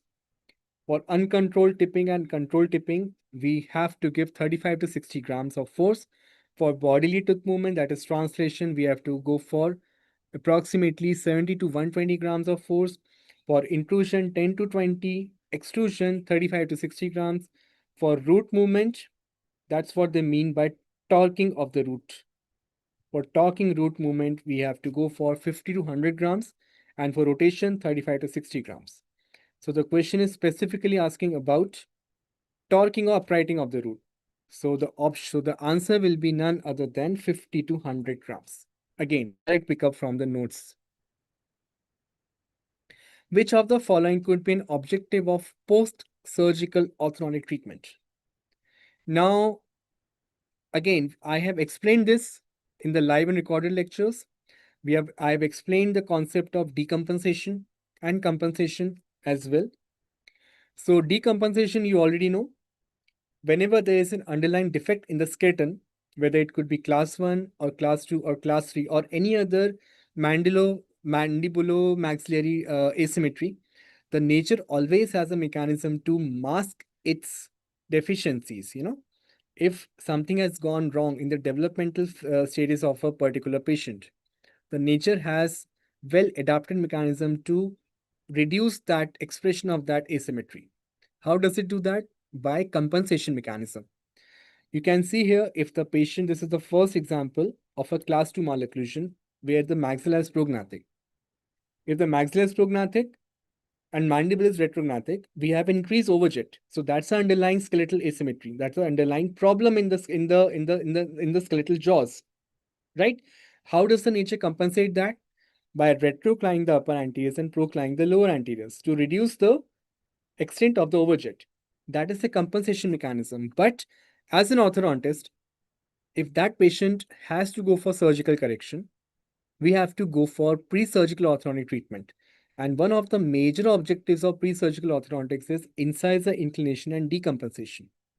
Decompensation is we have to further procline the upper anteriors and retrocline the lower anteriors in a way that they lie at a right angle over the basal bone. We have to make sure that the teeth, particularly the anterior teeth, they lie upright over the basal bone. No matter, you are not going to take care of the appearance of the patient, you are not going to take care of the increased overjet what you are causing deliberately. What you are doing, you are decompensating, you are preparing the patient's jaws, you are preparing the patient's teeth to undergo the surgical correction by the orthodontic surgeon by means of orthodontic surgery. That's what the meaning of decompensation is. And that is also called as reverse orthodontics. That was an example of class 2. In class 3, let's reverse the situation. The mandible is prognathic, maxilla is retrognathic.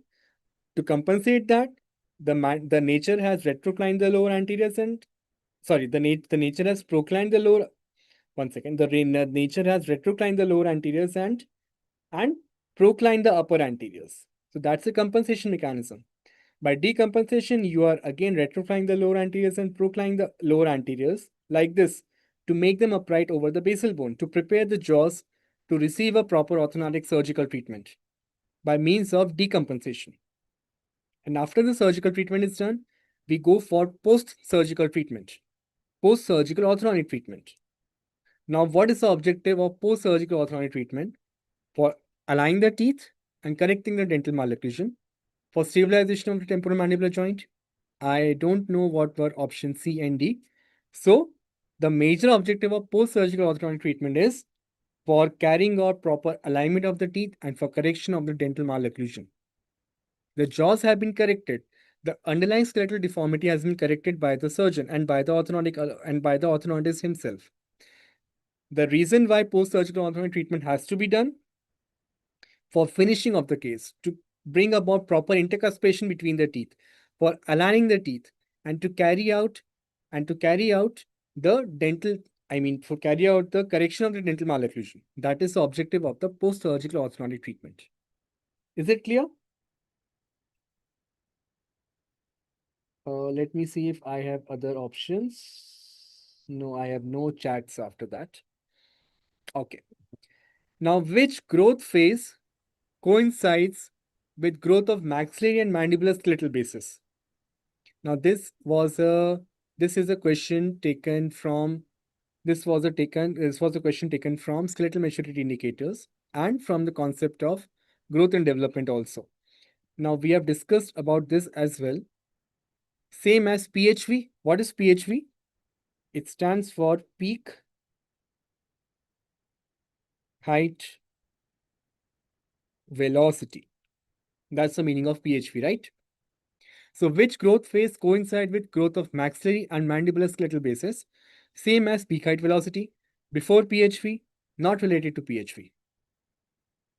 Now I tried to find out and I found out two different answers for this question. But what I think was more convincing for me, I will go for it is same as peak height velocity. It is not before PHV, it is not related to PHV. It should be same as PHV. Now I have a graph which we have discussed in the chapter on skeletal maturity indicator. These graphs show skeletal maturation events related to adolescent growth spurts in both boys and the girls. So the peak of the adolescent growth spurt occurs around stage 7 of the Fishman skeletal maturity indicators, where the epiphysis caps the diaphysis in case of boys, whereas in case of girls, sorry, the first graph is for the girls and the second graph is for the boys.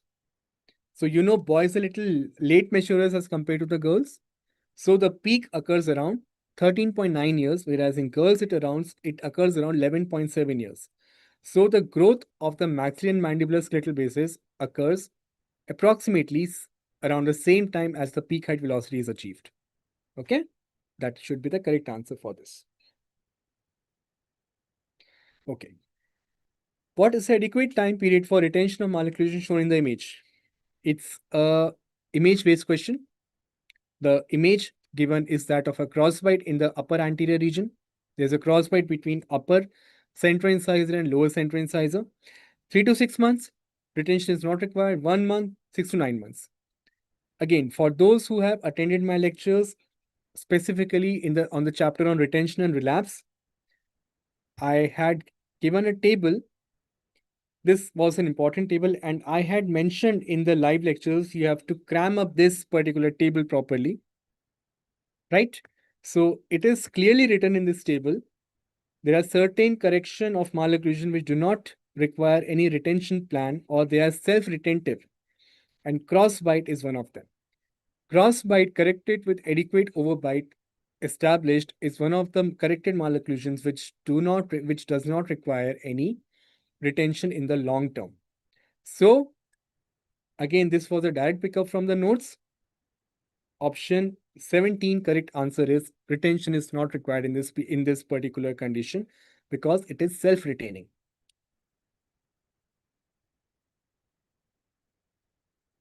Okay.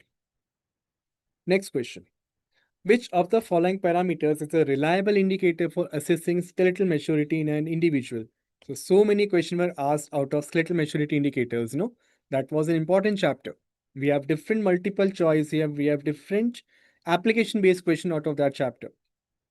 Chronological age, hand-wrist radiograph, dental age, height and weight. So what should be the correct answer? Very simple.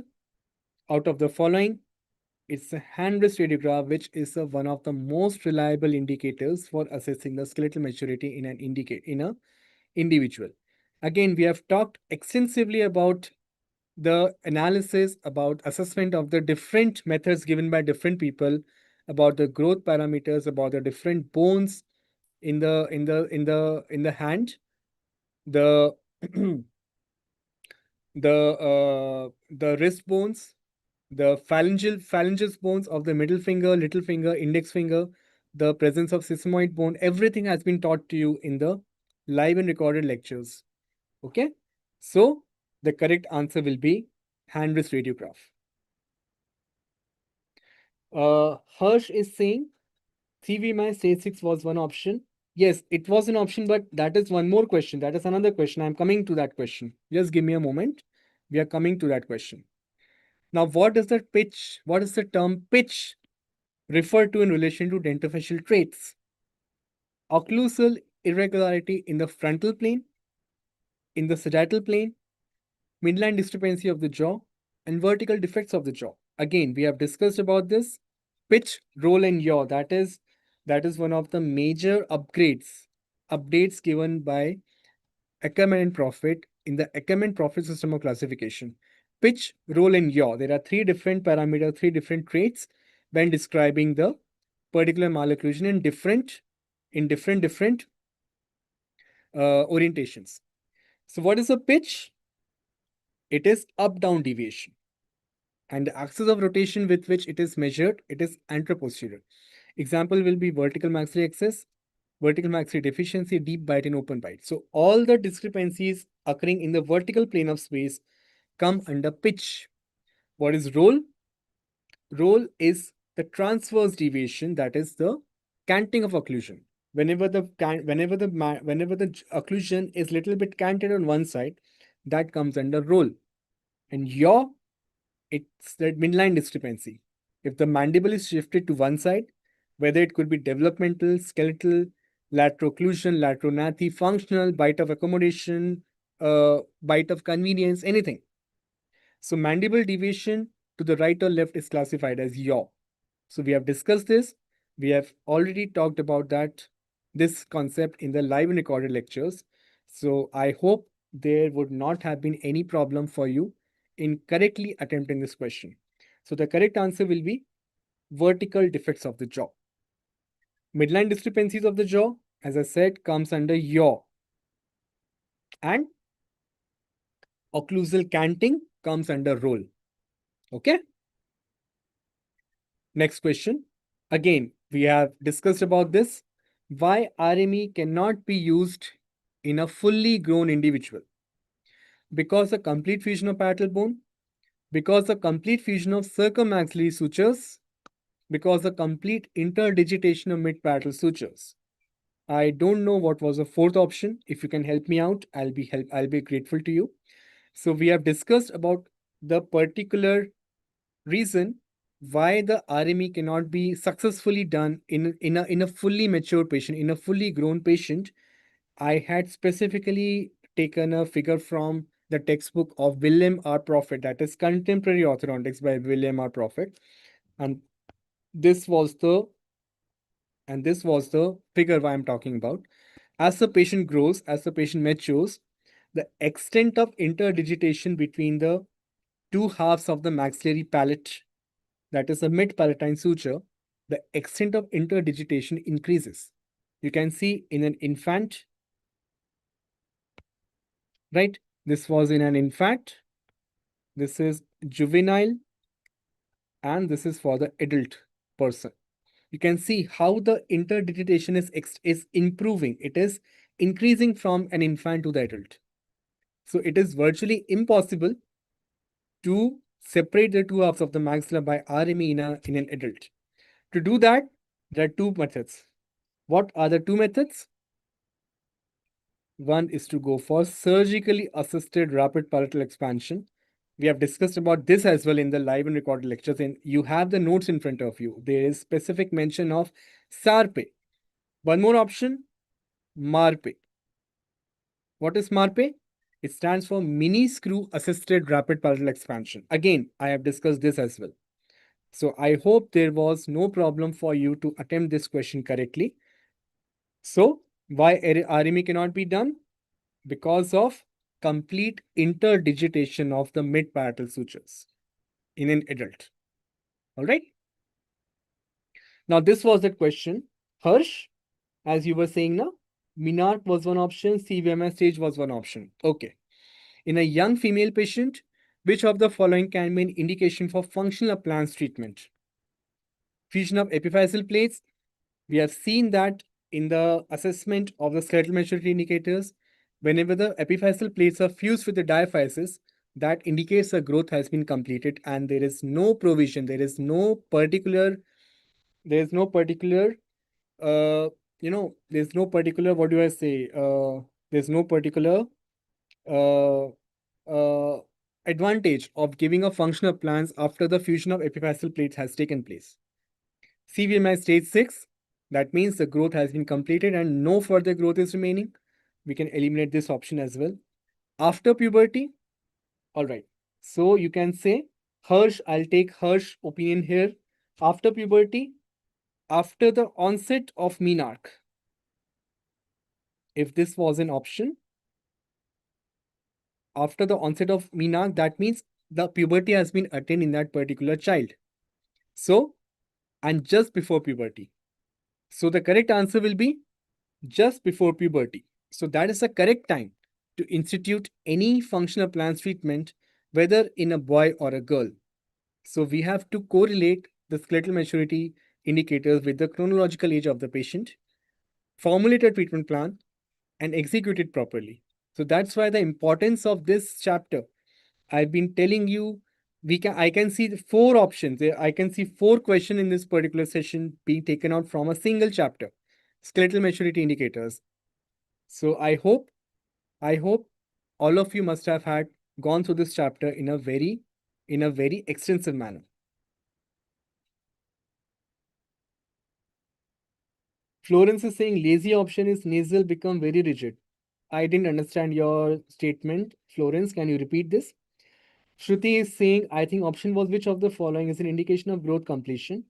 It was a multiple choice question. Okay, I'll just see. Florence is again saying one question is maximum increase in intercanine with is seen in late mixed dentition, early mixed dentition, deciduous, permanent dentition.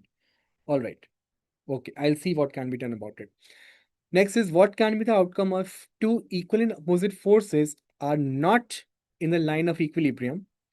Bodily translation, no movement due to cancellation of forces, tipping of the crown, one tooth remains stationary and other tooth moves towards the tooth, and rotation of tooth due to generation of movement. Again, there are 5 options. I don't know which one was not asked in the exam. So it's based out of memory. So that's why I've included all 5 options, whatever inputs I've got from the students. So again, we have talked about the generation of moment. There's something called couple. You have the notes in front of you. We have discussed about this as well in the chapter on biomechanics of tooth movement. Now, couple stands for two equal and opposite non-collinear forces acting on a tooth. So you can see if there is a stick, one force is given here, another force is given here. It is saying equal and opposite, but non-collinear. Non-collinear means the two forces are not passing through a single point of resistance or single point of rotation. Suppose this is the C rotation. It is not passing through it. One is passing above it, one is passing below it, but equal and opposite in direction. Because of this, one more parameter, one more vector quantity is generated that is called moment. Moment is equal to force into perpendicular distance. Suppose this is the force and this is the distance d1 and d2. So what should be the moment? Moment will be force into d1 plus d2 and it is expressed as gram millimeter. That's the vector quantity. So it has to have a direction. So in this particular case, it is going to cause movement of the stick in a clockwise direction. So that is called moment. So whenever forces are given away from the direction, away from the center of rotation of a particular body, it generates a vector quantity called moment. And the end result is rotation of the tooth. That's why if two equal and opposite forces are not given in the line of equilibrium, it is going to cause rotation of the tooth. All right, D was not there in the question 22. Fine, we can omit this and we can take option E as option D. So rotation of tooth due to generation of moment will be the correct answer. All right. When should serial extraction be timed? What do you think should be the answer?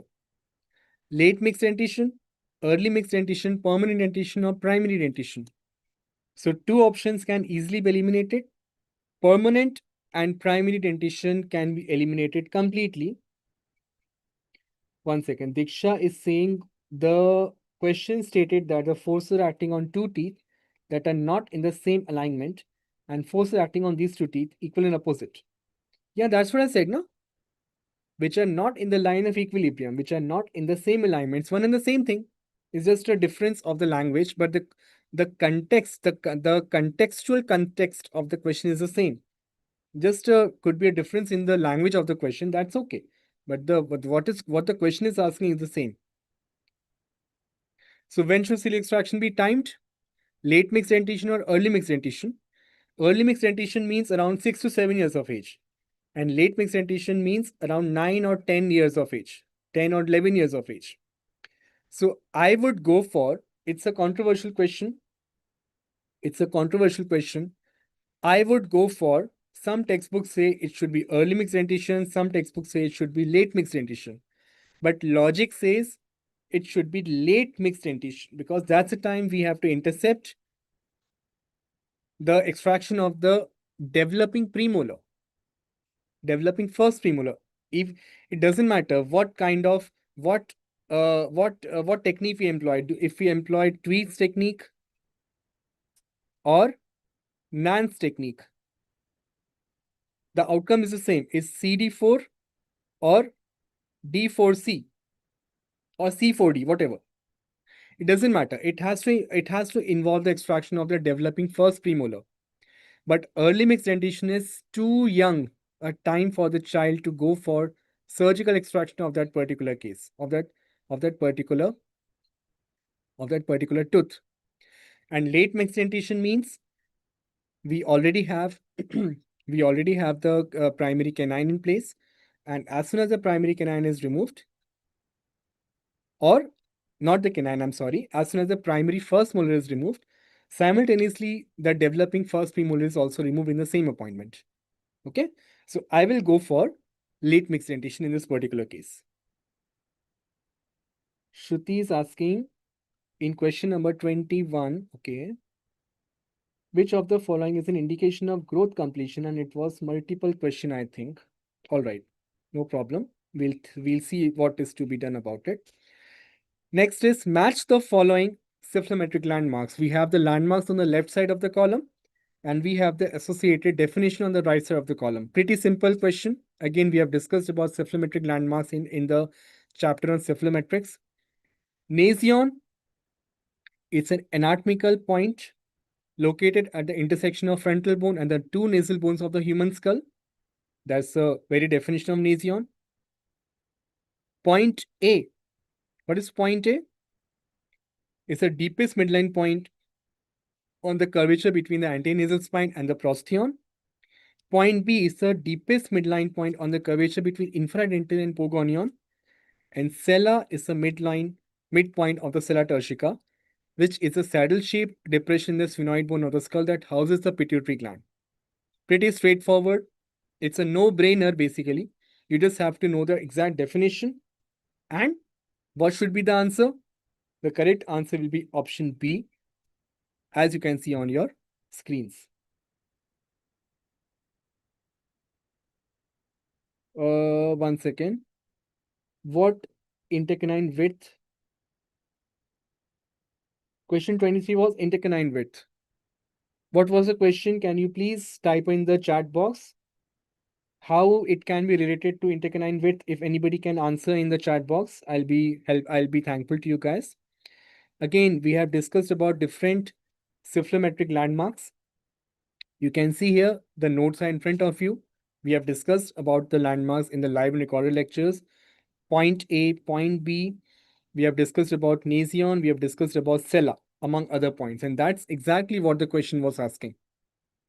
Also, we have discussed about certain cephalometric soft tissue landmarks also. Which of the following cephalometric parameters suggests skeletal class 3 malocclusion?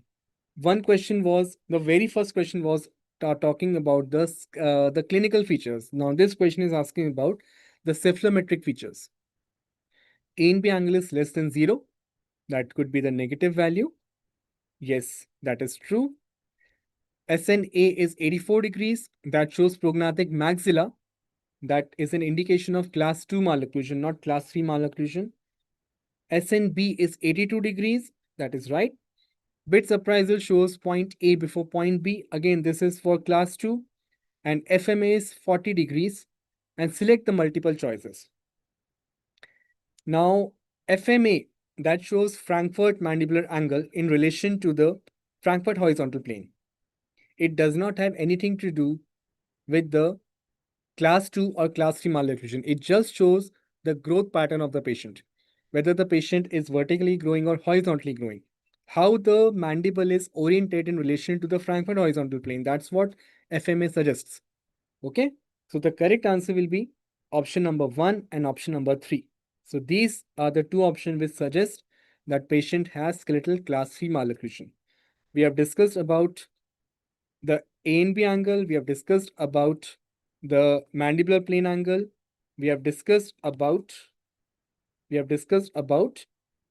SNA, SNB, all angles we have discussed about earlier in the chapter on cephalometrics analysis.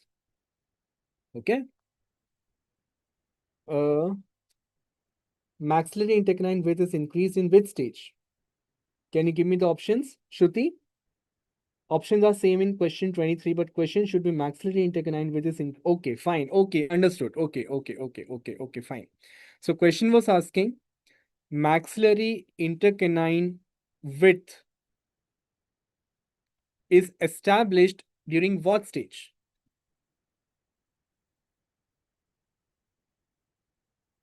Established in what stage of development of dentition? This was the question.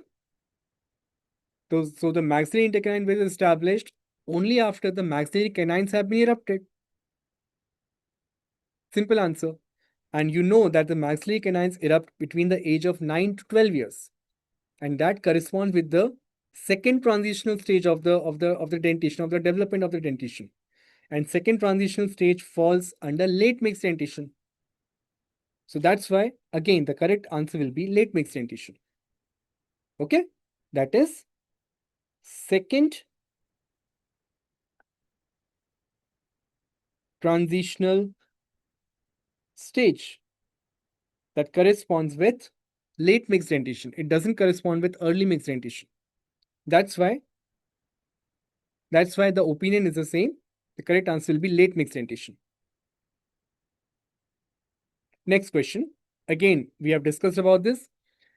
Advantages of TMA. TMA stands for titanium molybdenum alloy, also called as beta titanium, over stainless steel wire is, we have to select multiple choices. Now the question is asking advantages of TMA over SS.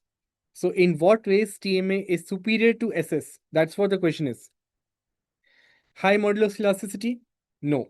SS has more high modulus of elasticity than beta titanium. Weldability? Both are weldable. Both are weldable. So we cannot differentiate between the two. Formability, that is one superior quality of TMA over SS. Corrosion resistance, stainless steel is more corrosion resistance. And we have moderate stiffness. SS has got a greater stiffness. SS has got a greater stiffness as compared to, or Florence is saying, okay, we have intermediate or moderate stiffness. Fine, the one is the same thing, bache. I've been telling you it's the questions are based out of memory, you know. So intermediate or moderate stiffness, the meaning of both words is the same.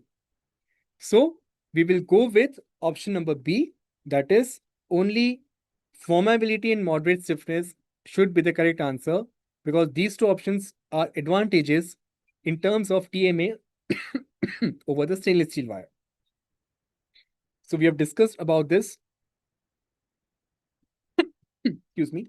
So I have presented the different characteristics of different types of arch wires in a tabular manner. And I had stressed myself this was an important table. You have to remember it by heart in my live and recorded lectures. So proper comparison has been given for different characteristics against different types of wires made out of different materials. So the differences between stainless steel, cobalt chromium, nickel titanium, beta titanium, and multi-stranded. So we can see the difference between spring back, stiffness, formability, biocompatibility, joinability, and friction. Okay, so we have discussed this particular table in the live and recorded lectures. I think this is the last question. What is the primary indication of the plan shown in the image? Now, it was again an image-based question. I have a radiograph. I'm not sure whether this radiograph was asked in the exam or whether it was a clinical picture of the distal shoe space maintainer. This is a distal shoe space maintainer. We have discussed about distal shoe space maintainer in the live and recorded lectures. The screenshot is right in front of you. It's a cantilever type of a space maintainer, also called as Roche appliance. And specifically, it is made, indication, contraindication, everything has been mentioned for your reference. The primary indication of this appliance is when there is premature loss of deciduous second molar before eruption of the permanent first molar. You can see here in the radiograph, and after placing the appliance in the mouth, you have to take a radiograph to make sure that the end of the guide plate, it falls. Second. The end of the guide plane falls 1 millimeter below the mesial marginal ridge of the one second. What happened? Mesial marginal ridge of the first molar.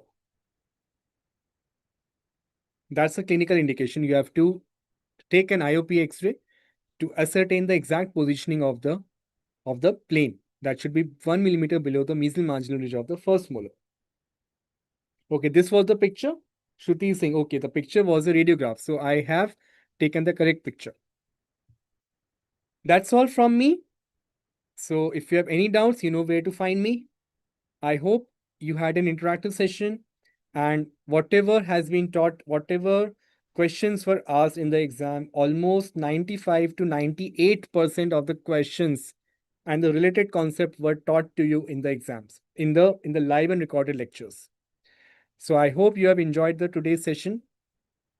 All the best for the next exam. And I hope you achieve what you have dreamt for. Thank you so much. Okay, so perfect. Nikesh, now everything will be working fine, बच्चे. I was talking with the team एक बार ना कि वो क्यों नहीं चला. And Nikesh, now yes, I know our NEET PG recall is left. उस चीज का थोड़ा सा बात करना है. We'll be doing that. Not to worry, because I actually wanted to talk with you guys. NEET PG, we had numerous number of questions from Path and Micro. I guess we had about 14-15 questions that is pending. I'll do that. Not to worry, up to result भी आ चुका है. But before I even go further, एक बार tell me, is audio video okay now? I'm not audible. Perfect. Perfect. So now everything is working fine. So, sab kuch chodo. First, guys, tell me, how are you guys? I'm asking you this because the NEET MDS result is out. INI, theek hai, we have given the paper, but the number of seats are less, this, that, wo. There are numerous issues that are there in the INI paper, no doubt about it. Before I even start with the recall session of INI in Path Micro, there are just 4 questions which were asked. INI, Path Micro, nothing much was asked. But when I just wanted to talk to you about 2 things. When you go for counseling or when you appear for counseling in the NEET MDS exam, if you have already given the paper once, that is, if you have already dropped a year, this is true for everybody, but you think about picking the seat. Think about picking seat. There is no doubt about it. If this is your first attempt, and I'm saying this irrespective of your rank, yes, I know that there are financial constraints. I know the private college fees are astronomical, this, that, whatever. The number of government clinical seats are very less, especially in the dental segment. But life has to move forward. We cannot keep on appearing for the same paper, or cannot keep on studying the same thing again and again. I strongly believe in the fact that life has to move forward. शुरू में expensive लगेगा, हो सकता है majority of us, I am from a very middle class family. You might need to take some loan, or you might need to work in private dental setup in evenings. Yeah, abhi, even if there are like 2-3 months before counseling or before seat joining starts, start earning money at this point, which can be utilized in your academics later. That is the first thing. If you have dropped, think about picking a seat. If it is your first attempt, do not compromise. Do not compromise. Drop and give the next paper your best shot. And lastly, branch is any day much more important than college. So if you have to compromise between branch and college, that is, you're getting the branch of your choice. College thoda sa periphery hai, this that, branch is extremely important. So on this note, let us start with our today's discussion. Anything, वैसे अपना how was NEET exam, अपना how was the rank? This time in NEET, what we saw was that the students who were getting a decent rank throughout the year, somehow उनका rank थोड़ा सा कम आया. At least I personally know a few students like this. Tanvi, hi, evening बच्चे, evening everybody.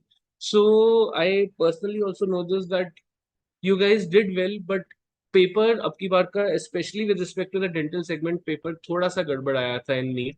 The pattern, there was a slight change, this, that, whatever. So do not, this is, I'm saying this for the fresh students also. Keep on studying. Basics are very important. There is no substitute for knowing basics. And lastly, consistency is the key to success. I will any day believe in studying daily for a fixed number of hours than not studying for 3-4 days and compensating on day 5 and so on. And of course, do MCQs, give tests. That is how we know कि हम लोग कितने पानी में कहाँ हैं. Anything that you like to write in the chat box, you want to share, you're most welcome to do that. So let us start. Bache, let us start with our path and micro recall. With respect to INI, kuch bhi nahi tha. Simple, straightforward. We had 3-4 questions from the paper. So starting with our first question, CMV, cytomegalovirus, repeat PYQ. CMV is associated with owli appearance. When we talk of owli appearance, which it is seen in two diseases, that is Hodgkin's lymphoma and cytomegalovirus, CMV. Which is the most common organ that CMV, cytomegalovirus, affects? Lungs. So it is seen in CMV pneumonia. That is Hodgkin's lymphoma and CMV pneumonia. So 1-3, that is A3. The minute I know CMV owli appearance, I know the answer. Next, rabies, Nigri bodies. 3-1, C1. Remember, it is always the black dog that bites. Plus, last year INI paper, we had 3 questions on bodies itself.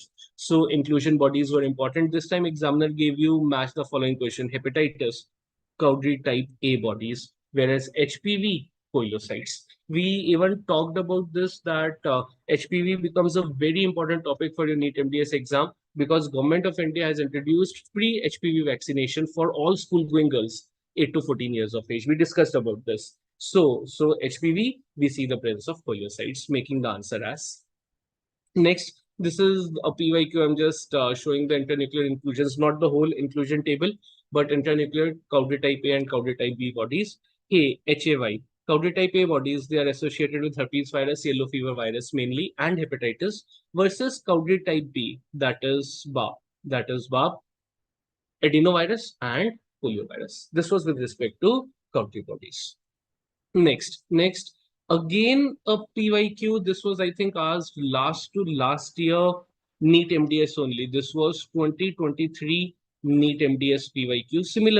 Similar anti-inflammatory cytokines. When we talk of anti-inflammatory cytokines, 3 main mediators come to our mind. That is interleukin 10, TGF beta, transforming growth factor beta, TGF beta, and lipoxins. Very important. This was what was asked in the PYQ. Next, so interleukin 10 is obviously anti-inflammatory, which are both pro and anti-inflammatory. Interleukin 4 and interleukin 6. Interleukin 4 and 6, but they are both pro and anti-inflammatory. Which is the most potent pyrogen? Interleukin 1. Pyrogen, that is fever, is by interleukin 1, followed by interleukin 6. So interleukin 1 receptor antagonist, IL-1RA, interleukin 1 receptor antagonist, becomes anti-inflammatory. Tumor necrosis factor, both TNF alpha, TNF beta, these are pro-inflammatory. So anti-inflammatory are all except option 4 because it is pro-inflammatory. Remember, this was what we did in notes also. Both pro and anti-inflammatory, interleukin 4 and 6. These three were anti-inflammatory. Most potent pyrogen causes fever 1 followed by 6. So one receptor antagonist becomes anti-inflammatory. TNF, tumor necrosis factor, TNF alpha plays a major role. TNF plays a major role in sepsis. So it is pro-inflammatory in nature. Next question अच्छा कुछ भी अच्छा tell me this इसमें हम लोगों ने क्या mark किया question number 3 I know we just had Kunaal sir's session before this, so it was a much longer one as compared to mine, so we are slightly tired also. We are seeing the sessions since long, but tell me the answer that you marked in this. I am saying you this because इसमें कुछ नहीं, forget this lip image. The diagnosis was made by theory itself. That is an elderly patient, 54-year patient presented with the, so just first point is the age I want to highlight. 54-year-old patient presented with lip biopsy showing the presence of non-caseating granulomas with epithelioid cells and fibrosis. So we can divide granulomas into two types, those with caseous necrosis and non-caseating granulomas. I need not even tell you that TB, it is associated with the presence of caseous necrosis, that is, it has caseating granulomas, versus non-caseating granulomas, which are seen in these three conditions. This was what we had seen in notes. Non-caseating granulomas, they are seen in sarcoidosis, Crohn's, and ulcerative colitis. Okay, मान लिया. Now the examiner is telling you that this is around the lip. So orofacial granulomatosis, that is around the lips, around the facial region. When we talk of orofacial granulomas, they are seen in both, that is sarcoidosis and Crohn's disease. They are seen in both sarcoidosis and Crohn's. Now, you know this from medicine. What do we mean by IBD? Inflammatory bowel disease. There are two IBD, Crohn's and ulcerative colitis. What is the age group of IBD, inflammatory bowel disease? What is the age group? It is seen in teens and early 20s. But the age group of inflammatory bowel disease is much lower as compared to that of sarcoidosis. So how do we differentiate the presence of orofacial granulomas, whether I have to mark sarcoidosis or whether I have to mark Crohn's? It is on the basis of age. Because the age of the patient that was mentioned was much higher than teens and early 20s, it becomes a case of sarcoidosis. This was sarcoidosis. And lastly, bache, this gets us to our last question with respect to path micro. Now, FNAC alone is not diagnostic of, though this is an overlap with surgery also. Thyroid, I know they lay a lot of stress on thyroid, which is the most common thyroid malignancy. So fatafat say, let us have a look at 5 main points. Which is the most common thyroid malignancy? PTC, papillary thyroid carcinoma, most common PTC. How do we make a diagnosis of PTC? What is the diagnostic hallmark of PTC? It is the presence of orphan Annie nucleus. Annie, she was a cartoon character of 1980s. She had a face like this. She was an orphan Annie nucleus. What is the investigation of choice for thyroid lesions? FNAC. Now, this was the question that was asked. FNAC is useful in all thyroid lesions except follicular neoplasms. Why? Because we cannot differentiate follicular adenoma. We cannot differentiate follicular adenoma from carcinoma. To differentiate follicular adenoma from carcinoma, biopsy needs to be performed. This was the question.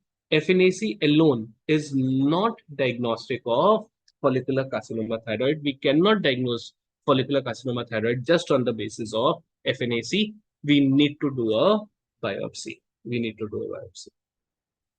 Done hai, dosto. Bilkul done hai.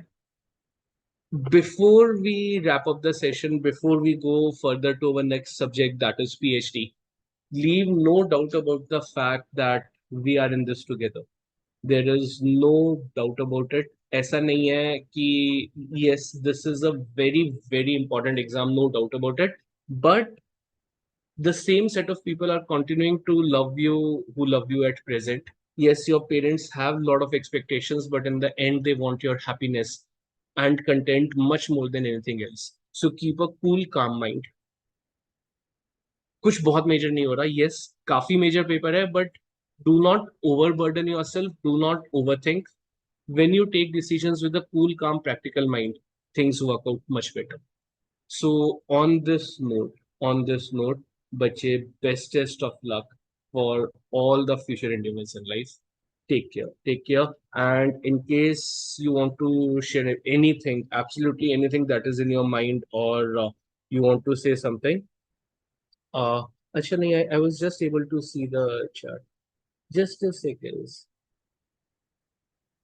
So, cheilitis, Nikesh, cheilitis granulomatosis was one option was chronic granulomatosis. C was not there. Sachin, just a second, those. Let me go back to that option. Ulcerative colitis was not there. अच्छा ठीक है ना, कोई बात नहीं. So it is cheilitis granulomatosis. Those it was written in the question itself.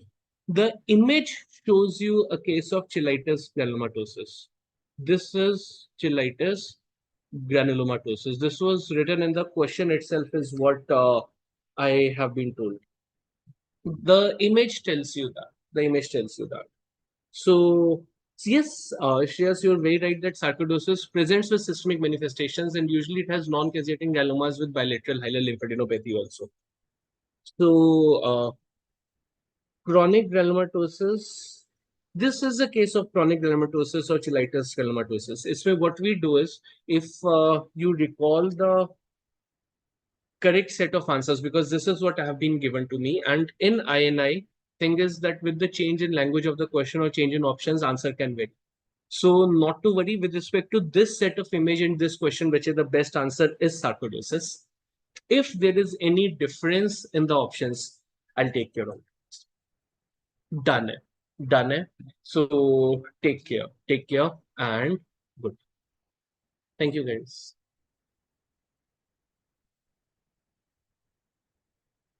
Yeah. So let's start with our discussion for PhD.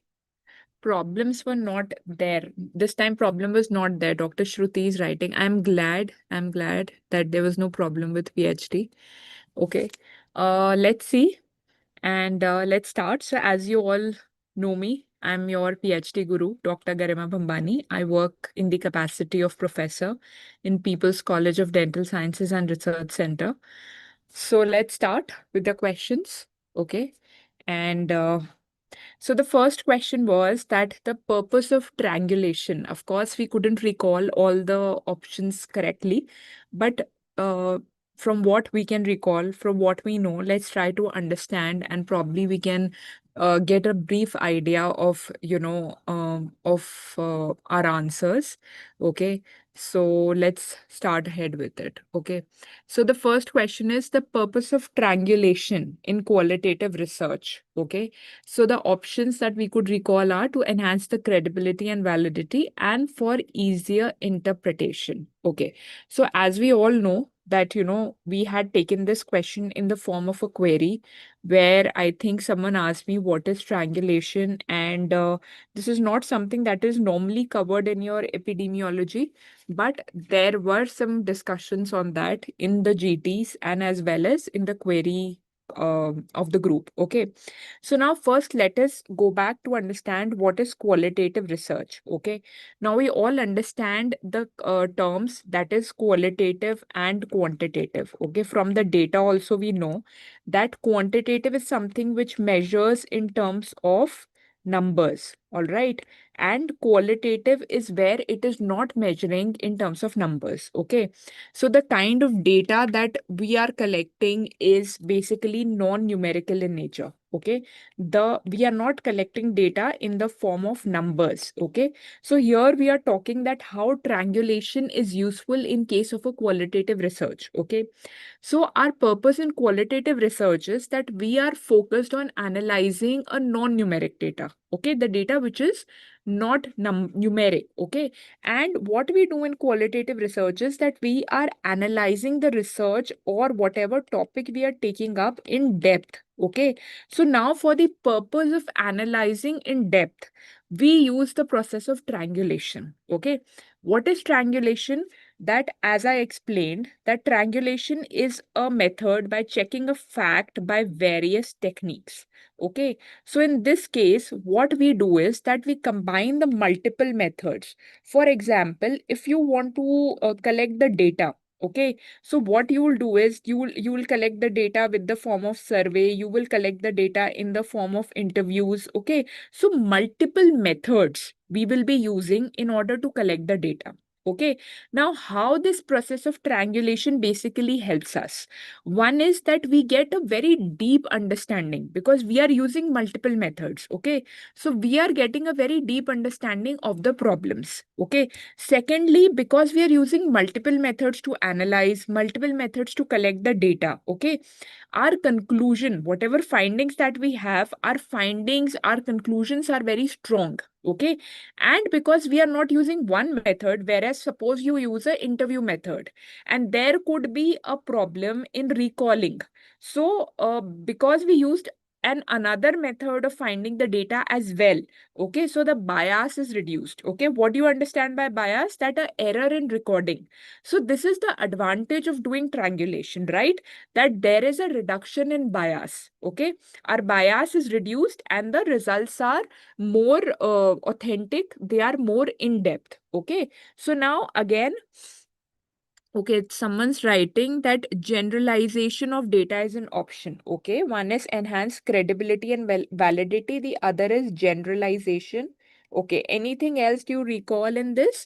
Ma'am, one option is collection from multiple and single interpretation. Of course, there is collection from multiple. Okay, so now, of course, see, the thing is, in this case, of course, what happens in case of this triangulation is that there is an enhanced validity. Okay, so this is definitely, this part of the question is correct. Okay, again, this is also correct, which is correction from multiple. Now, we don't know what is written here with it and what is this exact option. Okay, so now when we understand the concept that what is triangulation and what does it do. Okay, first of all, it collects from the various sources, the bias is reduced, and there are multiple methods and data sources. So because there are multiple methods and data, maybe this could be one line that, to enhance the validity. What exactly triangulation does is, if we just look at what triangulation does, is that it increases the validity and reliability because it enhances the data from multiple sources. Okay, so from the given options, I think if we select one most appropriate, if this is a separate option and if this is not in combination, then this is most appropriate. If this is in combination with this, then definitely this will be the most appropriate. Understood? So this is about the first question. I hope this is clear to all of you. Okay, so this is about triangulation. Okay, and what we do in triangulation is that we employ the data collection and the data collection, the data analysis by various methods, and in a qualitative study, we study it in detail. Okay, we do an in-depth understanding of the problems. Understood? Now the next question is mild, moderate, and severe scale. Okay, now in your NEET recall, a question was asked on the discrete and continuous data. Okay, and we'll go to the other part also. Another question is very much similar to the NEET recall, at least the chapter part. Okay, and here they have asked about mild, moderate, and severe scale. So basically both the topics are from the collection of data, right? So again, the question is mild, moderate, severe scale. Okay, something which is which you all know very nicely. Okay, now what do we know here is that our data is of two types. Okay, again the same concept, but here we are talking in that was study, qualitative and quantitative study. So we all know that qualitative is what exactly? Qualitative is which is non-numeric. Okay, what is quantitative? Quantitative is something where you collect in the form of numbers. Okay, for example, in a non-numeric, you will say diabetic, non-diabetic. Okay, in the form of numbers, you will give the blood sugar level. Suppose you say non-hypertensive, hypertensive. Okay, here you would say that 120 by 80. So here we are talking numbers in terms of a quantitative data. Understood? Now in qualitative, now let's talk about qualitative. Qualitative is of two types. Okay, because qualitative means what? Categorical. Okay, qualitative means I'll explain what exactly is categorical. So categorical is we are distributing the data in terms of categories. Okay, this would be of two types. One would be nominal and the other would be ordinal. Okay, so this is the option that we were given. Okay, it can't be continuous. Why it can't be continuous? Because quantitative will be discrete and continuous. Okay, this was asked, and again, the exact examples were included in my notes, and we had answered the same answers. And similarly, even this time for this exam, the exact example that we had used in the notes that was asked. Okay, so this is categorical in nature. And again, it is not continuous. So either it could be ordinal or it is nominal, because here this is not number, mild, moderate, severe. So it is definitely a qualitative data. It is not quantitative data. Understood? So basically what happens, what do you understand by a nominal data? Nominal basically would be why it would be like nominal has no ranking. Understood? Like when we are not giving any rank. Okay, so nominal is no ranking. Okay, but there are categories. For example, if we talk about gender, okay, so male or female, there is no ranking. Okay, if we talk about blood groups, so A group, blood group, we are not talking about hierarchy. One group is not bigger than the other. Okay, all the units have the same value in case of a nominal data. Okay, this is a screenshot from the classes that I've taken. Okay, so basically in a nominal data, there is no ranking, there is no hierarchy. Okay, but what happens in a ordinal data? Okay, when we speak about ordinal data, so in an ordinal data, there is hierarchy. Okay, one would be bigger than the other. Okay, and each option has a different value. For example, if we say this mild, moderate, severe. Okay, so mild carries a value, moderate carries a value, and severe carries a value. Okay, the difference will not be in the form of numbers, but they are in the form of ranking. Like mild intensity will be lesser than moderate, severe would be lesser, severe would be higher than moderate. Are you getting it? So of course, there is the values can be ranked, that one will be lesser than the other. Okay. For example, this is what I taught you in your notes, that in ordinal data, it is categorical. Each option has a different value. It has a meaningful order. And this is the example which was asked and which I told you, that is mild, moderate, and severe. Understood? This is mild, moderate, and severe because there is a ranking, there is a hierarchy. Okay, and they carry a weight, so that is why it is not nominal, it is ordinal. Okay, now what do we understand by ordinal is, suppose in a survey, if they are asking about general health, okay, so there will be categories. What would those categories be? Poor, reasonable health. Okay, how would you, in general health, what would be your ranking? And there is excellent. So for poor, I will give say 4 marks. Okay, for reasonable, I would give the ranking as 4, and someone who has excellent health as 6.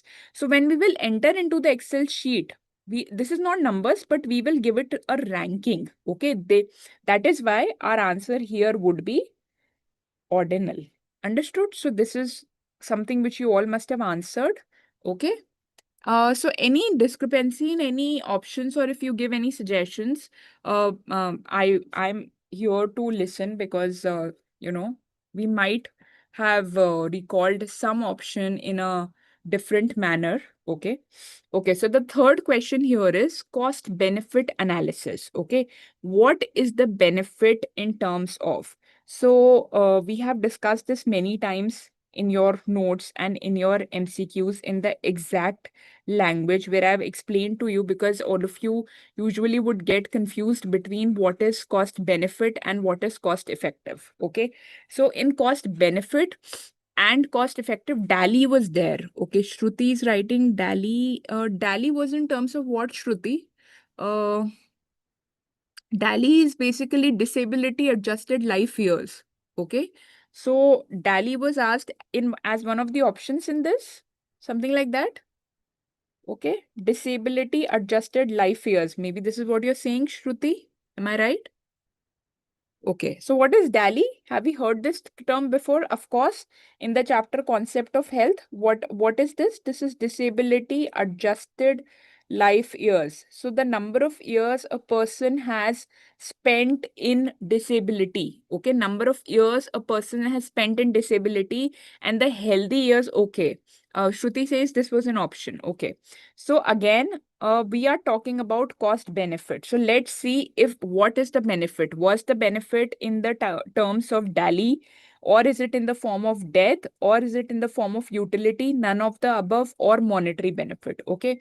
So now here we had discussed many times that there is of course a cost utility type of economics. Okay, there is utilization, there is cost minimization, okay, in which we try to minimize the cost, and something that confuses most of us is cost effective and cost benefit. Okay, now here they had asked us about cost benefit. Okay, so now the difference between cost benefit and cost effective. Okay, what is cost benefit? Here I had edged multiple number of times that cost benefit is something which is monetary. Okay, we measure it in terms of money. In effective, we measure it in terms of the results that you have achieved. Okay, so here cost benefit is about measuring it in the form of money, and the cost effective is in the terms of consequences. Okay, so basically this is the difference. All right, now let's go more into detail. Benefit is monetary, effect is the results that you have overall achieved. Okay, these are the queries that you've asked. So benefit is basically what? That the amount of money that you put in a program. Okay, we are measuring it in the monetary benefit that you have obtained. Okay, the economic, as the name benefit suggests. Okay, like we are talking about the cost benefit here. So here you are seeing that what is the benefit in terms of money. Okay, suppose in you have run a program to stop tuberculosis. You have invested maybe 20 lakhs in that program. Okay, we will see that what was the monetary benefit. Okay, like how much expenditure of the hospitals was saved. So here we are talking money. Okay, we are not talking about the deaths that were saved because of the program, how many people recovered. We are not talking that. We are talking only in terms of money. So whatever intervention that you have given, suppose you have spent on the machines, on medications, everything you are calculating on the money invested and the money gained. Understood? So now the disadvantage of cost benefit is where we are totally seeing the health benefit in terms of money, is that many intangible things are ignored. Okay, for example, the relief of anxiety. You cannot measure it in terms of money, but that is that is an advantage. Okay, the deaths that you prevented, the illnesses which were avoided. Okay, so this is the drawback of a cost benefit. Okay, now especially in case of healthcare programs, where we are specifically investing in studying about the healthcare of the nation. Okay, where we are focused on what did we study, that our focus as a public health professional is that we want to provide primary health care. Okay, primary health care is that healthcare should be accessible to everyone. So this is the purpose. Okay, when the healthcare programs are run, when all the various facilities where the healthcare programs, 5-year plans, all of that, the focus is on improving the overall health. Okay, so that is where what the we keep in cost effective analysis is we keep our objective in mind. For example, we want to reduce the DMFT for less than 3, which was one of the WHO criterias, by say 2030. This is hypothetical. Okay, so here this is our objective. We are not talking about the money that we are going to spend on preventing dental caries. Understood? So the outcome in case of cost effectiveness is that we will study in terms of the health status. Okay, whereas in benefit it is monetary. Okay, so this is basically the difference, that we have the objective in mind when we talk about the cost benefit analysis. Okay, I hope this is clear to all of you. Okay, all right. So what is the next question? Okay, anything else in this? Any other option? So of course it is not DALI also, because we are the answer here would be definitely monetary, a direct answer asked from our notes. Okay, so it is not utility, it is not none of the above, it is not death, and it is not DALI. Okay, The next question is basically workers. Okay, so this is not a PhD question, but anything miscellaneous, we'll count it as PhD. So workers get specifically weekly payment, okay, but is also offered from an equal wage in other. So I think he's doing some freelancing work, okay. So suppose he's also a labor, okay, and he is also a guard, okay. He's doing the duty of a guard, okay.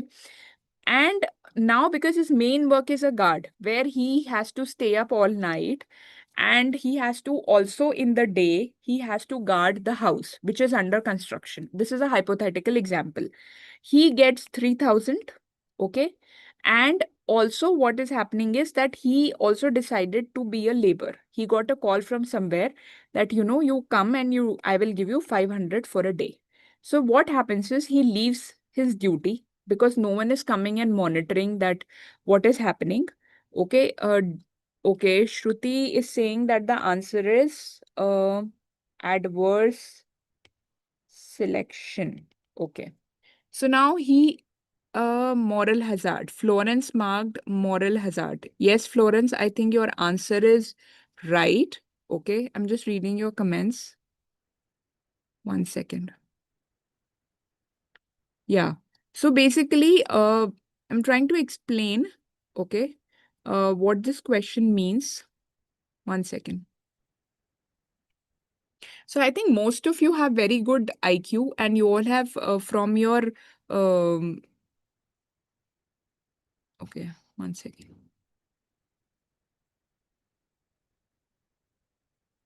Yeah. So you all have more or less marked the right answer. Okay. Now, basically, see, let's understand. So he is getting his monthly salary already. Okay. Now, according to his monthly salary, what is happening is that he left his place and he went and he did his duty as the labor. Okay.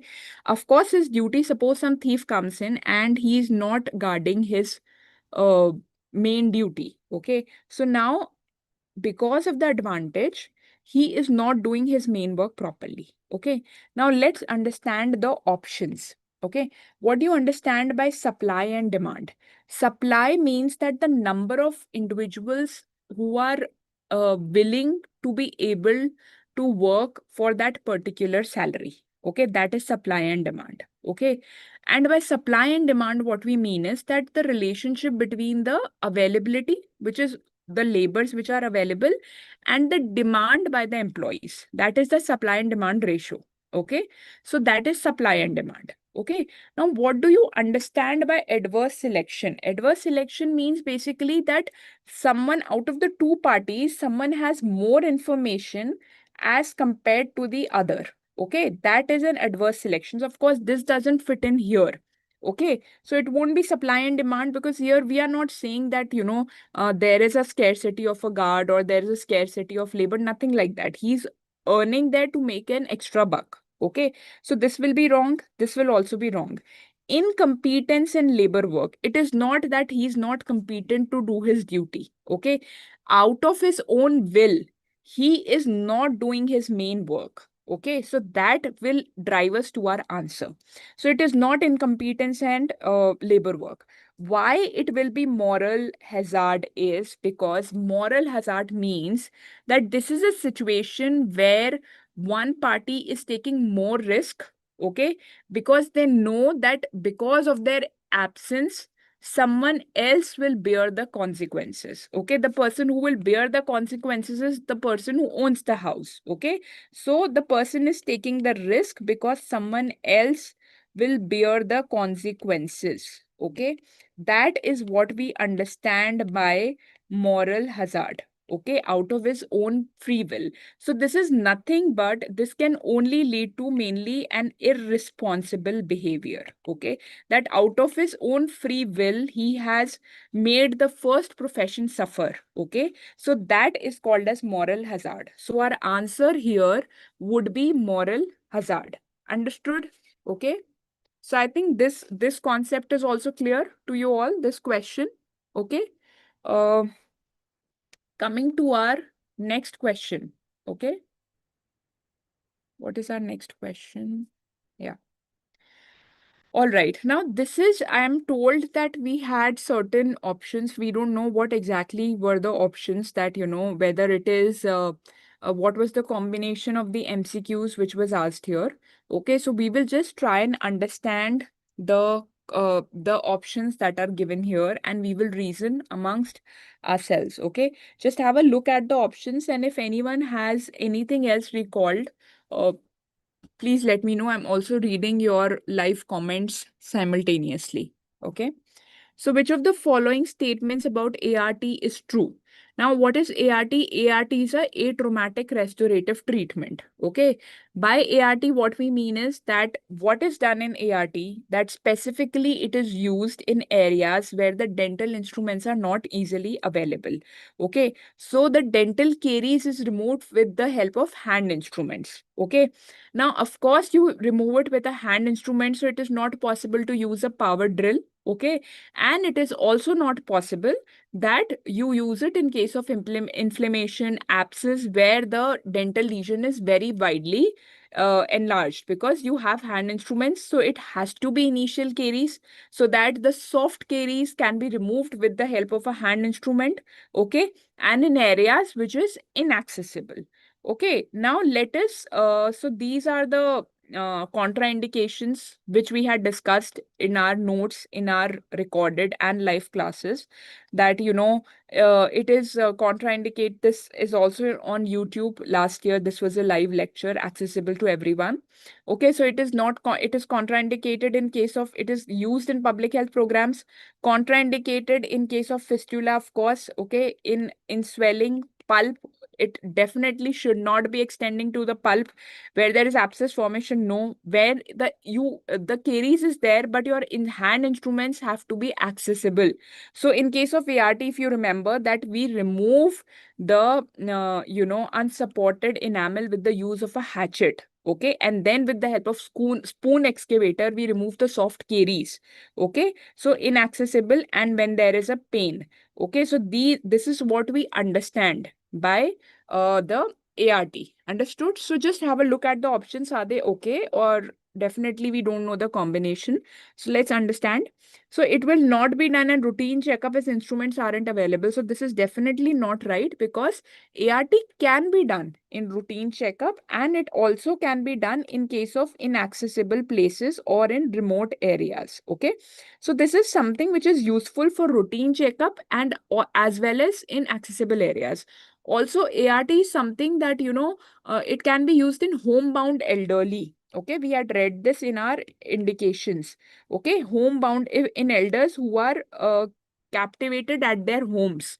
Okay, because they cannot come to the dental clinic, so we go to the elderly who cannot walk or who cannot come. In handicapped people, it can be used. Okay. Also, this is something which can be used in fearful pedo children. Okay. Because they are scared of the drill.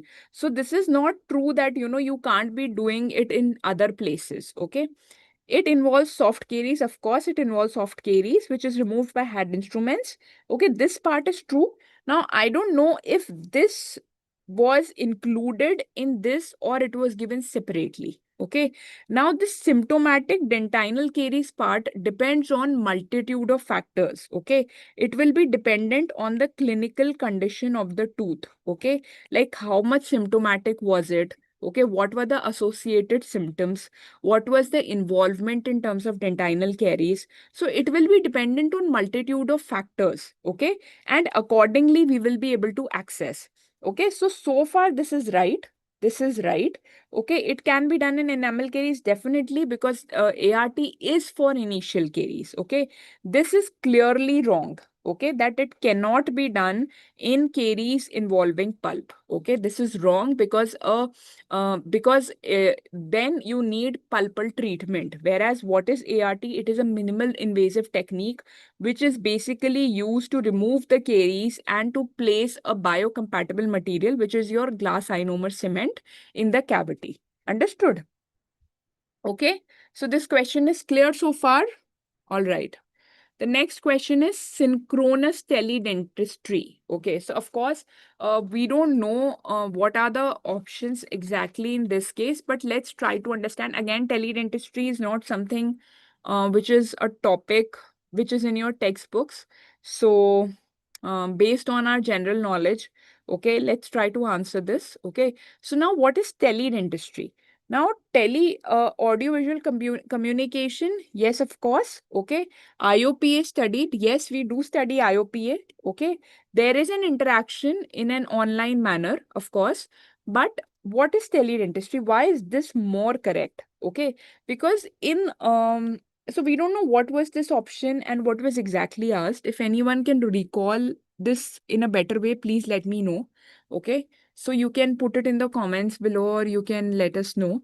Okay, so basically, Cook had given this definition for teledentistry. Okay, they said all of the above. Sanchit says that the option was all of the above. So then that makes the answer as D. Okay, if the answer was all of the above, then this solves our problem. Okay, so again, so how is it all of the above? So Cook had said that, teledentistry is a method of video conferencing. Okay, he had specifically used this term when he had introduced the concept or the definition of teledentistry. Okay, now what are the various types of teledentistry? Teledentistry is like there is a type called as real-time consultation. Okay, now real-time consultation is the method in which the patient and the doctor, okay, they can do a video conferencing and they can discuss. Okay, suppose a doctor is here in Bhopal and the person wants to consult a doctor suppose the person wants to consult the doctor in Mumbai. Okay, so what you will do in this case is basically um, what you will do in this case is that it will be video conferencing. Understood? That is a real-time consultation. Okay, I'm just looking if there's any other. So all of the above, Sanchit says. Okay, so again, the other method in terms of teledentistry is store and forward. Okay, store and forward means again the second option, which is IOPA studied. What they do is they have an entire setup, okay, where they have a RAM, okay, and where they have a digital camera, they have a intraoral camera. Okay, so through this method, what they're doing is that they are collecting all the information pertaining to the patient, and they are basically in this they are in through this method they are collecting the data. Okay, the third method is basically remote monitoring method. Okay, what is remote monitoring method? Remote monitoring method is that the patient is at a distance and the doctor is at a distance, but through the being at a distance, they can basically analyze the report. Okay, that is called as the remote monitoring method. So again, in this case, the right answer would be D. Understood? That will be synchronous teledentistry. Okay. The next question is information bias. Okay. So what is an information bias? Let's try to understand. Information bias is basically, it is an error. Okay. How does this error occur? So you can understand that this is an error in the collection of information. Okay. Like the information that you collected. Okay. And the actual information which is there. Okay. So the error in the collection of this information is called as an information bias. Okay, so basically there is an error in how the data was collected. Okay, in the collection of the data. Okay, in how you interpreted the data and how the data was reported. Okay, like if there was a flaw in how the data was collected, in how you studied, what was your interpretation and how you reported. Okay, so this is a bias which is mainly seen in case of a case control study. Understood? Now, what happens is that it is also a type of it is also a type of a performance bias. Okay, where a participant. So this is basically, let's go to the options. Okay, then I'll tell you what's a performance bias. So this is what is a confounding bias? Confounding variable, as we had studied, okay, which was also asked in your NEET exam, that this is, suppose you're studying smoking causes oral cancer. Okay, now alcohol is something which is associated with both smoking as well as oral cancer. So alcohol would be the confounding variable because it is associated with both. So it will affect your result. It is associated with smoking and it is associated with oral cancer. So it will affect your interpretation of how smoking will cause oral cancer. So this is confounding bias. So here, this is not confounding bias. Information bias is not in the allocation, that on what basis you allocated the how you took the cases and control. That would be because based on the allocation is how you allotted to the cases, and the control will be confounding bias. Calculation error or incomplete measurement, yes. In how you collected the information, was it incomplete? That would be information bias. Study funded for an outcome. Study funded for an outcome would be more of a performance bias, okay, where you know the outcome in mind and you are giving the intervention accordingly, okay. And non-random selection of sample would be selection bias, okay. This won't be information bias. Understood? So basically, information bias, what is information bias? We all know information bias if the options had something like memory or recall, where you are taking the interview of a patient and the person is not able to recall. Like you are saying, since how many years are you smoking? So the person is not able to recall. So because the person could not recall correctly or memorize correctly, it would be called as basically, it would be called as a information bias. Okay, so that is again one thing. Okay, so that is a type of information bias. Okay, the other type would be telescopic. If the option had something like that, the telescopic bias, it is like a telescope where you remember what is recent and you have forgotten what is old. So when you are asked questions, you remember what is recent and you don't remember what is old. So that is telescopic bias. The third is an interviewer bias, where the interviewer already knows the question. So here the right answer would be an incomplete measure or the second one. Understood? So I hope any doubts? So far, this is our recall for INICET. Okay. Any doubts so far?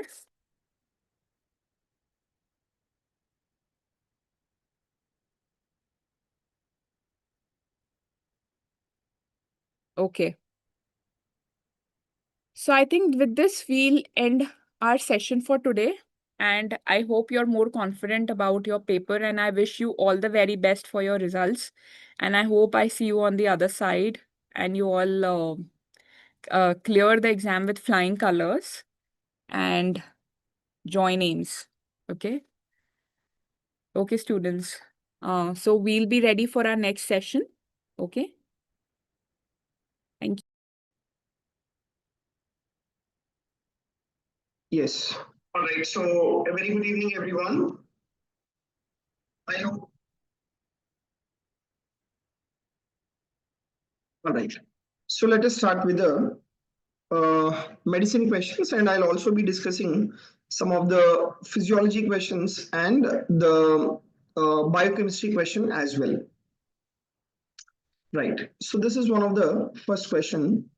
Still's disease include all except, that is arthralgia, salmon color rash, high fever, and then high serum ferritin levels. Right. Yes. So what is the answer that you have opted for? Still's disease.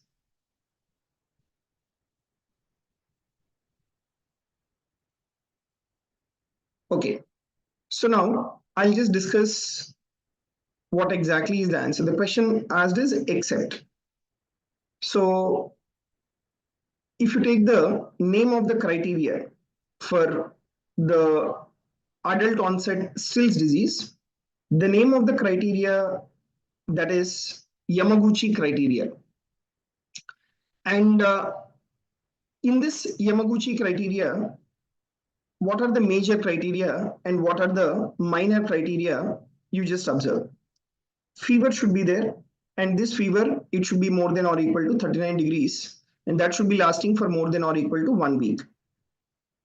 And second important, arthralgia should be there, that should be more than 2 weeks. Third, salmon color non-pruritic rash. And fourth, leukocytosis. These four are the major criteria for the Still's disease. And what are the minor criteria? That is the presence of sore throat, lymphadenopathy, abnormal liver function test, and then negative anti-nuclear antibody and as well as rheumatoid factor. So these are the minor criteria.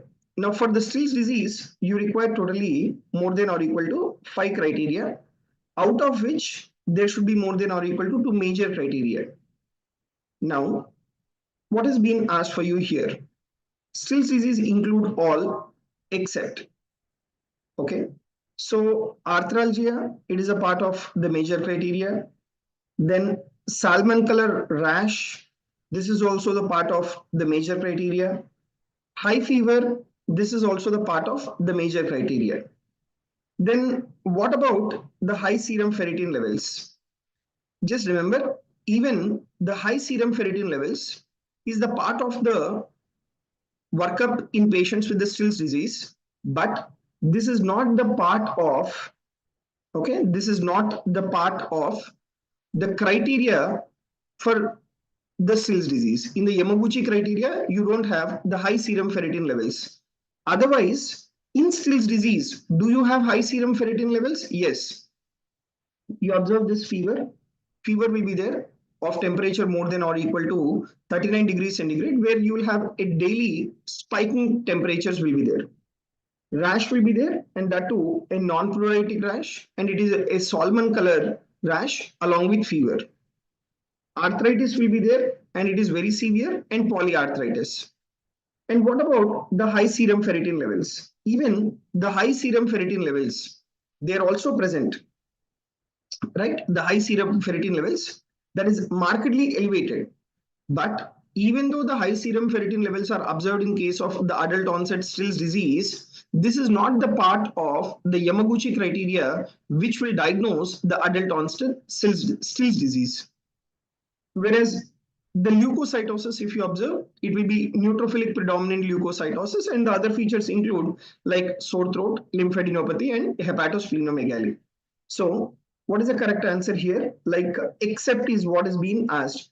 So high serum ferritin levels is not observed in case of the Still's disease, right? Now, the next important, yeah. And how do you treat these patients with the Still's disease? The initial control of the Still's disease is with the NSAIDs and as well as steroids. And if the individual is having refractoriness to NSAIDs, or when the individual is having severe features, then you need to give methotrexate, the interleukin-1 inhibitors, that is anakinra, then interleukin-6 inhibitors, that is tocilizumab. And in biological resistant cases, you need to give TNF inhibitors. So this is about the Still's disease. Done?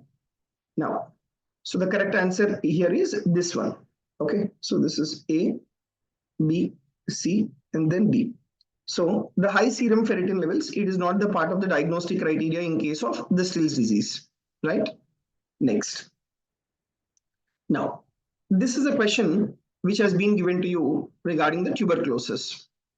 So a patient is referred for dental procedure from medicine OPD. He has tuberculosis. Which of these is correct for this dental treatment? The first option is treat after the individual is, and second point, treat after 2 weeks of compliance on standard anti-tubercular therapy. Do the treatment for the patient, third point. Fourth point, treatment in a negative pressure room with a N95 mask for emergency procedure. That is the fourth point. So now, in case of tuberculosis, what is that you need to do? What is the correct statement here? The correct statement here is, okay, so this is your A, B, C, and D. So the correct statement here is, like it is, the treatment should be given for the tuberculosis patient once the individual becomes non-infective.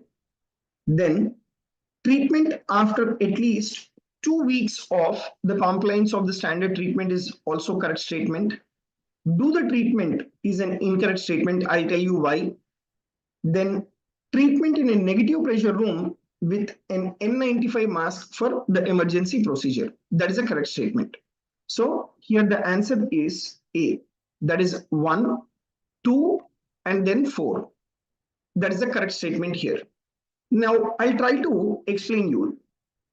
Now in case of the tuberculosis, so if the individual is having tuberculosis, if the individual is planned for some elective dental treatment, they should be deferred until the individual is non-infectious. At least you need to give more than or equal to 2 weeks of the effective anti-tubercular therapy with clinical improvement. Why you should give anti-tubercular therapy, right? Or why is that you want the individual to be non-infective? Why? Because the dental procedures, they generate the aerosols, and that makes the high risk of the airborne tuberculosis transmission. That makes the high risk of the airborne tuberculosis transmission. And healthcare workers, they are at risk without adequate precautions. So that is the reason why this option, do the treatment, is an incorrect statement. Otherwise, the treatment after the patient is non-infective, first point is correct. Treatment after at least 2 weeks of compliance on standard anti-tubercular therapy is correct. Then treatment in a negative pressure room with an N95 mask for the emergency procedure is also correct. So here the correct statement is 1, 2, and as well as 4. All right. And okay.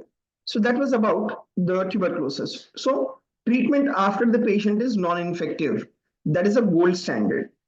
That is a gold standard. So you should defer the elective dental procedure until the sputum is negative or the patient is improving on anti-tubercular therapy. Another point. Most guidelines will accept that you should give at least 2 weeks of standard anti-tubercular therapy. Last, emergency care in negative pressure room. This is required if urgent or the emergency dental intervention is needed while patient is potentially infectious. So while potentially infectious, but if the patient is requiring an emergency dental procedure, then in such case, you need to do the procedure in negative pressure room with N95 mask. So this is about the question related to the tuberculosis. And do the treatment is an incorrect statement. Do the treatment is incorrect statement. It is unsafe unless the patient is non-infectious or urgent care is done with airborne precautions. Okay.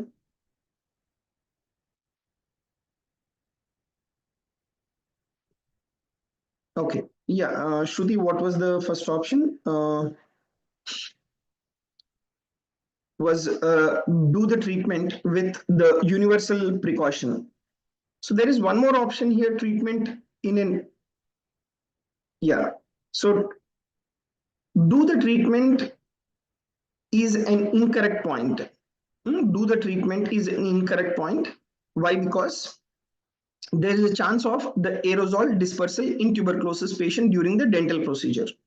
Unless it is an emergency procedure. If it is an emergency procedure, then you have to treat the patient in a negative pressure room with N95 mask for emergency procedure. All right. So the correct points are 1, 2, and 4. Okay. Then, yeah, you see the next question. So in which of the following conditions prophylaxis for infective endocarditis is not required before scaling and the root canaling or root planning? So like this infective endocarditis prophylaxis, like this is a very stock question. Every time it is being asked. So sometimes the question can be asked like which antibiotic you give. Sometimes the question is being asked which dental procedures will require infective endocarditis prophylaxis. Sometimes the question is asked which cardiac conditions require infective endocarditis prophylaxis. I try to discuss all these 3 scenarios now. So The infective endocarditis, it is required in case of the unrepaired cyanotic congenital heart disease. That is a true statement. And if there is any presence of the prosthetic valve and the patient is undergoing the dental procedure, they require the infective endocarditis prophylaxis. And if there is past history of infective endocarditis, then also these patients require the infective endocarditis prophylaxis. Whereas mitral valve prolapse without MR, that is MVP without MR, they don't require the infective endocarditis prophylaxis. So if you see this table here, so which group of individuals require the infective endocarditis prophylaxis? Number one, those individuals who are having prosthetic cardiac valves, either it might be a mechanical valve or bioprosthetic valve. Number two, past history of infective endocarditis, they will be requiring infective endocarditis prophylaxis. Then congenital heart diseases like unrepaired cyanotic congenital heart diseases, repaired congenital heart diseases with prosthetic material, repaired congenital heart diseases with residual defects near the prosthetic material. So these congenital heart diseases, they definitely require the infective endocarditis prophylaxis. The other scenario is the cardiac transplant patient who have developed valvulopathy, right?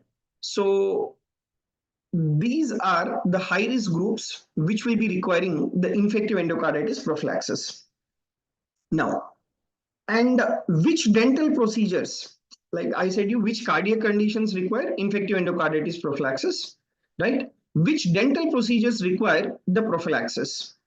So manipulation of the gingival tissue, manipulation of the periapical region of the teeth, perforation of the oral mucosa, right, where the individual is planned for the tooth extraction, root planning, periodontal surgery, dental implant placement.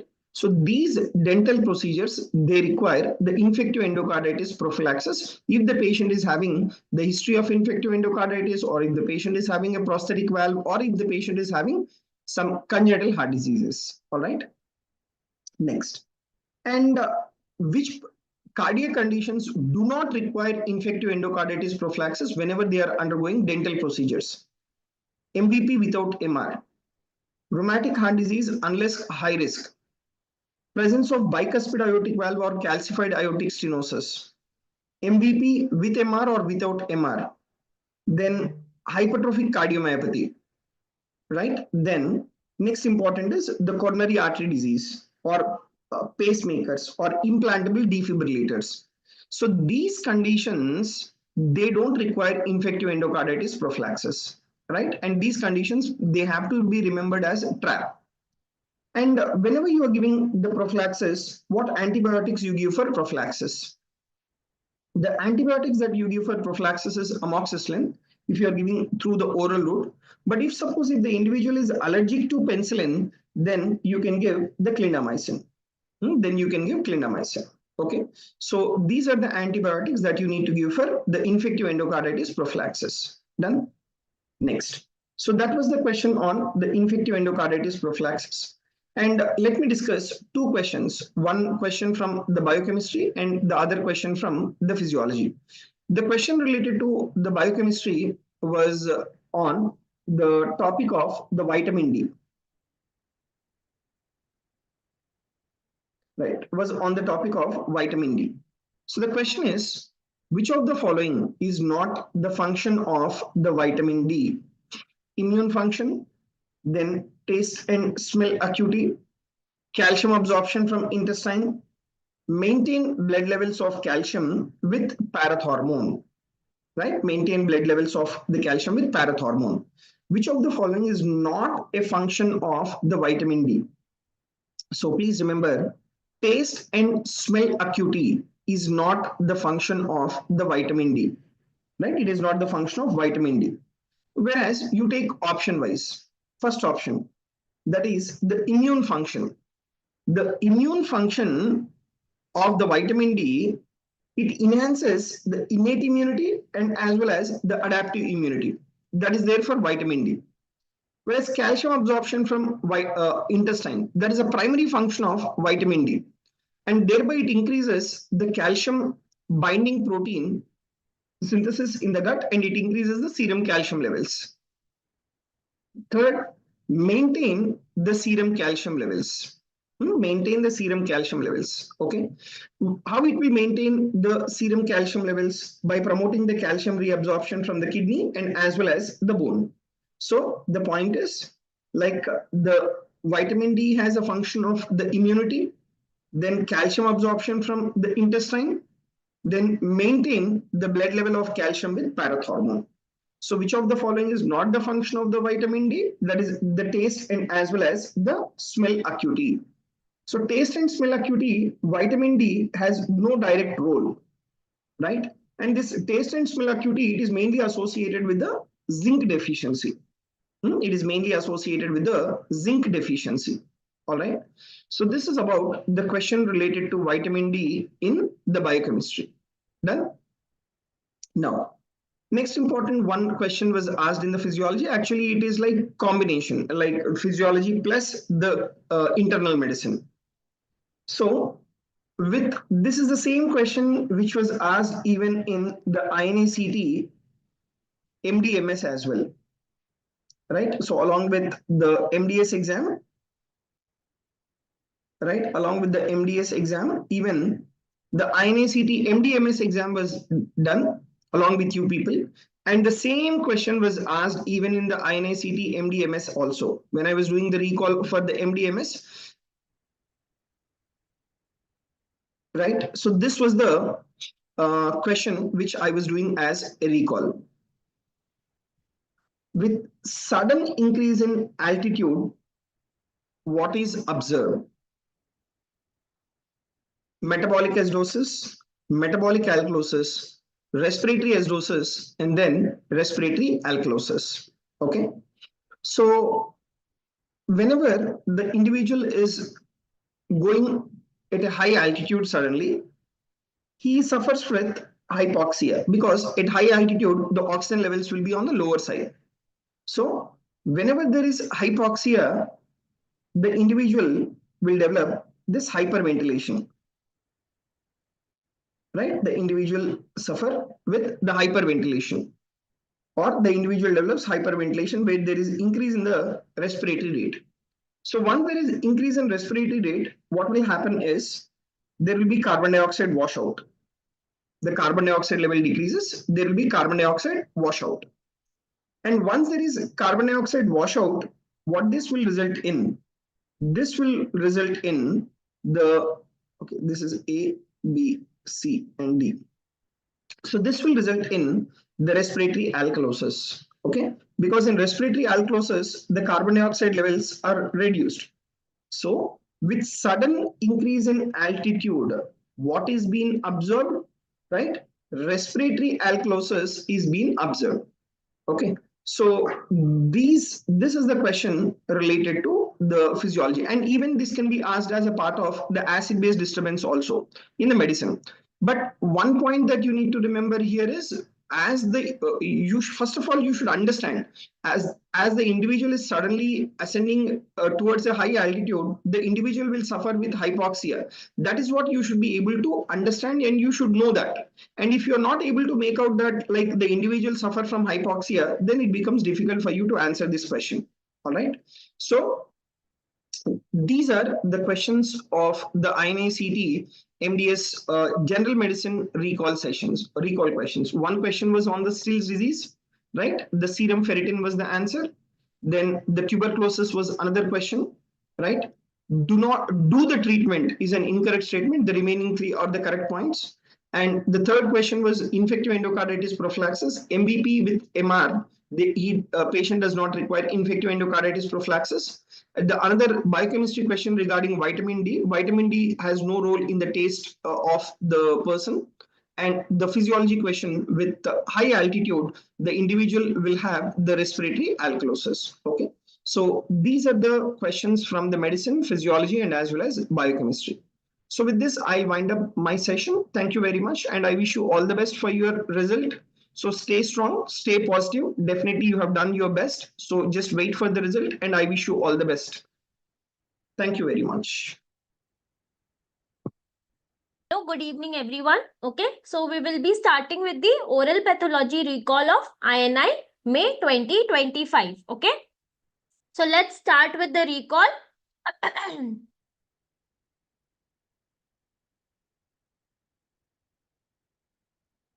So in all my recalls, I always say that this recall is not for the students who have given the paper. Yes, it will help you to know your rank or to know your result, that where in which position you are. But this recall is more for the juniors who are going to give the NEET paper or the INI paper. Okay.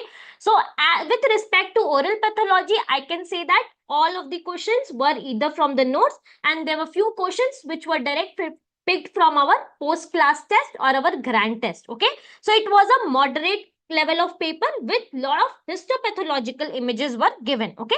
So when we talk about the first question, okay, so this question they have been asking regarding the pemphigus vulgaris and what kind of split which is present. So a similar kind of histopath, I will not say the same exact histopath, but similar kind of histopath they had shown in the image. Let me just open the yes.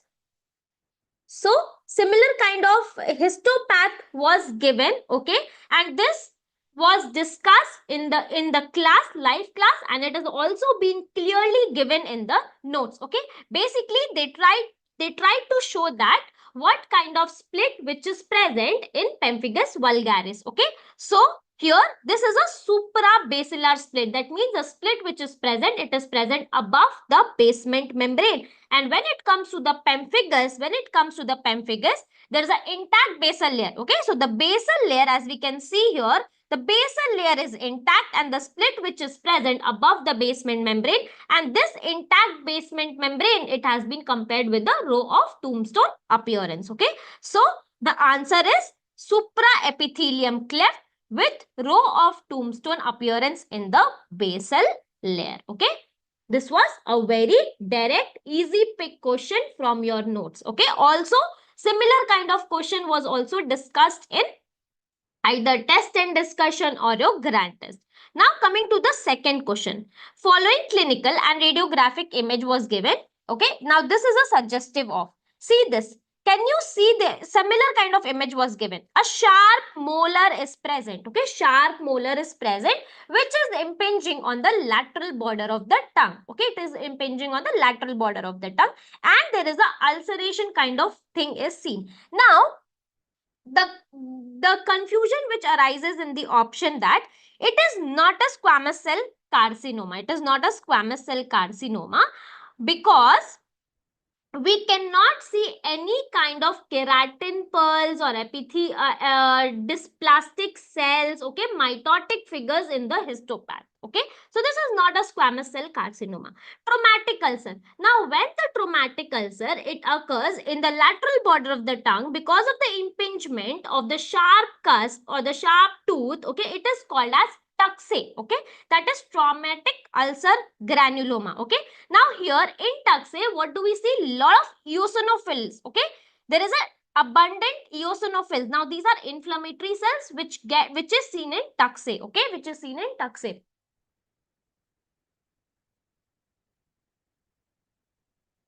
So here the answer is traumatic ulcerative granuloma. It is not aphthous ulcer. Okay. Now coming to the next question. What is about mucous membrane pemphigoid? Okay, mucous membrane pemphigoid. Now, again, I can say that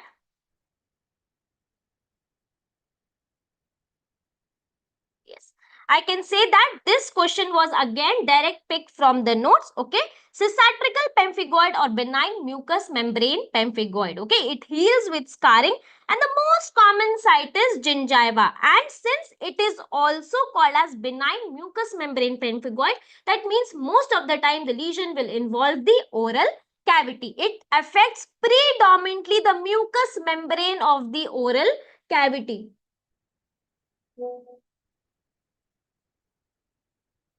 Okay, so it predominantly affects the mucous membrane of the oral cavity given in the notes, and similarly same question was asked. So it is not rare in the gingival region. It is most commonly seen in the gingiva. Okay, antibodies is against desmosome. No, in mucous membrane pemphigoid, we see subbasilar split. Okay, so that is why here hemidesmosomes are attacked. Hemidesmosomes. This is a very vague option. Male affected, more common in 5 to 10 years. Very vague option. Almost every case is associated with oral lesion. So for all the students who have recently, they have attended my oral pathology live lectures, okay, see this is the pattern of the question, and that is what I was talking in the live class. Okay, now coming to the next question. Okay, so a 45-year-old female complains of white striations bilateral. The white striations are present bilateral on the buccal mucosa, associated with burning sensation. On examination, it was seen that interlacing striations which is present bilaterally on the mucosa with erythema and no ulceration. Okay, so burning sensation, presence of erythema, but till now there is no ulceration. What will be the histopath? I would have loved if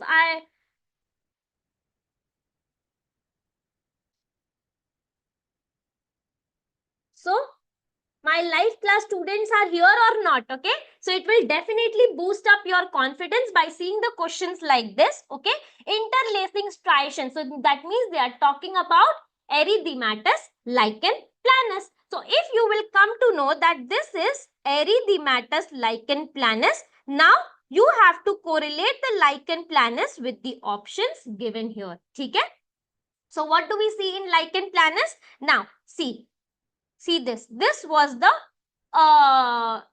from the notes. That is exactly from the histopathological image. Now what do we see here?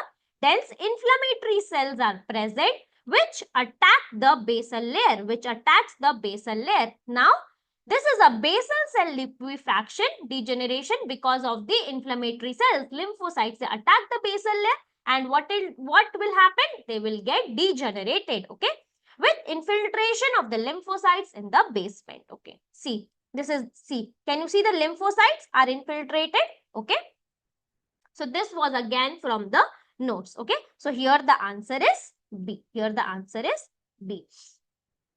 Now coming to the next question, again a direct pick from the notes. Okay, dual cell type with intraluminal cells increase eosinophilia, abluminal cells, myoepithelial cells, and they're talking about there are different patterns are seen. Okay, like tubular pattern, cribriform pattern, solid pattern. That they're describing about the lesion, that in this lesion there are different patterns are seen. Okay, now this solid pattern, epithelioid cells which show high chances of malignancy. What can be the diagnosis? We know that 3 patterns are seen in which condition of the salivary gland? Adenoid cystic carcinoma. See this, it was taught in your notes. Okay, different types of patterns. So we have cribriform pattern, that is the Swiss cheese pattern, tubular pattern, solid pattern with the histopathology. Okay, so the answer is adenoid cystic carcinoma. Okay, now coming to the next question, consider the following features. Okay, so till now this is a question from the skin path, one skin path. Okay, so this question, it is a general question. Okay, 2. So 3 questions from skin pathology. Again, as I always say, 2 questions from pemphigus or pemphigoid-like lesion and 1 question from lichen planus.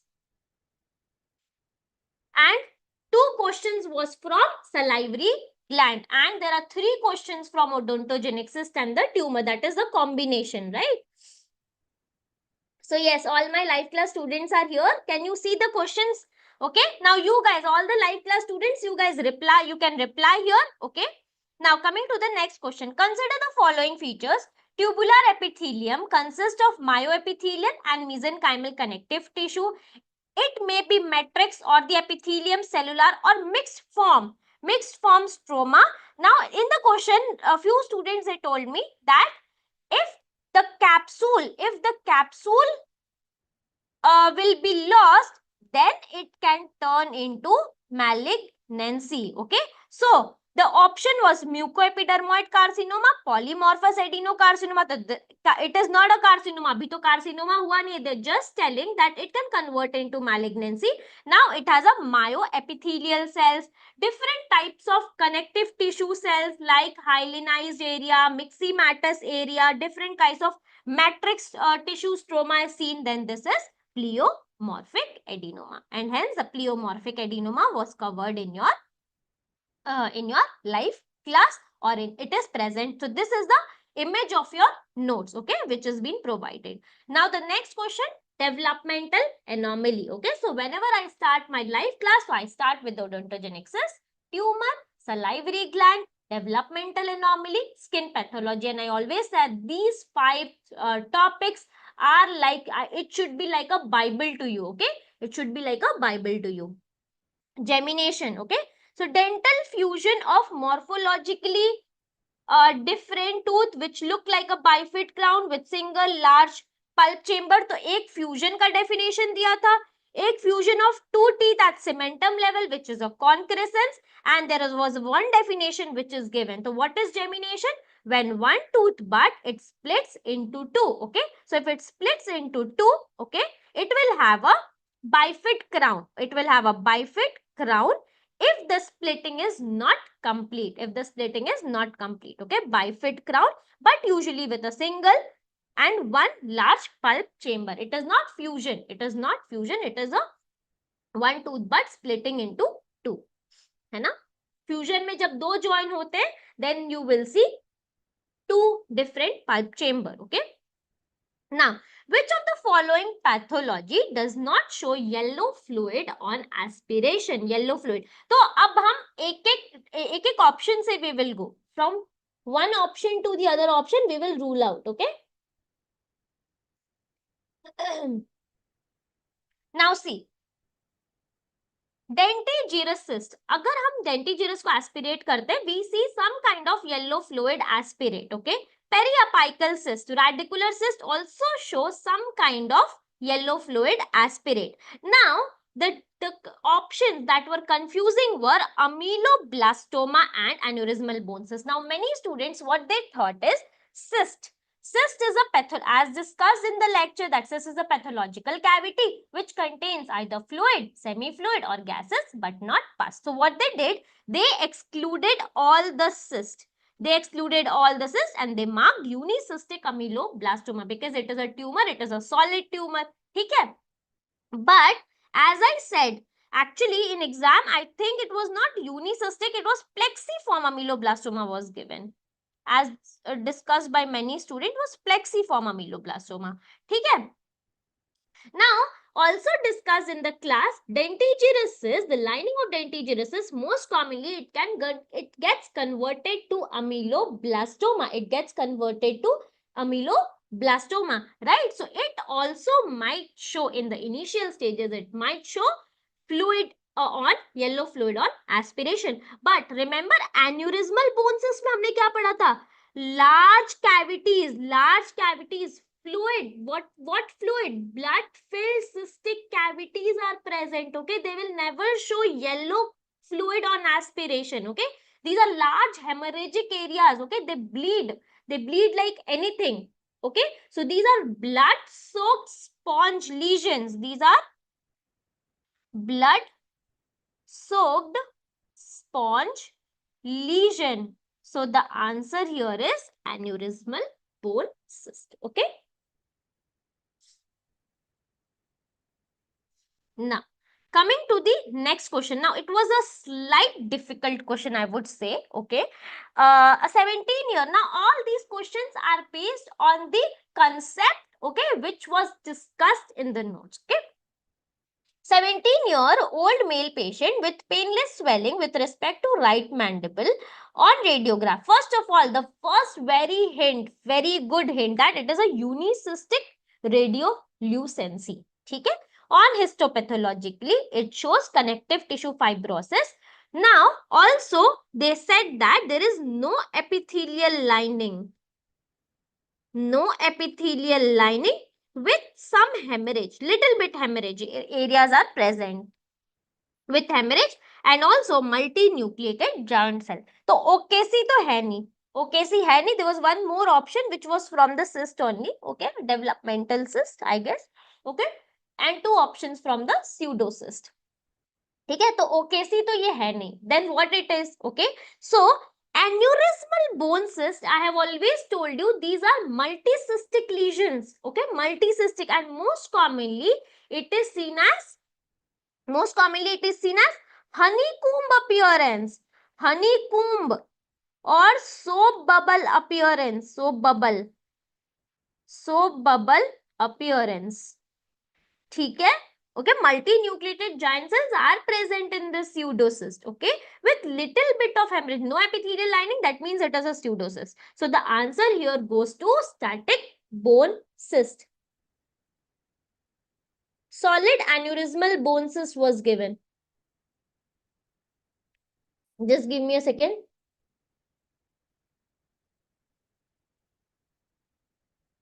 Okay, so here the answer is static bone cyst. Okay, dear, even if it is Shilpa, even if it is solid aneurysmal bone cyst was given, then also it is aneurysmal bone cyst. I think this was for this reason, है ना?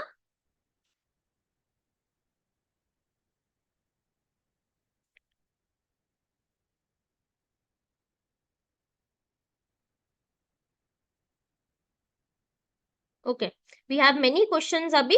Now coming to this question, okay, again, central radio opaque mass. This question was from odontogenic tumor, okay. So to all my dear life class students, okay, that is why I texted in the group that everyone please come and join the class, okay.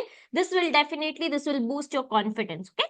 Central radio opaque mass surrounded by radiolucency in the periphery, okay. Radio opaque mass hai, okay. Keratocystic odontogenic tumor, it is a radiolucent lesion.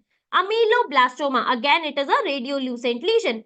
Calcifying epithelial. Now, agar students they had doubt between CEOT and cementoblastoma. Calcifying epithelial odontogenic tumor, it is kind of mixed lesion. ऐसा नहीं है कि radiolucent है, radiolucent only border and radio opacity which is present in the center. It is a mixed lesion. So snow-driven appearance is seen. That means SA. It is a radiolucency mixed with radio opacity. But when we talk about cementoblastoma, see, similar image was also given in the radiograph. See, radio opaque lesion with a radiolucent border. Okay, so this is cementoblastoma, and it is a which tumor? Which category of the tumor? It is a benign odontogenic tumor belonging from the 3rd category. Riddhiman Datta, also no fluid on aspiration. Okay, no fluid on aspiration was present. Yes, no fluid on aspiration. A very good hint for static bone cyst. No fluid on aspiration. A very good hint for static bone cyst. ठीक है?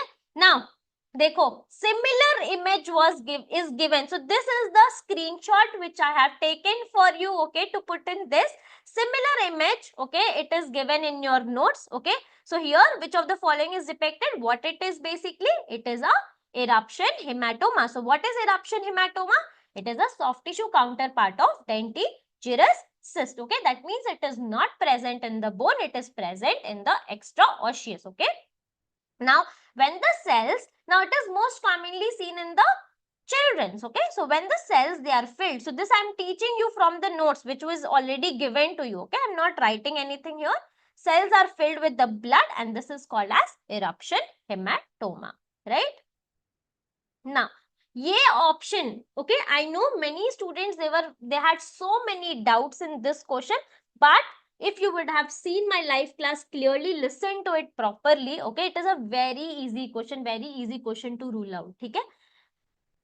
Following picture shows, okay, सबसे पहले कोई भी image आता है ना, उसको देख के you should never get tensed, okay. So what you have to do, you have to correlate with this, okay. Turner's hypoplasia, पहली बात तो Turner's hypoplasia can involve so many teeth. it cannot involve so many teeth. Okay, it is associated, it is a syphilis. Okay, syphilis which is seen in the primary tooth, and hence if the similar kind of infection seen in the permanent tooth, it is called as Turner's hypoplasia. Now, dentinogenesis imperfecta. I have always said in the class, dentinogenesis imperfecta, it is a condition which is seen in the dentine. So much of enamel will not be affected. Generally, the enamel is normal. Okay, enamel is normal. The dental caries, it is not the dental caries. Few students, they told me enamel hypoplasia. Now, I said enamel hypoplasia. ठीक है? Generally, it will not be generalized. Generalized kind of enamel hypoplasia when it is something associated with the gene like your amylex gene, enam gene. Okay, so this is basically the amelogenesis imperfecta. Okay, amelogenesis imperfecta. Coming to the next question. Now, this question, as I say to all my students, okay, live class will cover your 95% of the question. Few questions will be covered in your test and discussion. Few questions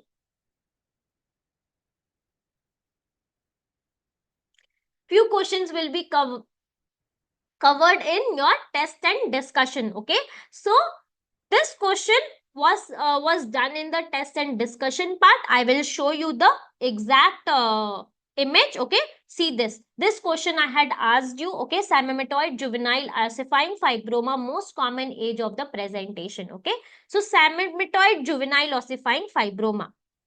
Now, when we talk about Samematoid, okay, forget the part juvenile. Okay, forget the part juvenile. Samematoid, that means samoma-like bodies will be present. Now see, these are ossicles or the samoma. These are the ossicles or the samoma-like bodies are present. Now, I had discussed, also said in the explanation part, in the trabecular ossifying fibroma, the deposits or the deposits will be present. It will have a smooth contour. It will have a smooth contour. Okay. While in juvenile Samematoid ossifying fibroma, it is thick and irregular. See, it is thick and it is very much irregular. It is not smooth. Okay. And the second part in the question, they had said that it is a 12-year-old child. It is a 12-year-old child. Okay. So, both the options had juvenile. Both, now it is a samematoid or trabecular. So, samoma-like bodies or ossicles were not present in the histopath. Okay. So, the answer here is juvenile trabecular ossifying fibroma. Okay. So, everyone, how was the paper? How was the paper? Yes, Pavan, Nanubala, enamel hypoplasia. Okay.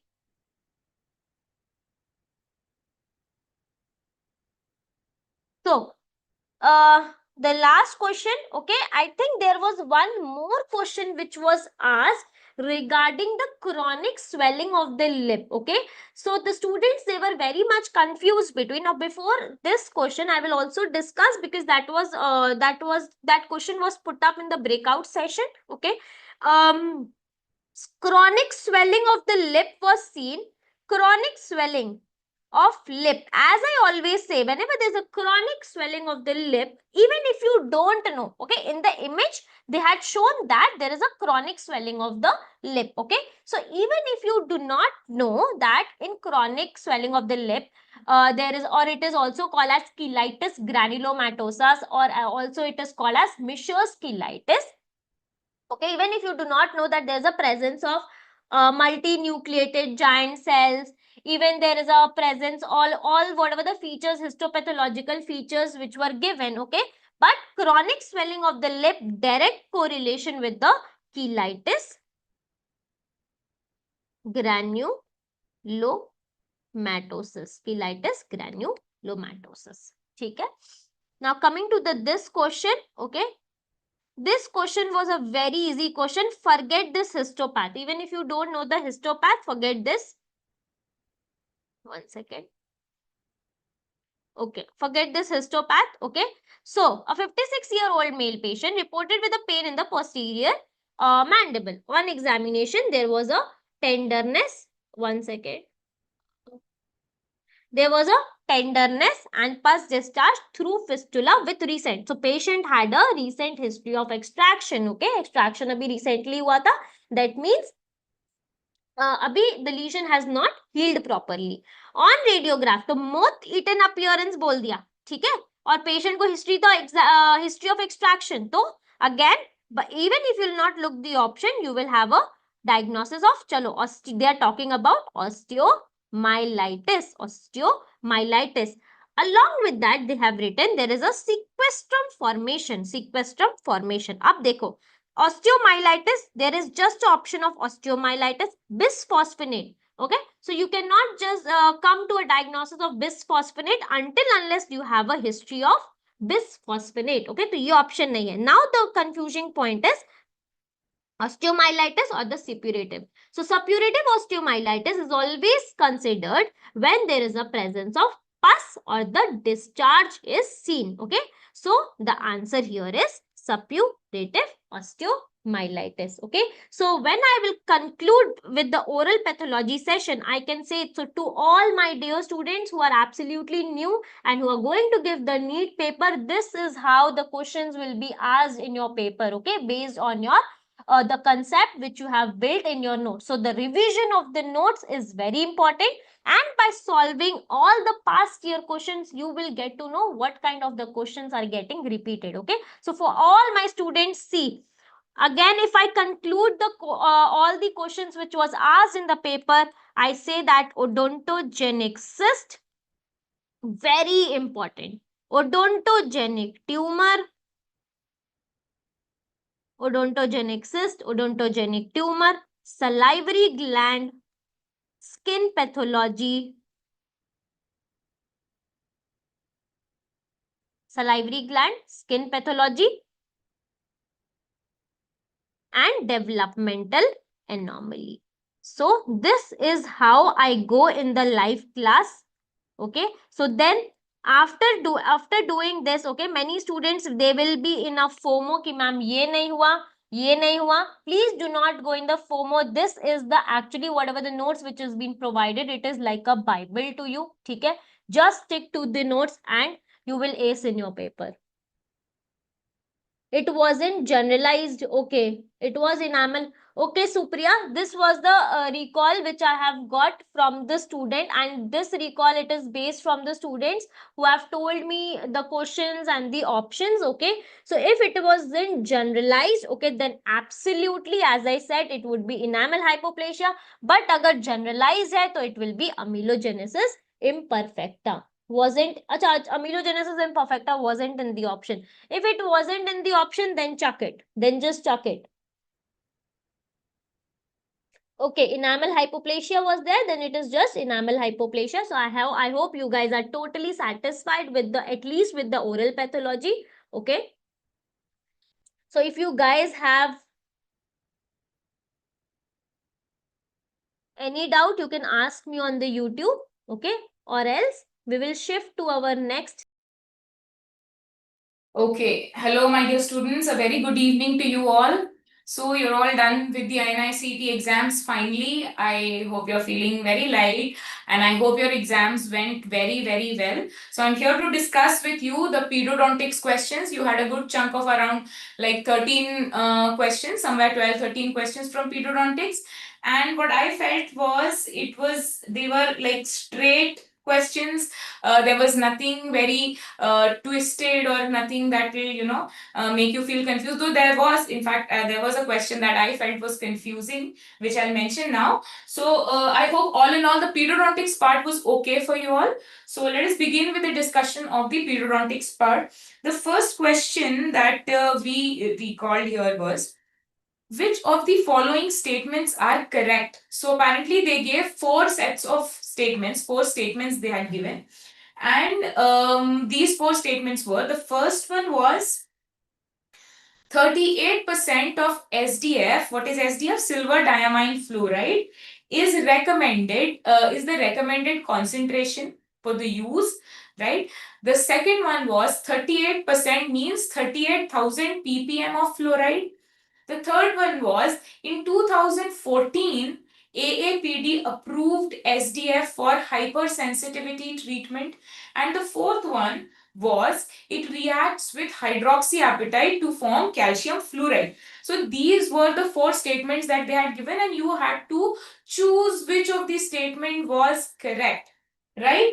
Okay, I hope you are all with me, right? Okay, so let us take one by one statement. So the first statement is 38% SDF is the recommended concentration. So yes, that is the correct statement. That is 38% is the recommended. What does SDF do? SDF acts as an agent that is used for curing hypersensitivity. Plus, SDF is also an anti-caries agent. That is, it stops the active caries lesion. So these are the two functions of SDF. So 38% is the recommended concentration. Second, does 38% mean 38,000 ppm of fluoride? So here basically, I hope you all are with me. Okay, the first statement when it said 38% is the recommended, so 38% silver diamine fluoride means what? 38% refers to the concentration of the active ingredient. So I had taken it in the notes. This is a straight pick from the notes of our classes. So it is the concentration of the active ingredient, which is silver diamine fluoride in the solution.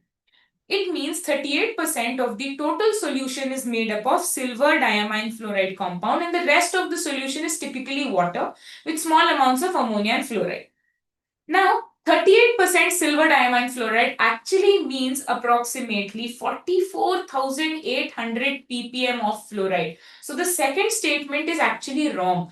38% SDF means 44,800 ppm of fluoride. The third statement, so that is 2014 May, AAPD said that it is okay to treat hypersensitivity. So what had actually happened? The AAPD approved the use of silver diamine fluoride for treating dentine hypersensitivity actually in the year 2017. And it was approved by FDA for the same purpose in 2014. So if they have asked FDA in the options, then 2014 is correct. But if they have asked AAPD in the options, then AAPD approved it in the year 2017. So what I recalled was AAPD. So in that case, this is the C statement is wrong. If they had given FDA, it would have been correct. Okay, so in 2014, FDA said you can use it for hypersensitivity, whereas in 2017, AAPD said you can use it for hypersensitivity. Right? Then when silver diamine fluoride reacts with hydroxyapatite, it forms fluorapatite and silver phosphate. So option D is also incorrect. That is, it reacts with hydroxyapatite to form calcium fluoride. That is also incorrect. Okay, so here, as far as I understand, only option A is correct. I hope you understood why the other three are incorrect. So I would go with the answer A, that is only A, the statement A is correct. Okay, are we following? Are we there? Okay, so here only the thing that 38% SDF is the recommended concentration is a correct statement. The rest of them have small mistakes. That is, 38% does not mean 38,000 ppm. In 2014, it was FDA that approved SDF for hypersensitivity treatment. And hydroxyapatite, when reacts with SDF, actually forms fluorapatite and silver phosphate. Right? So that's there. The second question that we retrieved was, what is the ICDS score of the molar given in this image? So you got around this image, and they had asked you about the ICDS scoring. Straight pick from the notes we had read. We had a good long class of ICDS where we read about what is ICDS, what is the definition of ICDS, and what is ICDS type 1 and type 2, and the classification of ICDS. So this is the classification of ICDS, according to which type 4 should be the correct answer, where type 4 means underlying dark shadow from the dentine when you can see it is Okay. It is actually type 4 of ICDS. It is score 4. So the answer here is A, that is score 4 for the given image. Okay, the answer is ICDS score 4. Right? Okay, no comments so far. I just hope we are all there. I hope the options that I've covered are correct. Okay. Now, what is the advantage? The third question that they had asked was, what is the advantage of the nanoparticles silver fluoride varnish over SDF? Okay, so they had asked you about the nanoparticle silver fluoride varnish over SDF. What is the advantage? So the one striking advantage, the only one that you will find in all of the articles across the internet, will be it prevents discoloration. We had covered SDF in our lectures where we saw that SDF acts as an anti-caries agent. So it is acting as an anti-caries agent. Also, it is curing hypersensitivity. The only problem with SDF is that it causes black discoloration. Okay, so it is causing black discoloration, which is unaesthetic. Okay, it is undesirable by the patient. So the only one thing over where the nanoparticle silver fluoride wins over SDF is that it prevents discoloration. Okay, so basically, again, we had read about the fluoride varnishes. We covered about SDF in our notes. So nanoparticles actually, nano silver fluoride actually overcomes the staining problem that this SDF does not. So the SDF actually stains it black. Okay, so the anti-karyogenic action of NSF is associated with several processes, including reduced demineralization, accelerated remineralization, interference with pellicle and plaque development, and suppression of bacterial growth and metabolism. So that is how it acts as an anti-caries. It has an anti-caries mechanism. So basically, the NSF colloidal formulation inhibits the karyogenic biofilm formation, has antibacterial properties, and helps to remineralizing the teeth. And an added advantage is that it does not discolor the tooth. It does not discolor the tooth. So I could not recollect the other two options, but whatever the other two options were, the only advantage of nanoparticles or NSF over SDF is that it prevents discoloration. So the answer here is A. Right? Okay, we're following, right? Okay, so question number 4 is, which of the following is an alternative to stainless steel crown? So you've got this picture there. So what is an alternative to these stainless steel crowns? So here you should note that they have given the posterior teeth. So they've asked you about the alternative to stainless steel crowns in the posterior teeth. So GIC restoration is not an alternative to SSC, because SSC is a full coverage restoration. GIC is not a full coverage restoration. Again, strip crowns are very weak when it comes to strength. So you cannot give strip crowns in case of posterior teeth. Strip crowns are nothing but full coverage composite restorations, because you pull out the strip crowns, the shape of the crown remains because of the strip crown, and that is just composite inside of it. So it does not have a very great strength. So strip crowns is not an alternative for SSC, especially in the posterior teeth. In the posterior teeth. Okay, had they given anterior teeth, it would have definitely, we could have gone for strip crowns as an answer, because in anterior teeth they work great. But again, in the posterior teeth, strip crowns don't work so well. Again, PFM you cannot give because these are primary teeth. You do not give PFM in the primary teeth. So the answer here is Bioflex crowns. So Bioflex crowns are great with strength, though the strength of the Bioflex crowns is lesser than the stainless steel crowns. But Bioflex crowns are great alternative to SSC. They are aesthetic. They have good load bearing capacity, better than the strip crowns. So the answer here is Bioflex crowns. These are the notes we had read about the stainless steel crowns and their alternatives. We had read about the full coverage restorations of the teeth. So these are the pictures that I've got for you. These are the Bioflex crowns, and this is how the strip crowns look. They are transparent crowns. You fill composite, put it over the teeth, and then you remove the strip crowns by slicing it open with the help of a scalpel or a BP blade. Okay, so in the posterior teeth, Bioflex crowns are a good alternative to stainless steel crowns. Right? Okay. All right, just give me a minute. Yes. The next question is, after sedation with nitrous oxide, which of these is done for prevention of diffusion hypoxia? Now, let us first understand what is diffusion hypoxia. So, diffusion hypoxia occurs when nitrous oxide, which is more soluble in blood. So, nitrous oxide is more soluble in blood as compared to the oxygen. So, when the patient is recovering or when the patient is coming out of the sedation, what happens? The nitrous oxide rapidly leaves the bloodstream after sedation. Okay, this creates a concentration gradient causing the body to rapidly eliminate nitrous oxide from the lungs, diluting the alveolar oxygen. So that can cause diffusion hypoxia, and just by administering pure oxygen immediately after the nitrous oxide use, the body can quickly replenish the oxygen levels in the alveoli and prevent hypoxia.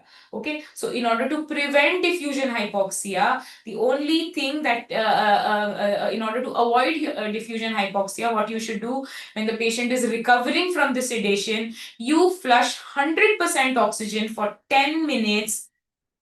Okay, and that can prevent diffusion hypoxia. So the answer here is D, that is flushing off 100% oxygen during the recovery for 10 minutes straight. Okay. Okay, so in this question, had they asked about the anterior teeth, but what I recovered was there was this picture that was given. Wasn't this picture given with this question? Alternative to stainless steel crown. Wasn't this picture given with this question? Shilpa, Sachin, did they give this image with this question? Okay. Meanwhile, we'll move on with the next question till they answer. So answer here is 100% oxygen to be flushed during recovery for 10 minutes. Okay. The next question. Yes, but anterior crown. See, whatever it is, whether they've given the anterior crowns or the posterior crowns, when you look at them strength-wise, Bioflex crowns are any day better. Okay, and they are more of a newer version. This picture was only given. Okay. Okay, so Supriya is saying this same picture was given, and we have Shilpa who is saying there was a fractured anterior teeth. But anyway, Supriya, Shilpa, either of them, you will go with Bioflex crown because strip crown is a little obsolete version. We used to use strip crowns earlier. Bioflex crowns are more of a newer version. They've got better finish. They've got better strength. Okay, and they are easier to put. You just put a luting cement and stick it. Whereas in strip crowns, you need to fill it with composite, put it onto the crowns, cure them, then remove the strip crowns. So they are more technique sensitive, the strip crowns. So in any case, whether they had given anterior crowns or posterior crowns, a better alternative to strip crowns is the Bioflex crowns. Okay. After was not given. Want to prevent hypoxia. So in case you have to prevent diffusion hypoxia, you go with 100% oxygen flushing during recovery for 10 minutes. I hope you understood what is diffusion hypoxia, Shilpa. So that will make it all clear. Okay, 100% oxygen flushing during recovery from the sedation. Okay. Then the next question, indication of distal chew space maintainer, that I think must be a straight tick. So there is just one indication for a distal chew space maintainer, and that is early loss early loss of primary second molar before the eruption of the first permanent molar. So you do not have a first permanent molar that is erupted and the primary second molar has already exfoliated. So in this case, you will go with a distal shoe space maintainer. The rest of the teeth, canines, premolar, first molar, whatever, you do not require any sort of a distal shoe. Distal shoe, only one indication. Straight pick from our notes. You can see here, this is a screenshot from my notes. And to maintain the space of primary second molar that has been lost before the eruption of the permanent first molar. So that's just one indication to a distal shoe space maintainer. Right? Okay. Then we had this question which I thought was a little confusing. I mean, I hope I've got the options correct. If there are any changes, please message in this thing YouTube. So indications of stainless steel crown are all except. So they had given 4 options. Amelogenesis, dentinogenesis imperfecta, after pulpotomy or pulpectomy procedures, teeth with multiple carious lesions and hypoplastic teeth. So if these were the options, you can actually give stainless steel crown in all of these. But if they have asked except, then you can go with the one that has given dentinogenesis imperfecta, because if there is dentinogenesis imperfecta, the dentine is weak, the tooth is going to disintegrate, the tooth will not be able to support the crown well. If there is any micro leakage, it is going to disintegrate faster. So though you give SSC in amelogenesis imperfecta, but if they had given these options, that the ones that I have mentioned, you can go with A, that is amelogenesis and dentinogenesis imperfecta, because in the other 3 options you have to give SSC. They are clear-cut indications of SSC, so you cannot go with either of the 3 options. You have to go with A. Though it is also a very relative contraindication, it is not an absolute contraindication. So don't give me screenshots, don't give me this, ma'am, it is indicated in amelogenesis and dentinogenesis imperfecta. It is a relative contraindication, I'm telling again. Whereas in these 3, so you have to give SSC, so you cannot go with all of these 3 options. Okay. Right. So these are again screenshots from the notes where we had read about the indications and contraindications. In the contraindications, we had read about the non-restorable teeth. So if the tooth is so destructed because of amelogenesis and dentinogenesis imperfecta, you cannot give an SSC. That is all I can say to back up this particular answer. Okay. The next question was, I hope everybody is following. Okay. The next question was, removal of 2 to 3 mm of coronal pulp is what? So without any doubt, if you're removing just the superficial layer of the coronal pulp, just 2 to 3 mm of the coronal pulp, undoubtedly it is partial pulpotomy and nothing else.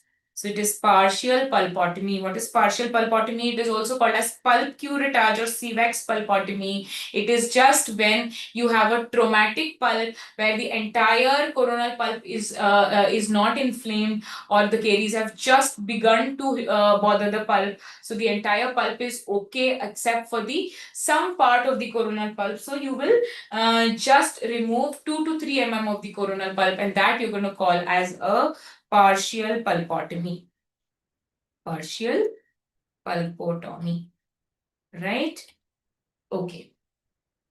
The next question was, a 4-year-old child with an abscess in a primary molar, what is the correct treatment? So this is very confusing because I do not know whether they had mentioned any tooth number there, or what exactly is the condition of the tooth there, so you have to look for whether the abscess has involved the furcation area, or whether it has cut through the furcation, or whether the tooth is intact or not, the intraradicular part is intact or not. So if there is a primary molar that has an abscess and the tooth is intact, you can go with a pulpectomy.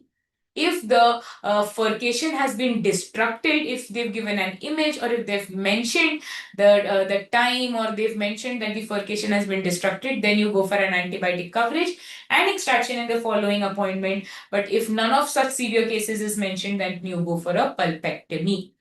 All right. Okay.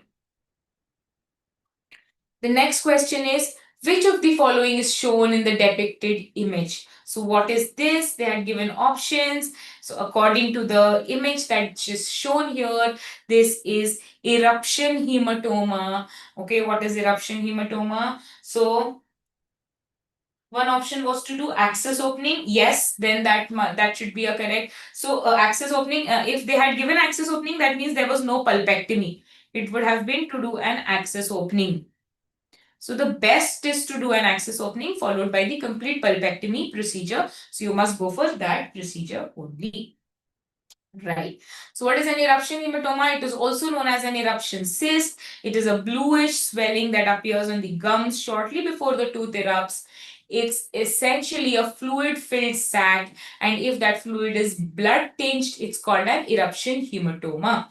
They are very common in children and usually disappear on their own when the tooth breaks through or erupts. So the question, the bluish swelling gives in to the answer as eruption hematoma. Right?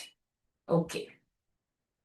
The next question was, which of these is not a minimally invasive technique? Okay, so SDF application is a minimally invasive technique. You are not doing any invasion, you're just applying SDF to arrest the active caries. Hall's technique is again a minimally invasive. You're not even cutting the tooth, you're not removing the caries, you're just taking your crown and then you're putting it like a cap over the carious tooth. So it is a minimally invasive technique. Again, ART, which means atraumatic restorative treatment.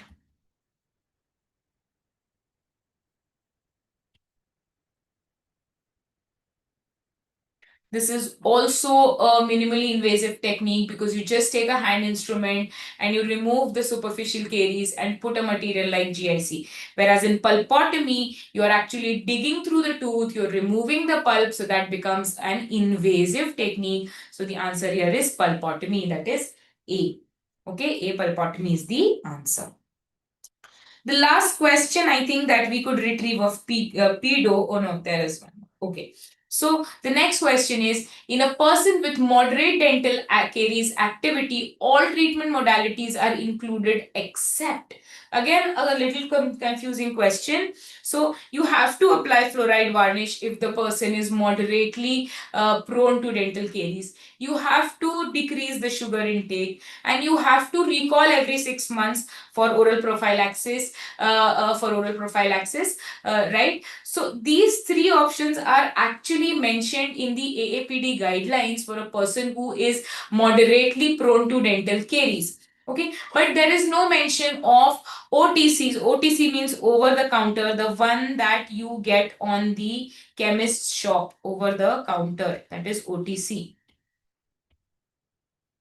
Okay, so they've not mentioned about the over-the-counter fluoride rinse in the AAPD guidelines, though it will help only. But you can straight away see the mention of these three in the AAPD guidelines. So you go with the answer OTC fluoride rinse. It is not one of the treatment modalities. The person can do it or cannot do it, but it will not, be a treatment modality. The rest of the three can be a treatment modality. So you should go with OTC fluoride rinse. Hope you've got why. The next question, again, they had asked about the ICDS score. So they had given a question, they had given a tooth that was grossly destroyed, and they had asked you about the ICDS score. So the answer is D. That is because it is grossly decayed, grossly destroyed. So it is extensive, distinct cavity with visible dentine. So that was an ICDS score 6 there. Okay, so there were basically, apart from the two questions that I mentioned, the rest of them were real straight picks from our notes, and I think you would have been able to mark them well. And that was it. That was about pedo. And if you have any doubts, you can mention in the group or mention in the live chat here. And and that's all about pedo. And I hope you score well, and all the best for your results. Thank you so much.